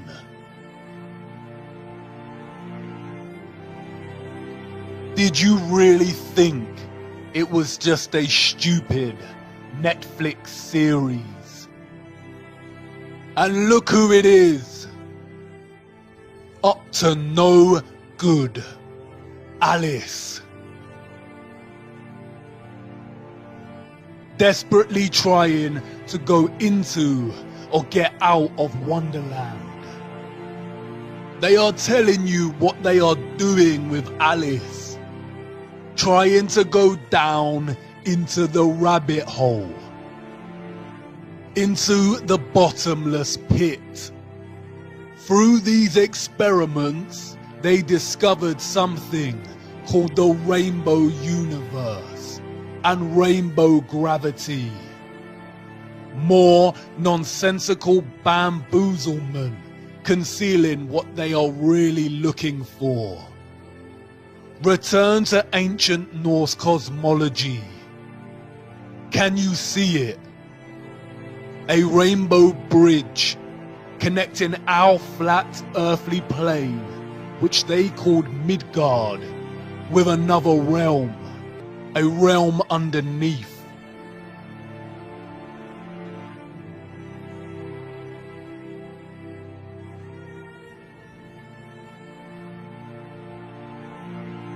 You did not notice the enormous trees before, did you?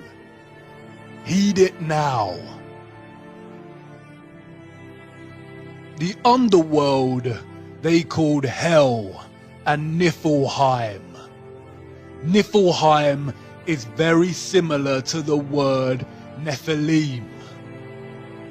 Hell is the same biblical hell, or what the ancient text called Sheol. The Rainbow Bridge also connects to Valhalla, the city of Asgard, or what is known as heaven, a path to ascend to the Most High. It doesn't matter if you cannot move beyond your programming to conceive this as a real possibility. It doesn't matter if you believe in it. What matters is that they do believe in it, and they rule and own you. Stranger than fiction, a paradox. The deeper down the rabbit hole, the more upside down everything becomes. And yet it all starts to make sense. Do you understand the enormity of their lies? The human slaves of Earth, being fooled into thinking they are a random product of coincidence on a lonely rock.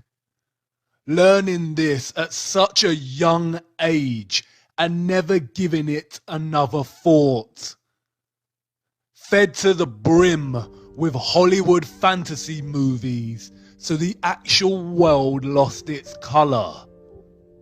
Their spirituality denied, the truth of good and evil denied, any chance of living a life of righteousness replaced with worship of materialism and debased Darwinism, and all the while their masters, the cult leaders, are desperately trying to bridge realms and ascend from this plane to the Most High. What will it take to wake humanity? While they are sleeping, this is happening. The tower is being rebuilt, and the little freedom we had to begin with is vanishing. The dawn of their new world order is coming.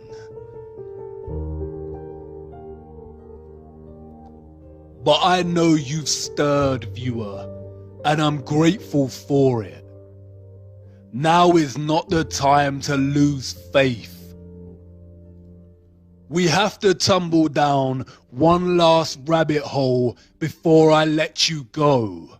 What I am going to show you should restore your faith and hope.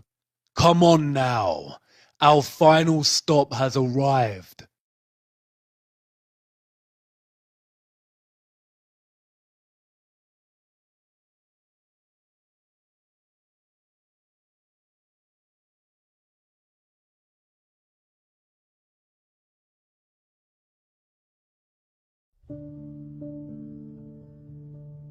A light at the end of the tunnel.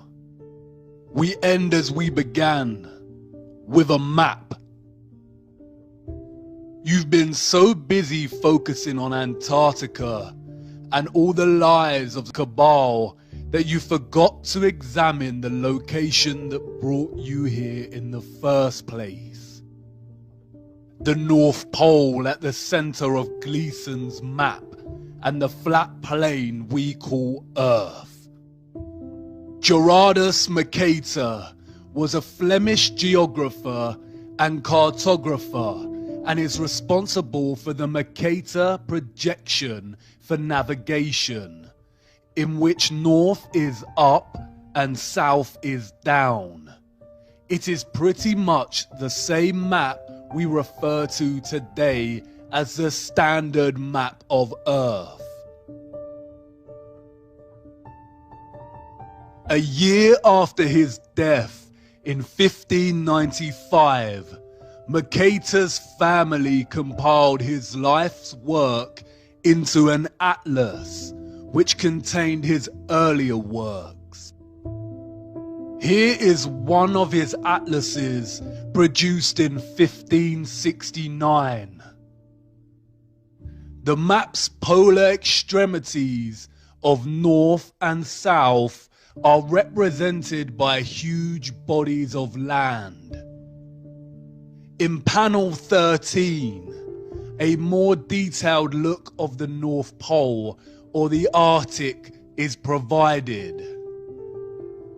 It shows a quasi-circular body of land at the North Pole, separated into 4 quadrant continents, with what appears to be an island in the middle.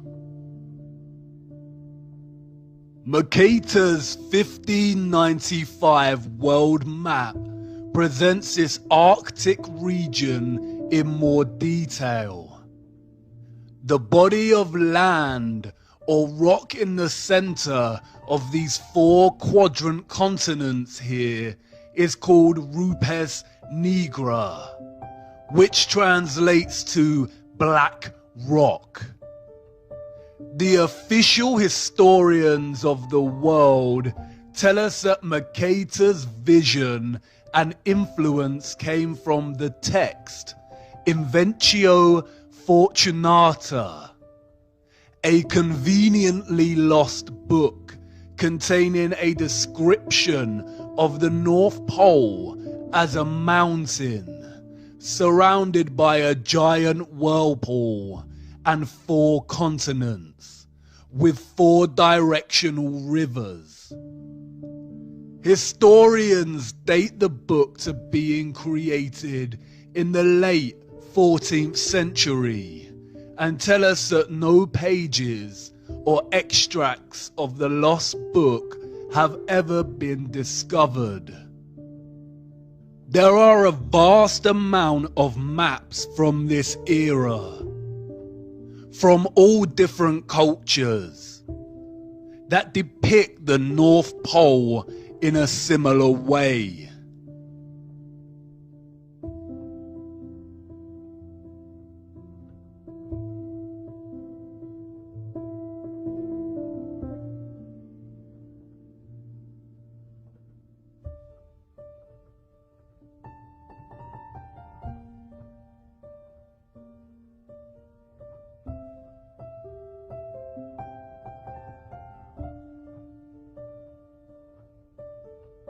It is not until the 17th century that reference to the North Pole's mountain, 4 continents, and 4 directional rivers starts to disappear from cartography, like a Photoshop erasure job. This coincides and aligns with the rise of Galileo, the father of heliocentrism. They tell us there is no land at the North Pole, just a large ice sheet.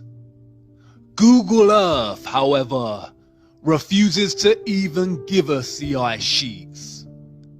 They love to show us their thwarted version of Antarctica, but when venturing north, all that remains is Greenland. Look at Greenland here.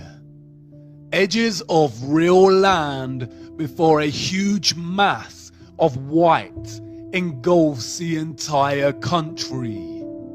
This does not look real. They claim that Google Earth works by superimposing satellite images, aerial photography, and GIS data onto a 3D globe. That's great. So where are the perpetual ice sheets at the Arctic Sea? A closer look at the North Pole here is very telling. Zooming into this little island, something interesting appears. A glitch in the matrix. A line that runs from this island to the center of the Arctic Sea. Deliberate mocking on their part, or just amateur NASA-style Photoshop skills. Either way, it indicates that the vast nothingness of blue ocean here is indeed a photoshopped lie, and exists primarily to hide whatever is really here. Perhaps Mercator and the early cartographers just got it wrong. Mercator was no joke in his day. His maps were not merely fantastical creations of the world as he dreamed up and saw fit. He was known for his meticulous accuracy and, as stated earlier, he later developed the Mercator projection, which is still used today for navigation. The Invencio Fortunata is lost and has never been found in its entirety or extract. But an old letter from Mercator to John Dee, the advisor to Queen Elizabeth I, provides insight. John Dee wrote to Mercator to inquire about the North Pole. In his reply, Mercator paraphrased the Invencio Fortunata and provided a description of the region.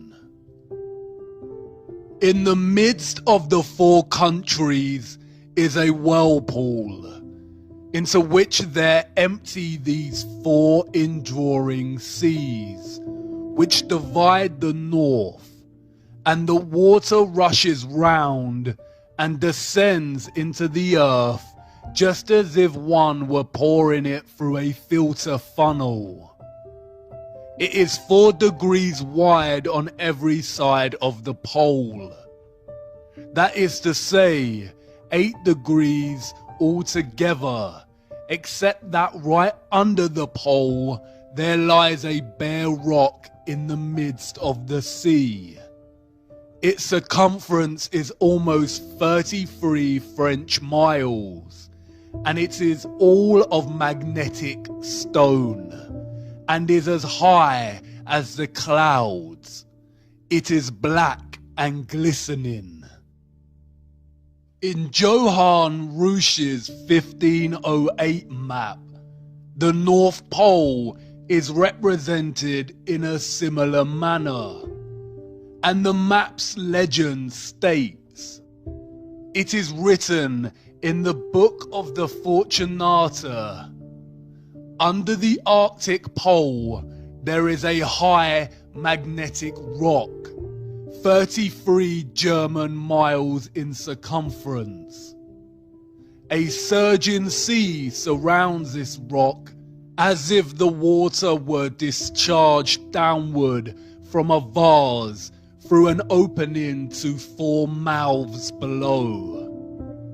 Around are islands, of which 2 are inhabited.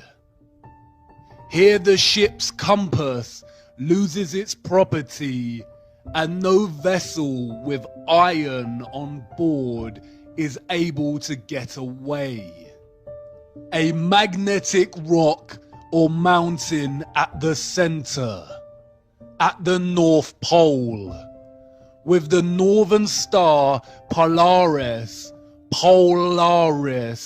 fixed right above, unchanging, while the rest of the stars and constellations in the firmament revolve around it. Could the source of all magnetism and electromagnetism on Earth emanate from this magnetic mountain? It is an undisputable fact that compasses point north. But the Cabal tell us that the Earth is a spinning globe with 2 magnetic poles, the north and the south. Yet no matter how far we go south, the compass's needle never shifts and begins pointing south. It always points north. Is the north's magnetic pole just stronger than the south's and able to overpower it no matter how south you go? Or is somebody lying? And what about this whirlpool? The vortex at the center? Do the oceans really collect through 4 rivers and descend into the earth itself like a funnel or a vase? Would that even be possible? Do you remember what happened to water in the bowl with the magnet? Water is diamagnetic. It would certainly resist a large magnetic mountain.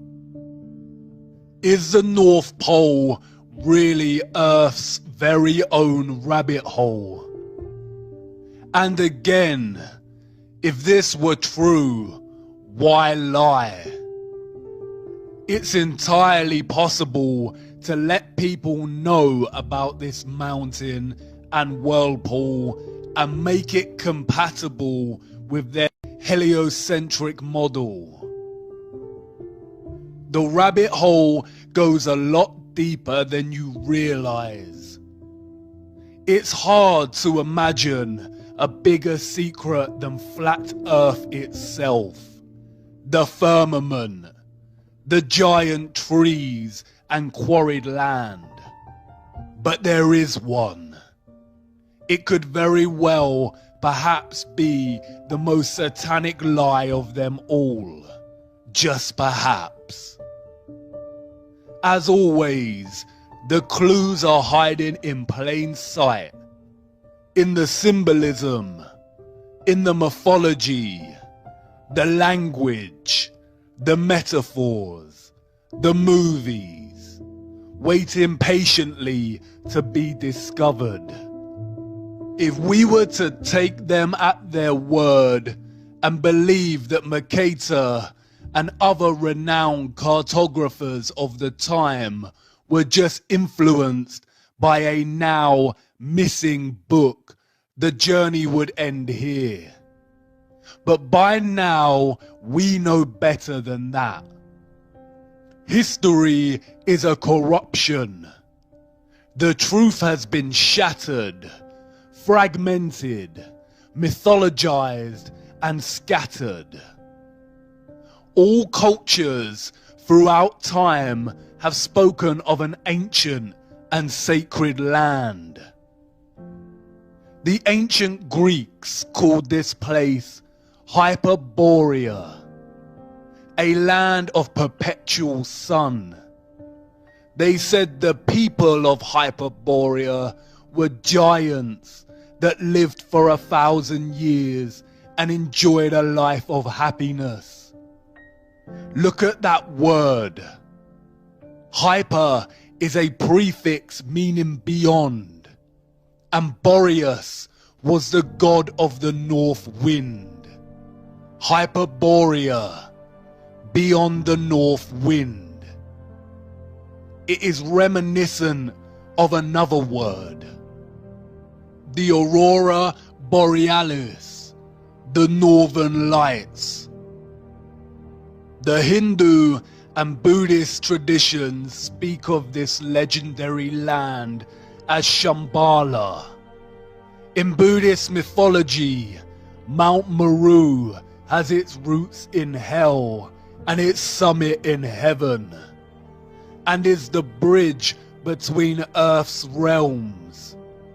Scholars have pondered the location of Shambhala, writing that the literature frequently asserts that the world axis is associated with the center of Shambhala, and therefore it cannot possibly coincide with the Earth's spin axis unless Shambhala lies at the North Pole. Numerous sources support the tradition that Shambhala once lay near the North Pole. The Scythians, a branch of the Vedic peoples who roamed the Central Asian steppe, told of a wonderful place, similar to Shambhala, that lay far to the north. In most Asian cosmology, Mount Meru stands at the center. Look at the cosmological geometry here. Mount Meru at the center with 4 surrounding continent lands. In the fountain source of occultism, Paraka writes, this spot is the summit of what in the Hindu Puranas is called Shveta Dvipa, Mount Meru or Sumeru. It is the North Pole of the earth. It is the mystical North Pole. The Japanese spoke of the island of the congealed drop, which was placed at the North Pole. The Vedics called this land Paradisha. Rene Guénon in The King of the World writes, according to the Vedas text and the Persian Avesta, Paradisha was literally located in the sense of the word at the pole. The ancient Hebrew word for Paradisha is Pardes, which translates to garden. In Norse mythology, we have Vergelmir, the whirlpool at the roots of the cosmic tree Yggdrasil, where we are told all rivers flow from. The ash is greatest of all trees and best. Its limbs spread out over all the world and stand above heaven. 3 roots of the tree uphold it and stand exceeding broad. One is among the Aesir, another among the Rime giants, in that place where aforetime was the yawning void. The 3rd stands over Niflheim, and under that root is Vergelmir. You've seen this before. Look closer. A circular rim of mountains. Perhaps at first mistaken for the Antarctic ice ring. But compared to Mercator's 4 continents surrounding Rupes Nigra, a circular rim of mountains. In the Bible, this land is called the Garden of Eden. In the middle of the garden were the tree of life and the tree of knowledge of good and evil. A river watering the garden flowed from Eden. From there it was separated into 4 headwaters. The same 4 headwaters that Mercator depicts in his map. Beautiful for situation, the joy of the whole earth, is Mount Zion, on the sides of the north, the city of the great king. It has many names: Mount Zion, Mount Meru, Sumeru, Rupes Nigra, the Axis Mundi, the cosmic axis, the world pillar, the world tree, the tree of life. The connection at the center of this plane connecting the above and the below. The source of God, the source of magnetism. The Book of Enoch is also consistent. And from there, I went to the middle of the earth and saw a blessed, well-watered place, which had branches which remained alive and sprouted from a tree which had been cut down. And there I saw a holy mountain, and under the mountain, to the east of it, there was water, and it flowed towards the south.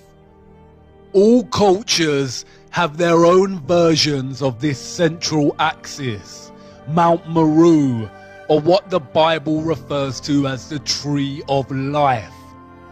Heaven's altar right here on earth.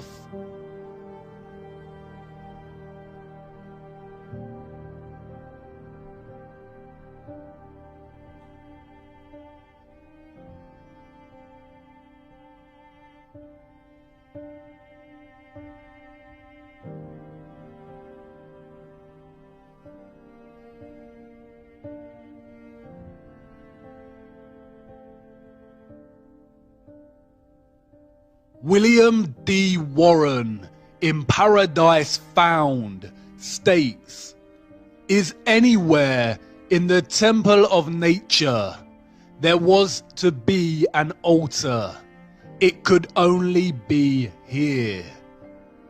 That it was here finds a fresh and unexpected confirmation in the singular agreement of many ancient religions and mythologies in associating their paradise tree with the axis of the world, or otherwise with equal unmistakableness, locating it at the Arctic pole of the Earth. The North Pole is truly the land of 1,000 names. In accounts of his voyage in search of the Garden of Eden, Irish Saint Brendan, also known as the Navigator, journeyed to the north past Iceland and Greenland and recounts seeing great crystal pillars. A lot of Celtic mythology centers around the northern regions, with many believing that the real location of the Arthurian Avalon is actually at the center, the North Pole. Interestingly, the same John Dee that wrote to Mercator claimed that King Arthur conquered the far northern region. According to John Dee, another missing text, the Gestae Arthuri, apparently contained an account of Arthur's expedition to the North Pole. Another text, the Legis Anglorum Londonis Collectae, testifies to this same expedition.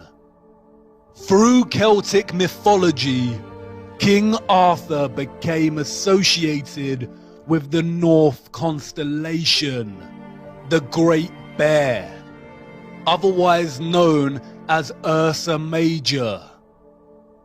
By Sir Walter Scott's day, King Arthur had become firmly associated with the Pole Star, or Polaris. In his 1805 work, Lay of the Last Minstrel, he states, "Arthur's slow wane his course doth roll, in utter darkness round the pole. The northern bear lowers black and grim, Orion's studded belt is dim." The symbolism speaks louder than the corrupted history. King Arthur's Knights of the Round Table and the Western and Chinese zodiacs are strikingly similar. The Chinese zodiac table. It is our flat Earth. The constellations of the dome or firmament circling the magnetic center, as do the yin-yang of the sun and the moon. King Arthur and the 12 knights at the round table. 12 zodiac signs, 12 knights, with King Arthur's seat at the top, like Polaris.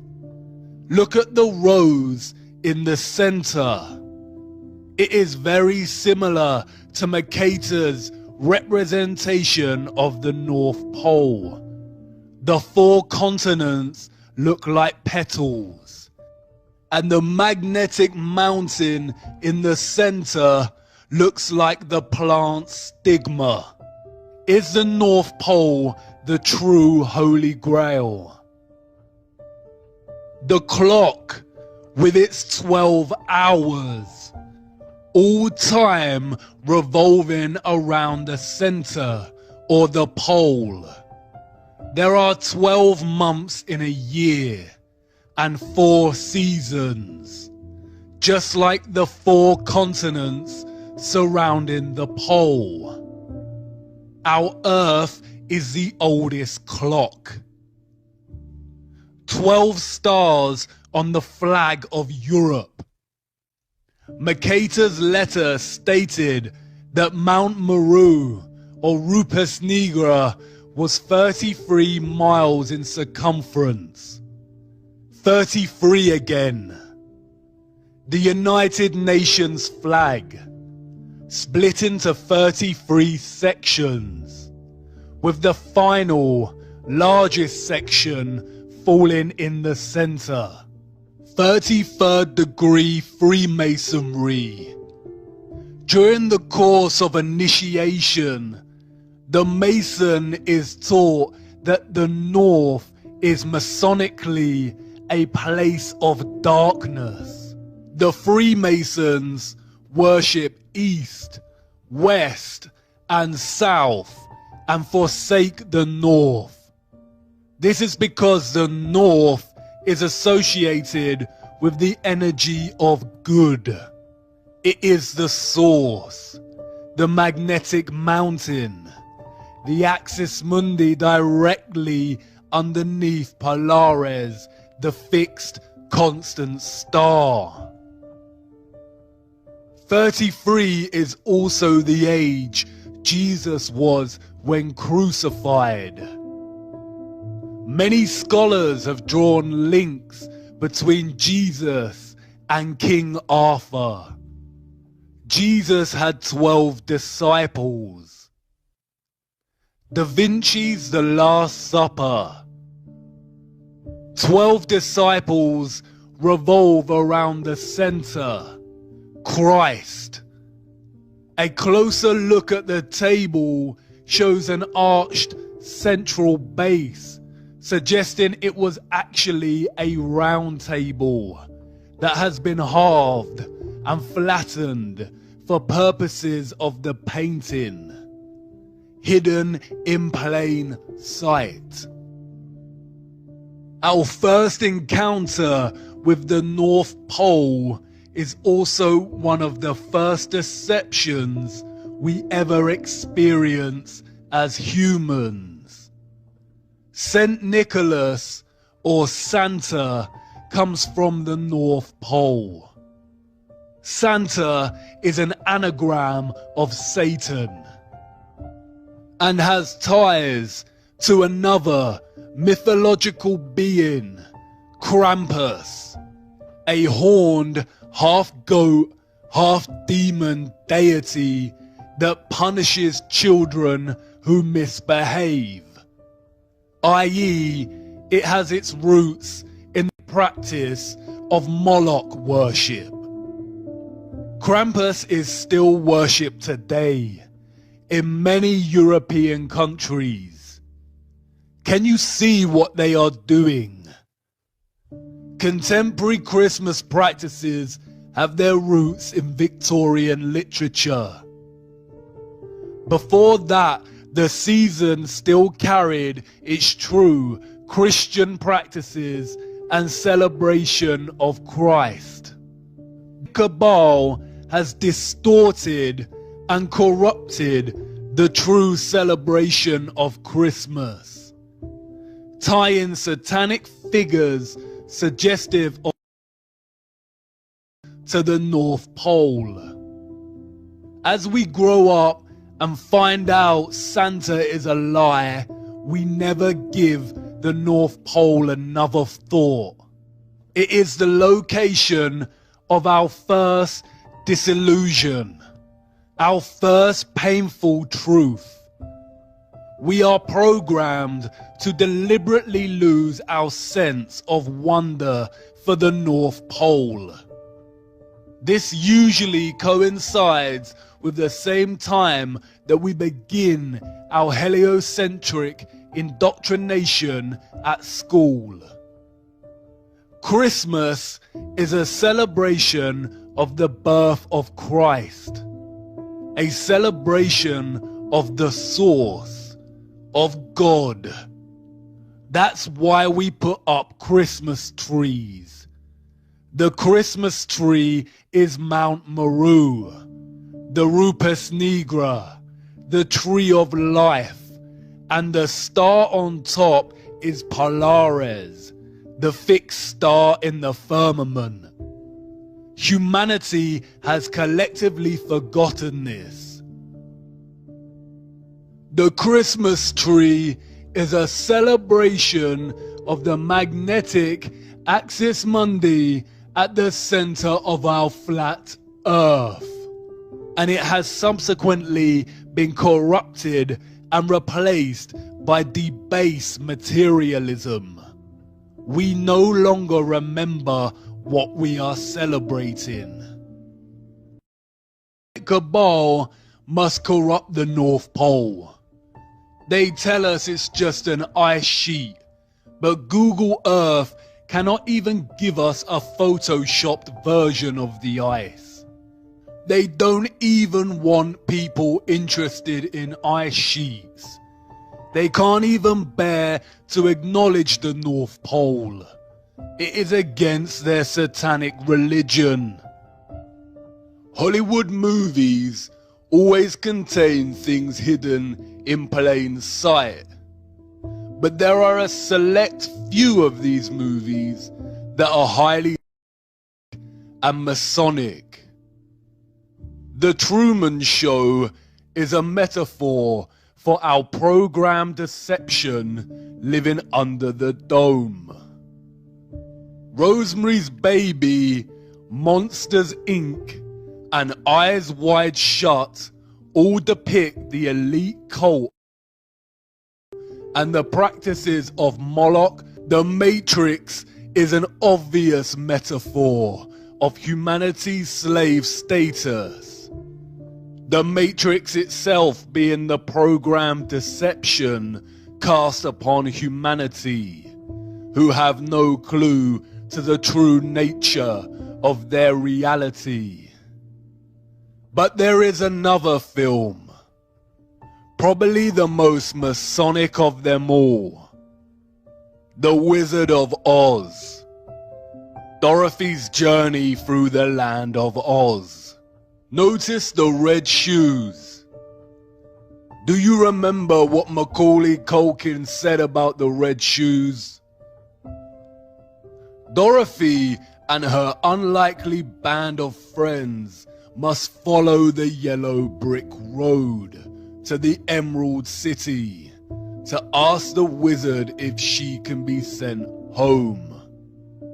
The author, Lyman Frank Baum, developed maps for his land of Oz.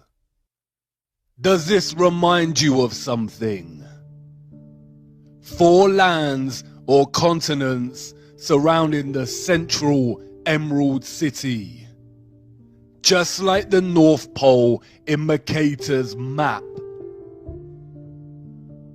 Look at the representation of the Emerald City in the film. Look at the domed halo surrounding the city. Much like the halo we see with representations of Christ. But does it remind you of something? Look closer. Columns. Basalt columns. The magnetic tree of life at the center, also cut down in our history. The Emerald City.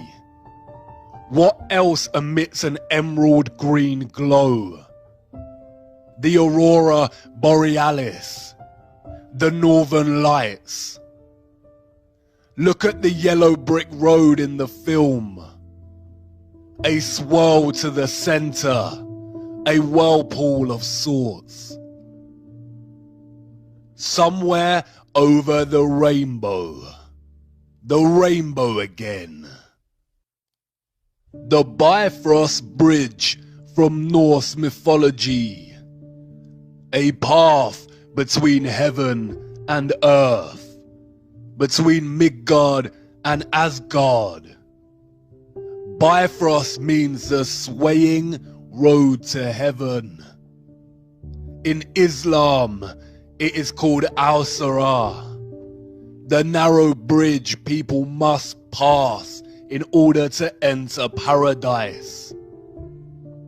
Look at the ancient Siam city in Thailand. This is supposed to be a recreation of Sumeru Mountain. Look at the bridge you have to cross on your journey. And what about the whirlpool at the center? Mercator described it as a filter funnel. Norse mythology labels it as Vergelmir, or the world's well. Could there really be a whirlpool opening in the center of Earth, caused by the magnetic tree of life, in which the oceans flow down into? Paul the Deacon, an 8th century Benedictine monk, wrote that where the ocean extends without bounds is that very deep abyss of waters which we commonly call the ocean's navel. It is said twice a day to suck the waves into itself and to spew them out again. By the whirlpool of which we have spoken, it is asserted that ships are often drawn in with such rapidity. Gerald of Wales, royal clerk to King Henry II, wrote, "Not far from the islands towards the north, there is an astonishing whirlpool in the sea, towards which there is a set current of the waves from all quarters, until, pouring themselves into nature's secret recesses, they are swallowed up, as if it were, in the abyss." In the Historia Norwegiae, an anonymous 12th century Norwegian monk describes the exact same phenomenon. The greatest of all whirlpools is to be found there, which engulfs the strongest ships. There is a very deep abyss in the earth itself, and alongside it are open-mouthed caverns containing winds. These winds draw to them the waters of the sea through hidden passages in the earth. They shut them up in the vaults of the abyss. The powerful source of magnetism offers some suggestion as to how this central vortex on Earth actually works. Not only is water diamagnetic and will resist gaining proximity to a magnetic mountain, creating an opening, but also a powerful magnetic source and a powerful central axis mundi would generate a strong electromagnetic field or electromagnetic stream. This takes the form of a toroidal electromagnetic field. Even in their heliocentric lie, they acknowledge that the Earth's magnetic field is toroidal, or shaped like a torus. The name Mercator, or Mercator, produces the 7-letter anagram creator, or creator, tor, toroidal, or torus. The source of the toroidal magnetic field lies at the center, or the bull's eye, the bull, the torus. Do you see how they have corrupted the torus by making it synonymous with the horned animal? The toroidal electromagnetic field is a stream of all vibration, frequency, and energy on our flat plane. A constant dance of the above and the below, with our earthly plane in the center. The toroidal field draws the oceans in at the central axis mundi vortex. As the water is drawn into the center of the earth, it keeps going and is most likely drawn out again at the perimeters of Antarctica. Hence, that is why there is so much ice. It freezes because there is not much sunlight at the outer perimeters of flat Earth. The ice has always melted at a constant rate, and this has been used recently to fuel the hoax by the cabal. This central vortex at the North Pole would also suggest the possible existence of the biblical Great Deep, and offer some clues to the existence of water above the firmament, all of which are outside of our perception's grasp and have been hidden from us. As absurd as this constant recycling of water sounds, the same process is happening right now inside of your body and never stops. Blood is pumped from the body into the right atrium and then is drawn up into the more central right valve to the lungs, which oxygenates the blood and pumps it into the left atrium at the heart's periphery, which is then drawn up into the central left valve back into the body. Speaking of the stars in the firmament, Enoch said that we shall err and take them to be gods. All planets in the fake solar system are named after false gods, such as Mars, Saturn, and Mercury. All of them apart from Earth. Earth is an interesting word, one of its kind. It is an anagram of heart. Look at the electromagnetic field of the human heart. It is a toroid. Look at the apple. It is the same shape as the toroid. What fruit did Satan tempt Eve with in the garden, the center of the earth? Hidden in plain sight, as above, so below, the microcosm and the macrocosm. What lies inside of Earth at this central vortex? Who knows? but it could explain the phenomena of the auroras at the poles. Perhaps the mysterious green light is atmospheric light coming from inner Earth, or the light emitted at the junction between realms.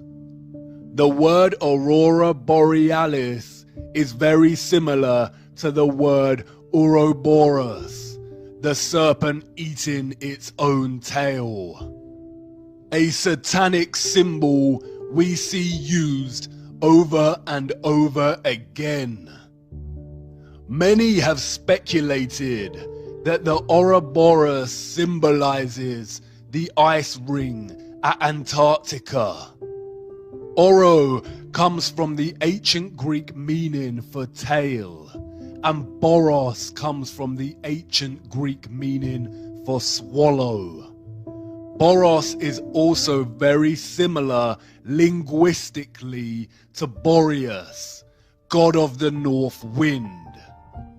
The Ouroboros is also present in the Norse cosmology, circling the center. The Bible referred to it as Leviathan, a creature with no mate, its tail placed inside of its mouth. It signifies how the North Pole and the Antarctic ice ring meet in the continual, infinite recycling of the oceans, caused by the flow of energy from a toroidal electromagnetic field. It also symbolizes the continual dance between good and evil, the good being the Arctic North Pole and the evil being Antarctica. The ant prefix of Antarctica is precisely the same prefix used to signify opposition and being against.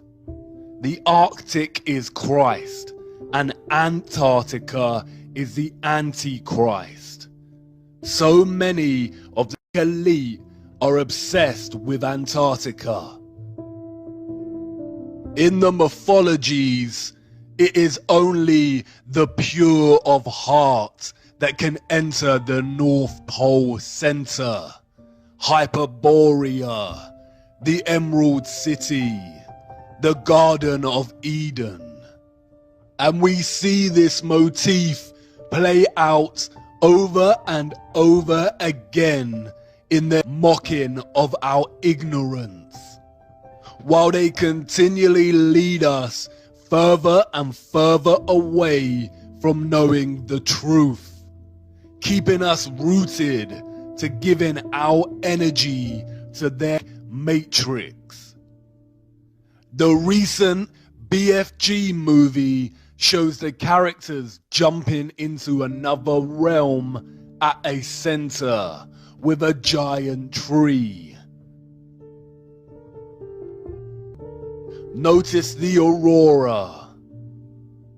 Stephen King's The Dark Tower series places the magnetic Mount Meru, the Rupes Nigra, in the center.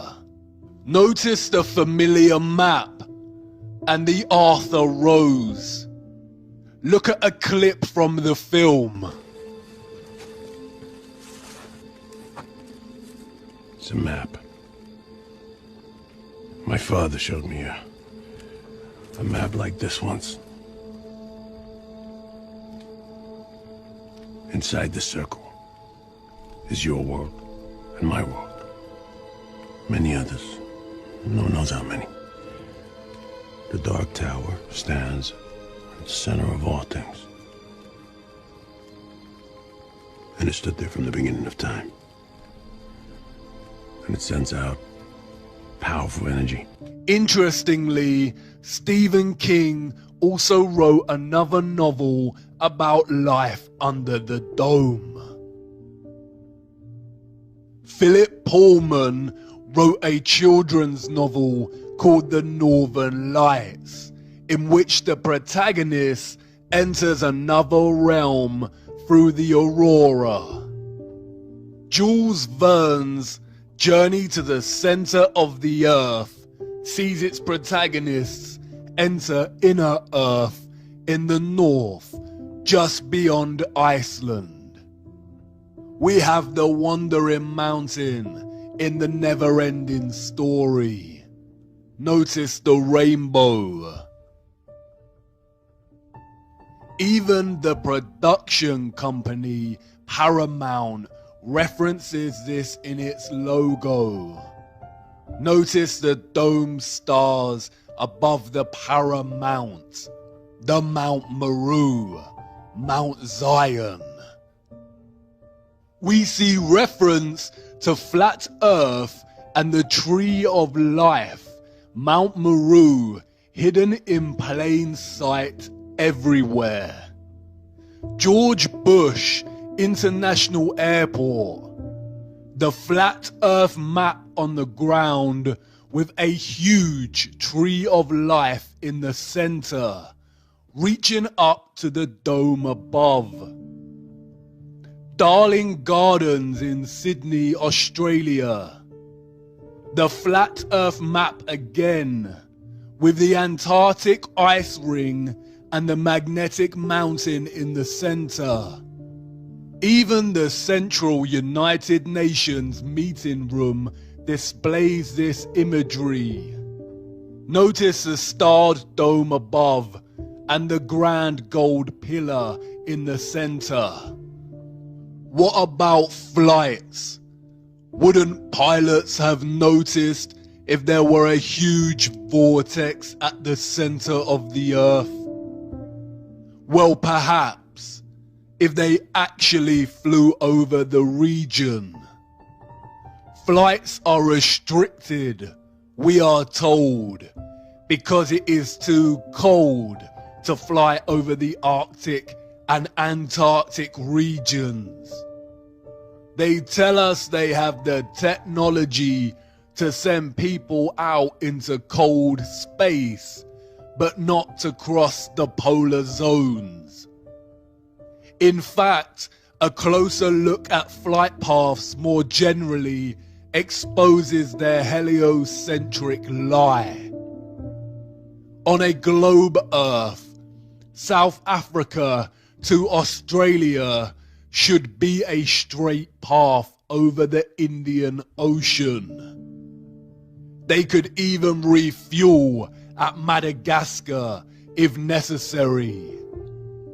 But no such flight exists. They all stop off at Dubai, Hong Kong, or Malaysia. A huge detour that makes no sense on a globe, but makes complete sense when looking at a flat Earth map. It's the direct flight path on flat Earth. We are running out of time. It is important to acknowledge the remaining and resistant beauty of our world, despite the vast amount of barbaric quarrying. It is undeniable that our flat Earth quarry retains aspects of beauty. Sometimes so powerful, it is described by humans as breathtaking. Although we are a species born out of the barbaric behavior of those who destroyed the Earth, Carbon-12 is not the entirety of our biological design. Like the land, we retain elements of the good, which can be traced back to divine creation, or what is called God. Whether you view God as a being, vibration and magnetism itself, or something else does not matter. God is the source, the intelligence that designs and creates. Hexagonal efficiency is just one geometric design found in living organic matter. There is a sequence and ratio underpinning all geometric shapes, life, and matter itself. These are the Fibonacci sequence and the golden ratio. The Fibonacci sequence, the mathematical sequence of adding the last two numbers that came before, starting with 1. As the sequence continues, a constant ratio of 1 to 1.6 appears. This is called the golden ratio and continues indefinitely. To imagine what a 1 to 1.6 ratio looks like, compare it to a 1 to 1 ratio. Any rectangle with any two of the numbers of this Fibonacci sequence forms what is known as the golden rectangle, a perfect rectangle. This rectangle can be broken down into squares the size of the next Fibonacci numbers. Similarly, if you construct the rectangle with the 1 to 1.6 ratio and begin to make incremental golden ratio points within that, you end up with the same results as the Fibonacci sequence. If you divide each with an arc, then the pattern begins to take shape. We see Fibonacci's spiral, the spiral in and of itself. A spiral, spiraling out at the sequential ratio of 1 to 1.6. Fibonacci's spiral is literally found everywhere in the natural world, on both a microcosmic level and a macrocosmic level.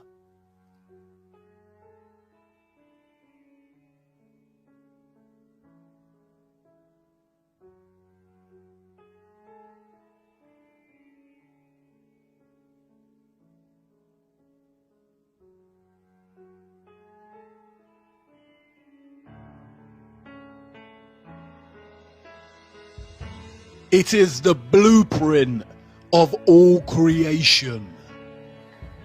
It is not a coincidence that the entire education system pretty much ignores the golden ratio and golden spiral.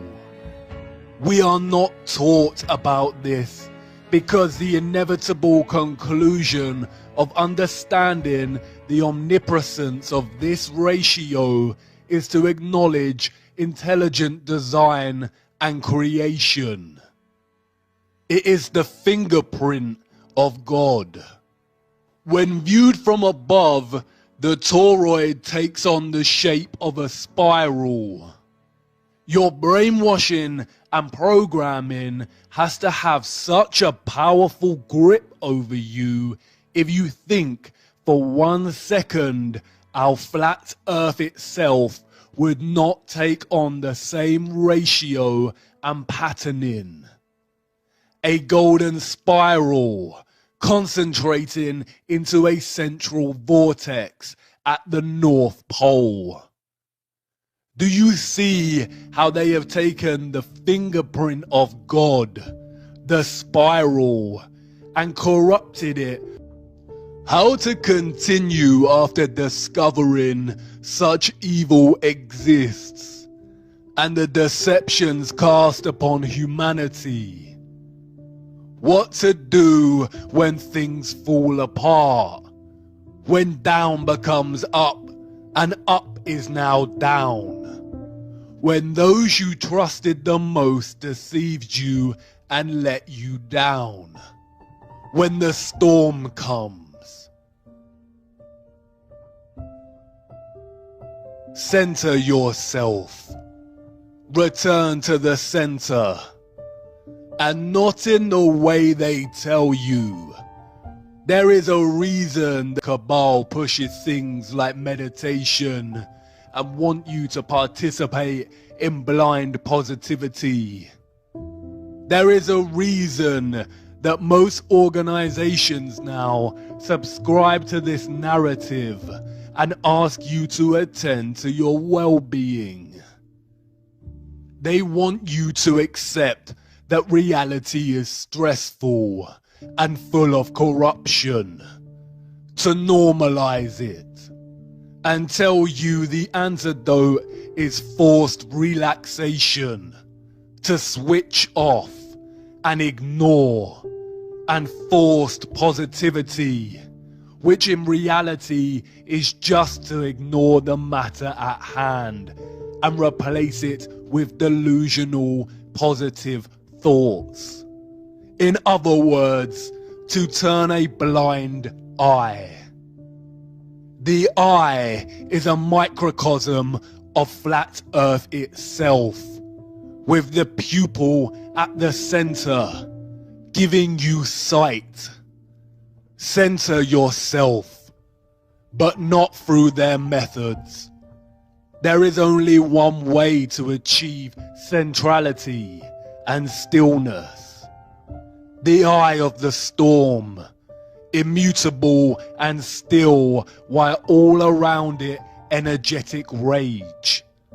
The tree trunk, steadfast as the wind rattles its branches. The truth is objective. It cannot move, cannot bend, cannot fall apart. It is positively charged.